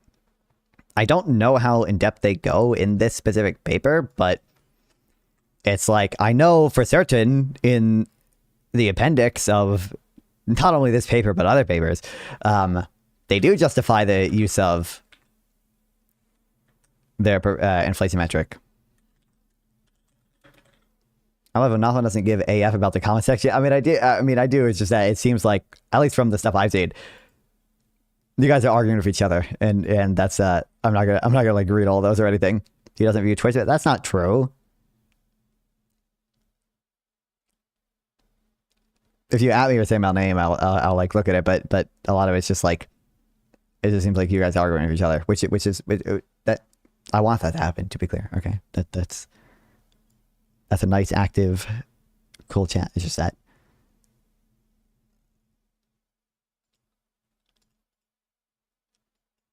I'm not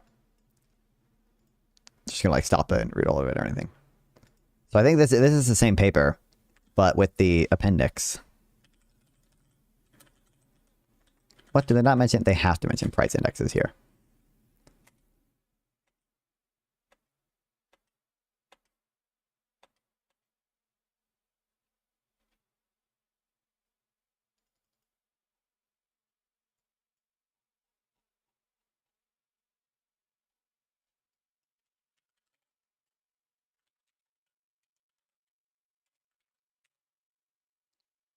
Inflation is better than the more common.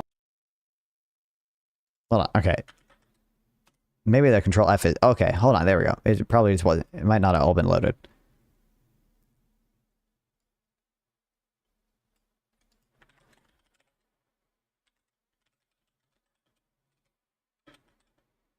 They might not talk about it here. Never mind. I might have been lying. Certainly, there are. I could find papers where they justify it, but I was talking about Scott Winship earlier. For example, I know he has work on the best inflation indexes to use when doing stuff like this. Common CPI, Consumer Price Index, because the numbers look better with the consumption expenditure. Inflation is being higher if you look measuring the Consumer Price Index. But let's keep. So let's pause on that. So what you're saying is that number would look even worse if it were calculated. It's flat, but it's flat using the best possible way of looking at it. And But why are they? When it say fiscal income here, that's their market income, right? Oh, no, fiscal income excludes capital gains. Personal consumer expenditure deflator rather than the more common CPI, Consumer Price Index, because the numbers look better with the consumption expenditure. Inflation is being higher if you look measuring the Consumer Price Index. But let's keep. So let's pause on that. So what you're saying is that number would look even worse if it were calculated. It's flat, but it's flat using the best possible way of looking at it. And if you calculated it more honestly. Not on Crocs with socks on opinion.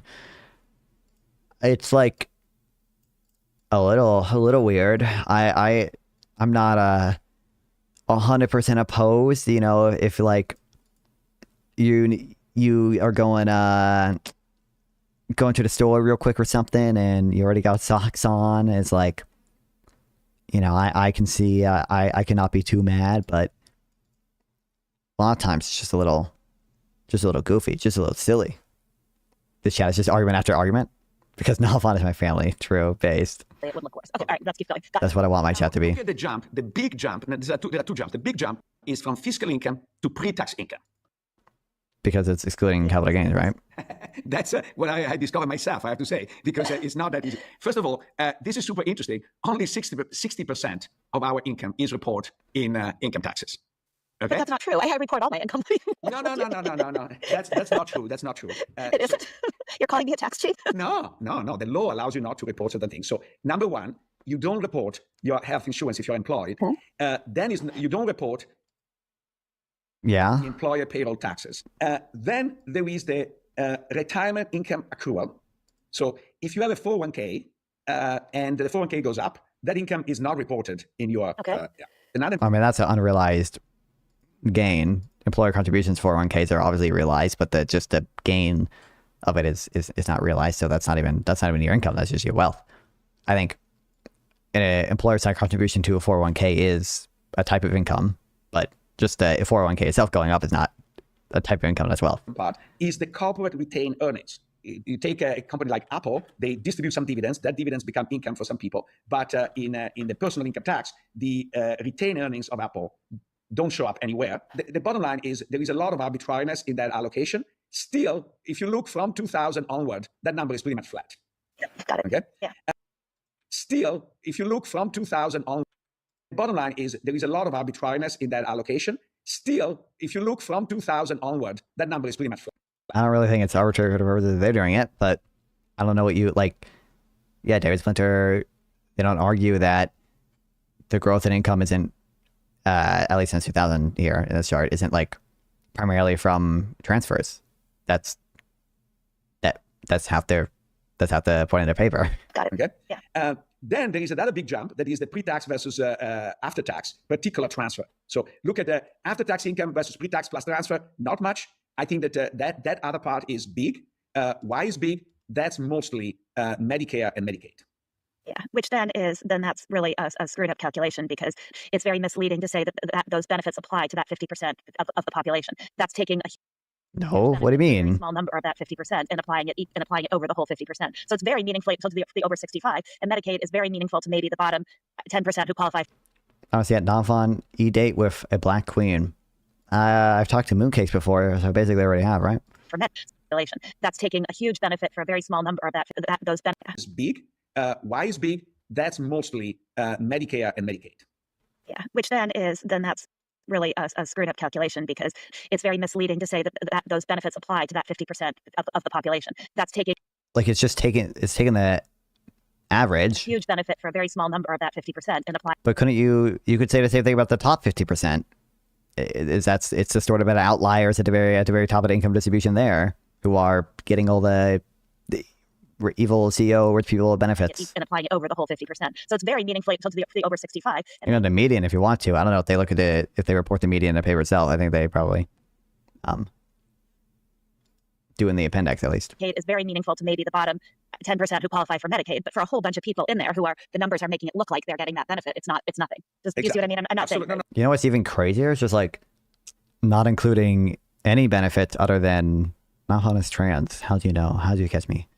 I thought Donphan pitches for the same team. I don't. Is what Besides and Zuckman do, where they don't include like any benefits for that aren't I believe they don't include any benefits other than like refundable tax credits for like the bottom like 20 or so % of people, and then they also do include as income the like wealth, the unrealized gains of the top 10%, 1%. So they literally exclude from their analysis the unrealized gains of the rich, but don't include the realized benefits of the poor. They also just have like an arbitrary threshold.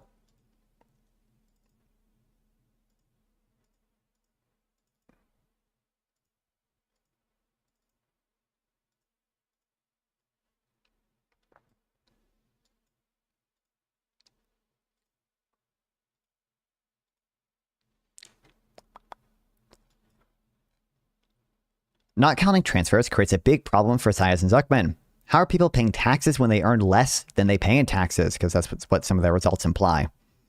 Of course, in reality, they pay taxes out of their transfer payments. But Sias and Zuckman are ignoring transfer payments. So in the case of people who earn no income, they would be forced to divide any sales, excise, or property taxes paid by zero earned income, which is mathematically meaningless. Even with small positive amounts of earned income, Sias Zuckman's computed tax rate would be unbelievably large. They solved this problem by excluding individuals who have earned less than $7,250. That exclusion is strictly arbitrary and actually removes more than 80% of the observations from the bottom quintile. They justified this particular cutoff as being half the annual earnings of a full-time worker at minimum wage. That, of course, is not a justification for choosing the income level, but simply an arbitrary label. By dropping those earning less than $7,250, they get an average tax rate that is consistent with their story of the bottom 60% of the income distribution, having relatively constant average tax rate of about 25%. Had they used an equally arbitrary cutoff at $3,625, they would have had to explain a nonsensical tax rate of about 50% for their lowest income in their sample. I think this book also has stuff about the Consumer Price Index.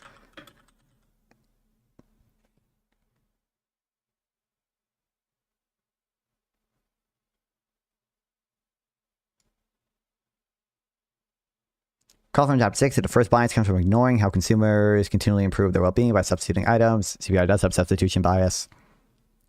While the total substitution bias CPI is small in a single year, official government data shows that from 1967 to 2017, this bias caused CPI-U to overstate inflation by 31.6%. I believe I think he probably mentions in here, they do have CPI-R, which accounts for some of these things. Since August 2002, the Bureau of Labor Statistics has published a chain consumer price index for all urban consumers that eliminates this bias, beginning with data for December 1999. The 40-foot Confederate flag I ordered to your address says it should arrive in 2 days. Good to know. Good to know. I don't even think what's up, Matthew Powell? Welcome. Me reading the Bible and not being preyed on. Countries better than America allow bankruptcy on older debt. Oh, okay. I didn't ask for it, but I love not talking and receiving things in my mouth. Okay, based.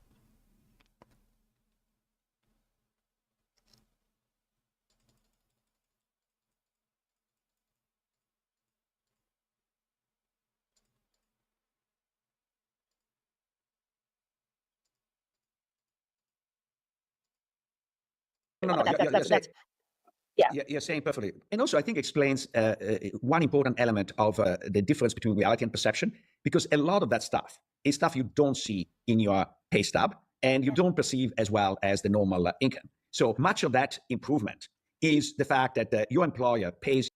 I don't think anyone argues against that. By the way, hold on. It just finished the thing. Actually, it finished a little bit ago, but I just only noticed it now. It did not take that long for Cloud Code to figure out how to do it.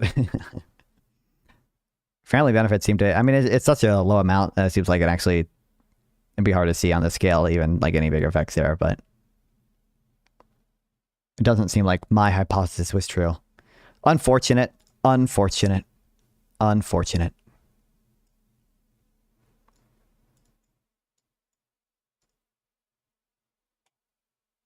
For your healthcare, and the healthcare is super expensive, becomes super expensive. But you kind of perceive you still have the same health insurance. In fact, if anything, if you look at the little fine print, that health insurance has become worse. I don't know if they talk about this in the paper, but yeah, it's perceived differently, and that is one of the reasons for maybe the disconnect there. But so what? That just gives you an explanation for like the disconnect between which again, I don't think the disconnect is actually that big once you look at how Americans rate their own financial situation as opposed to how they rate the economy as a whole. But that, like, yeah, I agree. That's part of the explanation for the disconnect between like survey data and the numerical data we have. Because it starts to cover less and less things over time. So your perception is, I get worse and worse over time. Also, but source? What do you mean? They pay in dollar terms more and more over time. If there is one big conclusion of the discussion with Steve, is that healthcare is the center of the universe to some extent. I was actually thinking that too, because do any of these frictions matter other than healthcare? Because if that keeps people in jobs that they don't want to be in, just that level of anxiety that if you lose your job, you lose your healthcare too. It's just, it adds truly. Why are we talking about that here? Because that is what makes people feel so trapped, right? And as somebody who pays for her healthcare, because I'm an independent contractor, I mean, it is insane. My premiums went up 40% this year. I don't know what is happening in the market, but it happened across the board to people. And so I mean, I don't know how much money she makes, but it could have been I don't know if I believe some of the ACA subsidies have expired by now.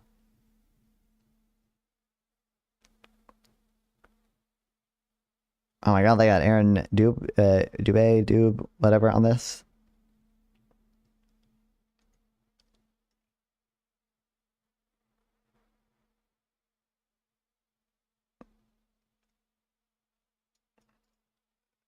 And I don't know if this is her only form of income, but if she did rely on ACA subsidies to some extent, that's a potential explanation. I'm paying 40% more for, once again, worse healthcare. I'm not getting anything more. What do you mean worse? Out of it. It's just, it's really. What? I don't. Really a broken system. So because the technology presumably improves over time, I'd hope that everyone would grant Healthcare technology has improved. It is still improving. There is a quality increase year over year. Now, it's probably not 40%, to be clear, but you are getting more. It is the big, beautiful bill. You have to thank the big, beautiful bill. I think in 2021, the Democrats introduced a subsidy to basically exchanges that provide healthcare. And that subsidy has been terminated by the big, beautiful bill. So probably it's that then. The price dynamics, the market dynamics of that stuff is exploded, has been hidden from the face of most people through subsidies, rather than trying to fix the system underlying that is broken. I think that is, to me, the clear message. Yeah, I think so too. And it's hidden, but it nonetheless causes people extraordinary anxiety, especially if they need their health insurance for a medication, they need to stay alive. They know they can't afford to lose their job. And so then in a world where jobs are ever more precarious, it's hidden. The financial benefit you get from it may be sort of hidden, but the corresponding agony, I was going to say, I was thinking anxiety, but agony is probably a better word. The corresponding agony you get from the fear of losing it is not hidden at all. That's a very I love it when your elitism shows fun. real factor in a lot of people's lives. How do my elitism show? Yeah, I think as a European, I find it. I think what's the agony? I was going to say. Oh, I don't think basically no one thinks that healthcare should be tied to employment in the optimal system. That's just kind of the political reality that we got stuck with regards to Obamacare.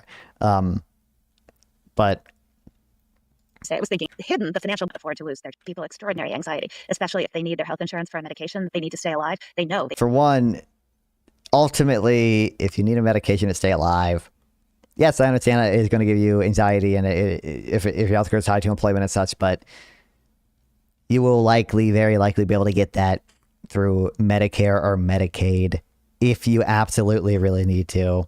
They can't afford to lose their job. And so then in a world where jobs are ever more precarious, it's hidden. The financial benefit you get from it may be sort of hidden, but the corresponding agony, I was going to say, I was thinking anxiety, but agony is probably a better word. The corresponding European, I find it crazy that the moment you're fired, you actually have to think about paying for your health insurance, which is the last thing you want to do. That's not really, so you can, I think you can extend it for a year. I think you do have to pay for it actually, but you can get COBRA insurance in the US.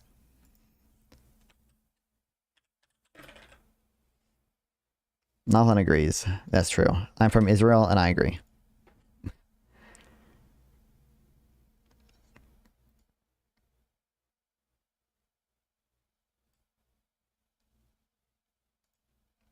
You do have to pay for it, but you can extend your employer provided insurance.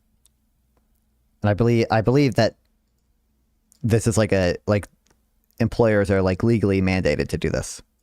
In the moment you're fired. So adding insult to injury, I think is crazy. And I think I regret that. Plus, we're kind of ignoring the other side here, which is that we heavily restricted we heavily restricted insurers' ability to price risk by not letting them, have lifetime. There's a name for it or whatever, but the lifetime cap on how much you can get paid out or whatever, the pre-existing conditions, right? There are some other attributes that they are no longer allowed to discriminate based on with regards to health insurance premiums. And we instituted the medical loss ratio, so they can't earn more than 20% in profit. They have to have 80% payouts. Nothing spends all his Twitch subs money on long leather coats. Hugo Boss. How do you know? Nothing spent a year worth of sub money in birthright. A birthright trip to Israel is free, isn't it? I'm sure it's not all free, but some of it's free. That we didn't push Steve more because he came out as this socialist in favor of a. Unfortunately, I have taken a DNA test. 0% Jewish, so. Not sure I could have gotten away with the birthright trip to Israel. Not sure I could have done it. A welfare system, but he wasn't very specific. And particularly, we should have asked whether he believed in Medicare for all or some form of Medicare for all, because that's what a safety net is. I mean, I mean, it is an example of a safety net. I agree, or a program that could be considered part of the safety net, but. One, he literally explicitly said, you need to have a balance. It can't go too far. It can't affect incentives too much. And then two, Medicare for all, I think, applies more than just a safety net, right? It's for all. It's for people who do not need a safety net. It is for people who are ordinary people, upper middle class people, even who, even a private insurance isn't banned, you know, just would prefer the government plan as opposed to a more expensive, like, luxury private one, right? So, like, that's not just a safety net. I've become more and more offended by the casual way in which privileged people talk about a safety net or talk about UBI. I'm just a privileged person talking about a safety net. As the solution to America's woes, but they don't want their children to be to live. Make a website for merch using this. I mean, people are just not gonna buy non-fun merch yet, but I want to buy non-fun content. That'd be good. Wait, this is like an AI chatbot thing. What even is this?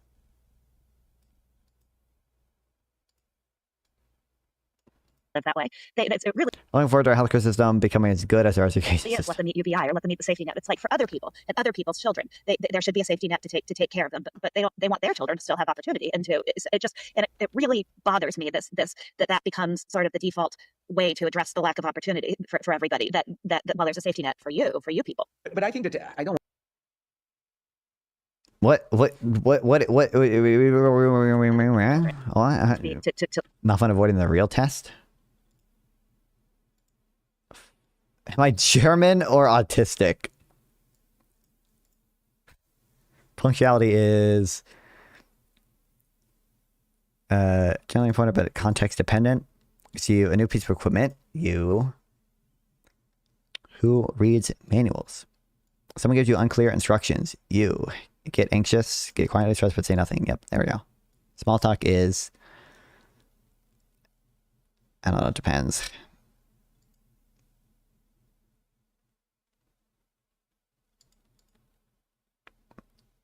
I feel like I hate small talk more than the average person, but not like this much stuff.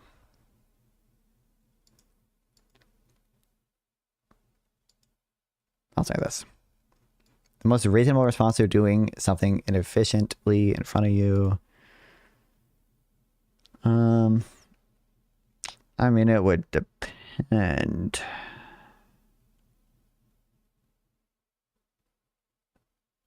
I think I, for the most part, do this. Your relationship to rules is best described as rules exist for a reason. Once the reason no longer applies, rule no longer applies. Satisfy when that is. Rules are rules. The rules, regardless of their context. A rule is a rule unless the rule is wrong, in which case the rule must be argued against formally. I follow rules because social cooperation depends on it. Oh, okay, there we go. Based. You discover a better way to do something you've been doing wrong for years. You update immediately, never do it all the way again. Update immediately, feel a genuine sense of relief. Update gradually because changing habits is hard. Feel briefly ashamed about 10 years, then update. Probably this.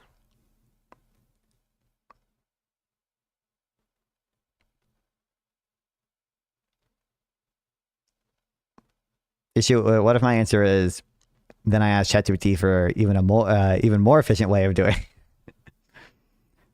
it. I'll find vacuum packed decaffeinated coffee. How's you know? You should do a merch line selling fur coats, beaver hats, and taxidermied shrimp base. That'd be real. How do you feel when someone interrupts your focus?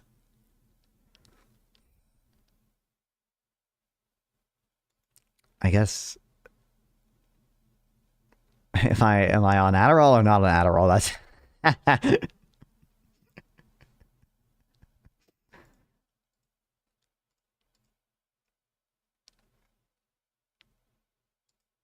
I interrupt my focus more than anyone else does, honestly, but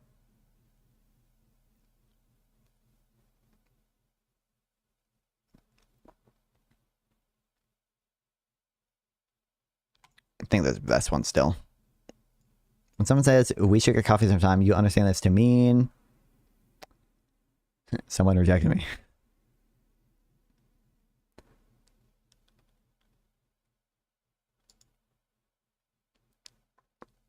That's what I get. Position on separating personal and professional matters. Absolute, they do not mix. That's not negotiable. Strong preference for separation. Find a boundary confusing. Tend to be too professional. Context dependent. I can navigate both. I don't have many like professional things, so You know a lot about something. You share relevant information when asked. I don't volunteer it unsolicited. I volunteer it unsolicited. That would be presumptuous. Have to conspicuously stop myself from saying it, everything I know about it.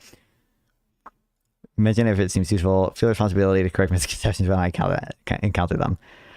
This is probably the best. Okay, I don't like always feel the urge to tell people about like, oh, y'all heard of no trade theorem? So if you assume a world of perfect information, and you assume that everyone in this world also knows that there is perfect information, and that we are in a state of equilibrium where all positive sum trades have already been made.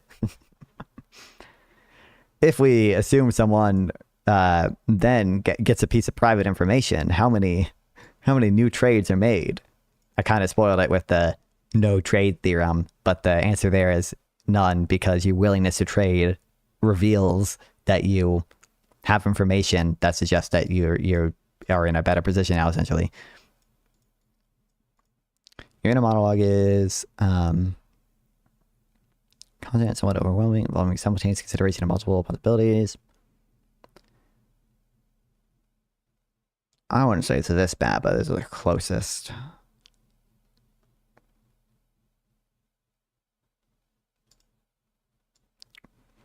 Someone has not followed through on something they said they would do. You feel dependent of what?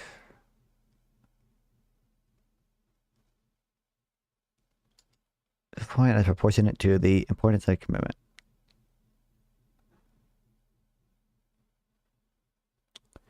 I feel fine because I don't follow through.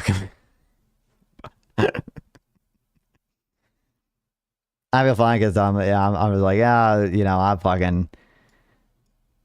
Someone asked me to do that. I don't know. I might just sleep through it. Who knows? I'm not that bad. The approach to an interesting topic is best described as read a book, best books, form a review, move on, become extremely knowledgeable about it for a period of weeks and months, then possibly move on. Their own systematic understanding something halfway is worse than not understanding at all. Develop a sustained interest that remains active for years alongside other sustained interest. I don't know, it depends how narrow the topic is, but I think this best fits me. Because, like, a lot of my knowledge is, like, and part of the reason I do debates is because it forces me to, like, read stuff. A lot of my knowledge is, like, dependent on what debates I have coming up next. It's like, you know, go back in time, a month or two, and you know, I can tell you more about fucking rent control and stuff than I can now. It's just stuff like that. The real problem with the world is people don't think things through probably before acting. Imprecision in language and thought and action. People say do one thing and do another. Rules without reasons without the courage to follow them to their conclusions. Often you get into online gambling and get a sponsorship. Many have said this.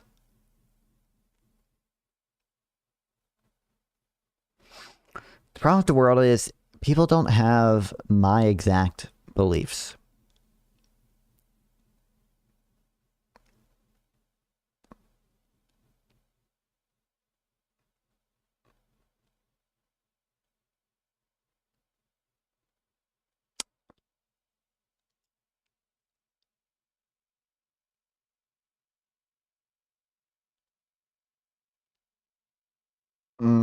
I'll say that. Fuck! Not necessarily German about it. 42% autistic, 33% German. Neurological rather than cultural, or at least that's a more permissive explanation.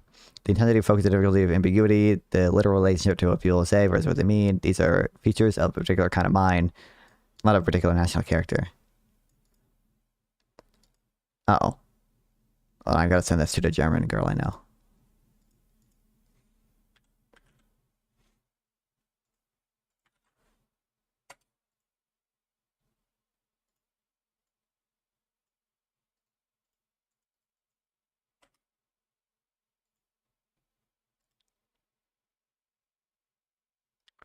Should cast his doing dick in a mold and sell it as a pocket pussy. Oh, probably asshole then.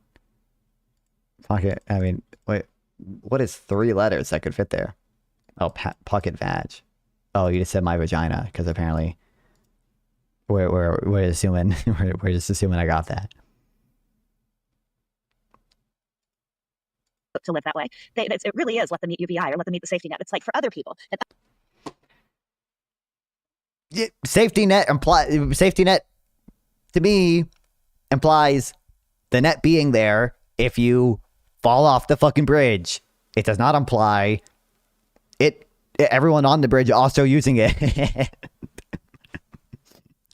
Other people's children. There should be a safety net to take care of them, but they want their children to still have opportunity. And it really bothers me that becomes sort of the default way to address the lack of opportunity for everybody. That while there's a safety net for you people. But I think that I don't want to put words in Steve's mouth, but my impression is that he's the also.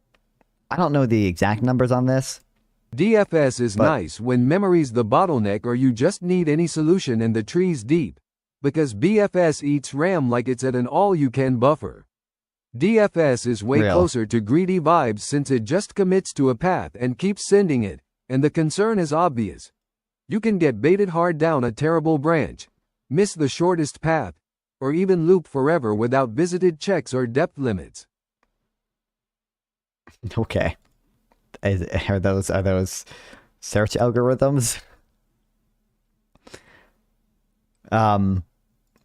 For you people. But I think that I don't want to put I forget the exact numbers on this, but many Americans spend time, I think it's like more than half or whatever, in both the top 25% and the bottom 25% of the nation, right? So like of the income distribution. So it's not like just social safety nets for those other people. It's, I mean, some people might believe that or whatever, right? But it's also, I could need it someday, and it would be helpful for me to be able to rely on that if I do need it someday. And there's a like non-super like low probability, like it's 10% at least probability that me, when I say me, I mean white college educated privileged people, right, are going to need it someday, and that's probably good for me to be able to rely on that if I have to. Words in Steve's mouth, but my impression is that his definition of a good economy is an economy in which nobody starves because there is a safety net. Didn't he give the definition? He said, a combination of GDP per capita, the sort of happiness indexes we have. Past that, I don't care. Versus not what he said. A system where everybody has opportunities and everybody also benefits somewhat by a growing pie. Well, in fairness to him, he didn't say that. He didn't define what he means by a safety net. He wouldn't define it. So I'm not sure he would say that it's just the minimal level to avoid starvation. And I think if we had him here, he would also say that he wants everybody to have opportunity. But then the devil is in the details, right? What do you do to make sure that everybody has opportunity? And what do you do to make that real? But that's just a disagreement about what will factually lead to opportunity existing, not a disagreement about whether or not they should have it. So I think it's those are two different kinds of disagreements that are going to be. I don't want to say conflating here. You're just kind of claiming that he's saying things that he didn't. Very easy and lovely to say there's a safety net and we won't define what that is or who it takes care of or what it provides, and we want everybody to have opportunity, but we're not going to do anything to make sure that's the case. Yeah, I think that there are two or three simple. Do you think the safety net doesn't at least provide some opportunity? I think it does in two senses. One, it seems like, for example, to be clear, I'm not certain the effects of this are that big, and I don't think the effects of this get into the territory where these programs pay for themselves necessarily. But it does seem to be the case that, for example, SNAP benefits actually probably increase business formation, because having a social insurance system means people do take more risk, right? More people are willing to start businesses in a society that has social insurance that they can rely on if they need to, than if they don't have that and will fucking die otherwise, right? There's risk taking that can be incentivized by that. So number one, that's an opportunity. And then number two, probably the bigger one, is simply that you don't fucking die or are just completely fucked over if you're unemployed or disabled or whatever for some period of time. Under circumstances or urgent cases, the state should set aside some resources to assist certain unfortunate people to help them adjust to changing conditions at not over 20. Okay, what? Things to do. The first one is some form. I think that's much narrower than what I said or what I support. Of universal health care for everybody. I think it saves a lot of life, increased life expectancy, because that's prevention. Do you like this quote? No. Actually, a professor at the University of Chicago in the medical department who worked both in Europe and in the United States, describing the value step that she works in lung cancer, so a terrible sector. And she was describing one of the differences is in Europe, the patients arrive much earlier. Why? Because as a general practitioner, We have data on this. We do better. I don't know about lung cancer, but we do better in cancer screening. The U.S. does better in cancer screening and cancer survival. practitioner is referred and brought there much earlier. Is this stream occasionally lagging for out for anyone else on YouTube? It's very rare. It only happens for a fraction of a second, and I'm wondering if it's just on my end. I mean, everything's good on my end right now, but if it's intermittent, I wouldn't notice necessarily when it does that. In the United States, they arrive from the emergency room much later. Then, once they arrive, in the United States, they're much faster at doing all the diagnosis than Europe. And so that's an advantage. But then, that's a part I didn't know, is if you are in a rural hospital in the United States and you arrive there with lung cancer, they try to keep you there because you are part of their business. In Europe, because Source? What? they have no profit motive, they transfer you to the best place where your cancer can be cured. So I think that's a gigantic difference between a business and a patient. Yeah, I realized that firsthand. It was years ago, but a friend of mine was in Chicago and passed out at a restaurant having heart palpitations, and the ambulance had to come and get her, and I went with. We literally looked at a study earlier. From my understanding, most of the evidence shows we do better in cancer survival and cancer screening. As a result of. Okay, I'm not sure they care talk about anything interesting Which creates a lot of segregation. here right now. And I, funnily enough, I have to go get some health care tomorrow. I just think it's really difficult. One more thing on this, which is answering Steve's big point that what else do you want? And I think it's a bit of a straw man. I agree with him. What else do you want? And it's really useful to look at other places and say, would we want to trade? Literally, in what possible sense is that a straw man? I don't. Him asking you like what your alternative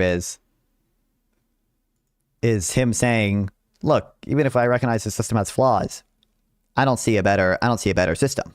Would we want more stagnation? Would we want to give up American innovation? But even if you accept that is true, that the American system is what enables this phenomenal innovation, I think it's still a bit of a straw man to say that we can't do better. We've had so many people on this podcast who have talked about how capitalism is constructed by the state. And so to say that, to look at another country and say, yeah, but you wouldn't want that is to just give up. And the other point, which should not be forgotten, is a lot of the innovation was based and is still based out of government resources. I think we have the internet. Whoa. The innovation we have today, thanks to the Apollo project and so on and so forth. So I think that saying that you cannot have that innovateness unless you are in a cutthroat system, I think that's false.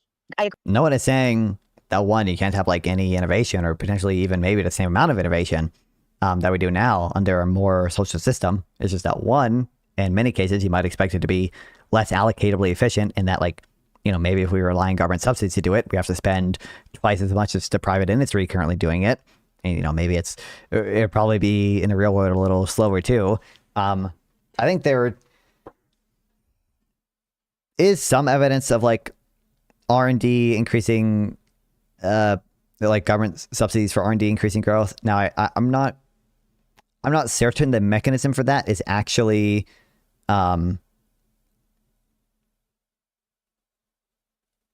like the market failure that people care about, where like there's like basic research that's like non-excludable, and therefore we like private companies are unwilling to fund it because they won't actually capture all the benefits.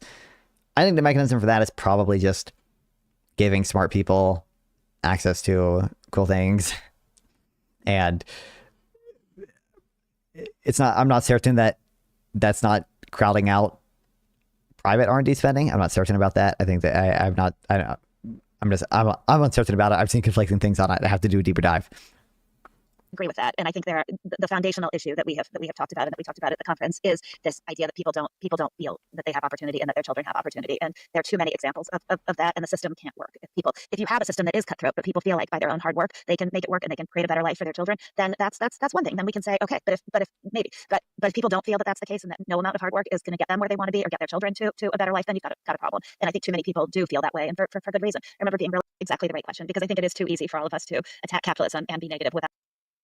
The past 50 years, where people used to have people who did very well used to feel a responsibility back to the state that had enabled them to do very well, and maybe it was just in the years after World War II that felt more real. The fact that the state had enabled the existence of America felt more real to people, and they felt like they owed. Give me the effective tax rate meme. Please say we did the effective something back, and that being so far away from wars.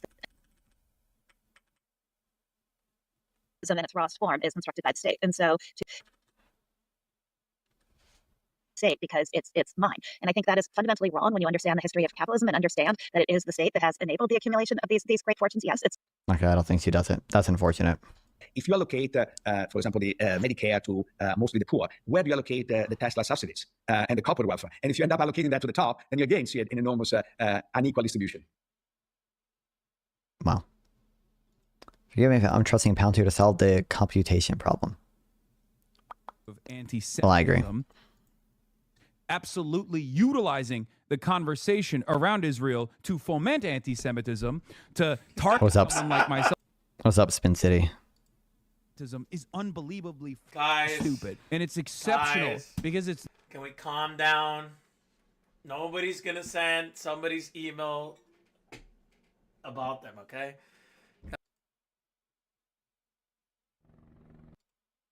Or polyarchy, but these days it's really Through Congress.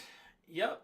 They're trying to debate many times with this guy. He's trolling, dude. Stop trying to save his life. It's over, man. See what I mean? Okay. Don't care. I do have unironically, gotta get some healthcare tomorrow. I have a doctor appointment that I gotta get up for, but I have, didn't get through everything that I had saved, and we can, talk to PPG tomorrow as well. Have you figured out life yet? Lol. I figured it all out. Don't worry.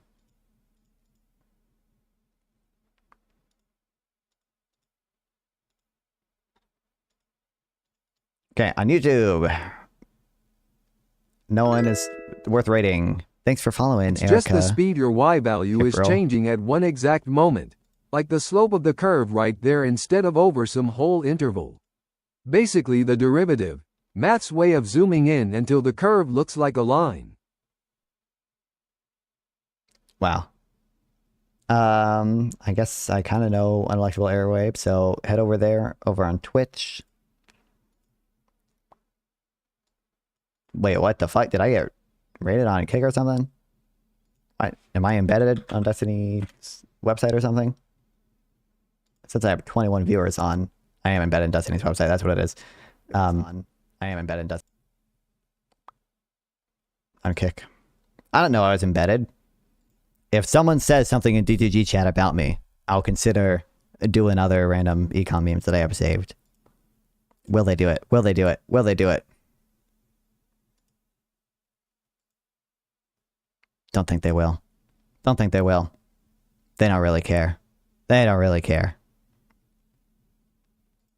Not if I would ask for a male doctor to do it. I believe it's a female doctor doing it. I don't really control who is getting rid of my ingrown toenail. Hell yeah, he needs a real doctor. The entire legal field is dominated by dumb voids and L2. Okay, Darko, you don't count. Darko doesn't count. Darko going to DTG, that doesn't count. He doesn't count. He doesn't count. Okay.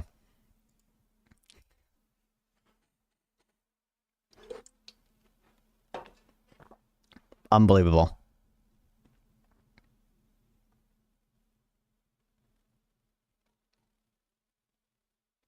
Stream the prostate exam. True. Okay. Okay, I'm shutting Frank up for a second. I will see y'all later. I fucked up the Twitch rate because I stalled so much. But okay, love you guys. Love streaming. Love you guys to watch the stream. Be streaming in tomorrow because I promise this time. Remember last time I said I'll stream it tomorrow? I promise I will stream it tomorrow.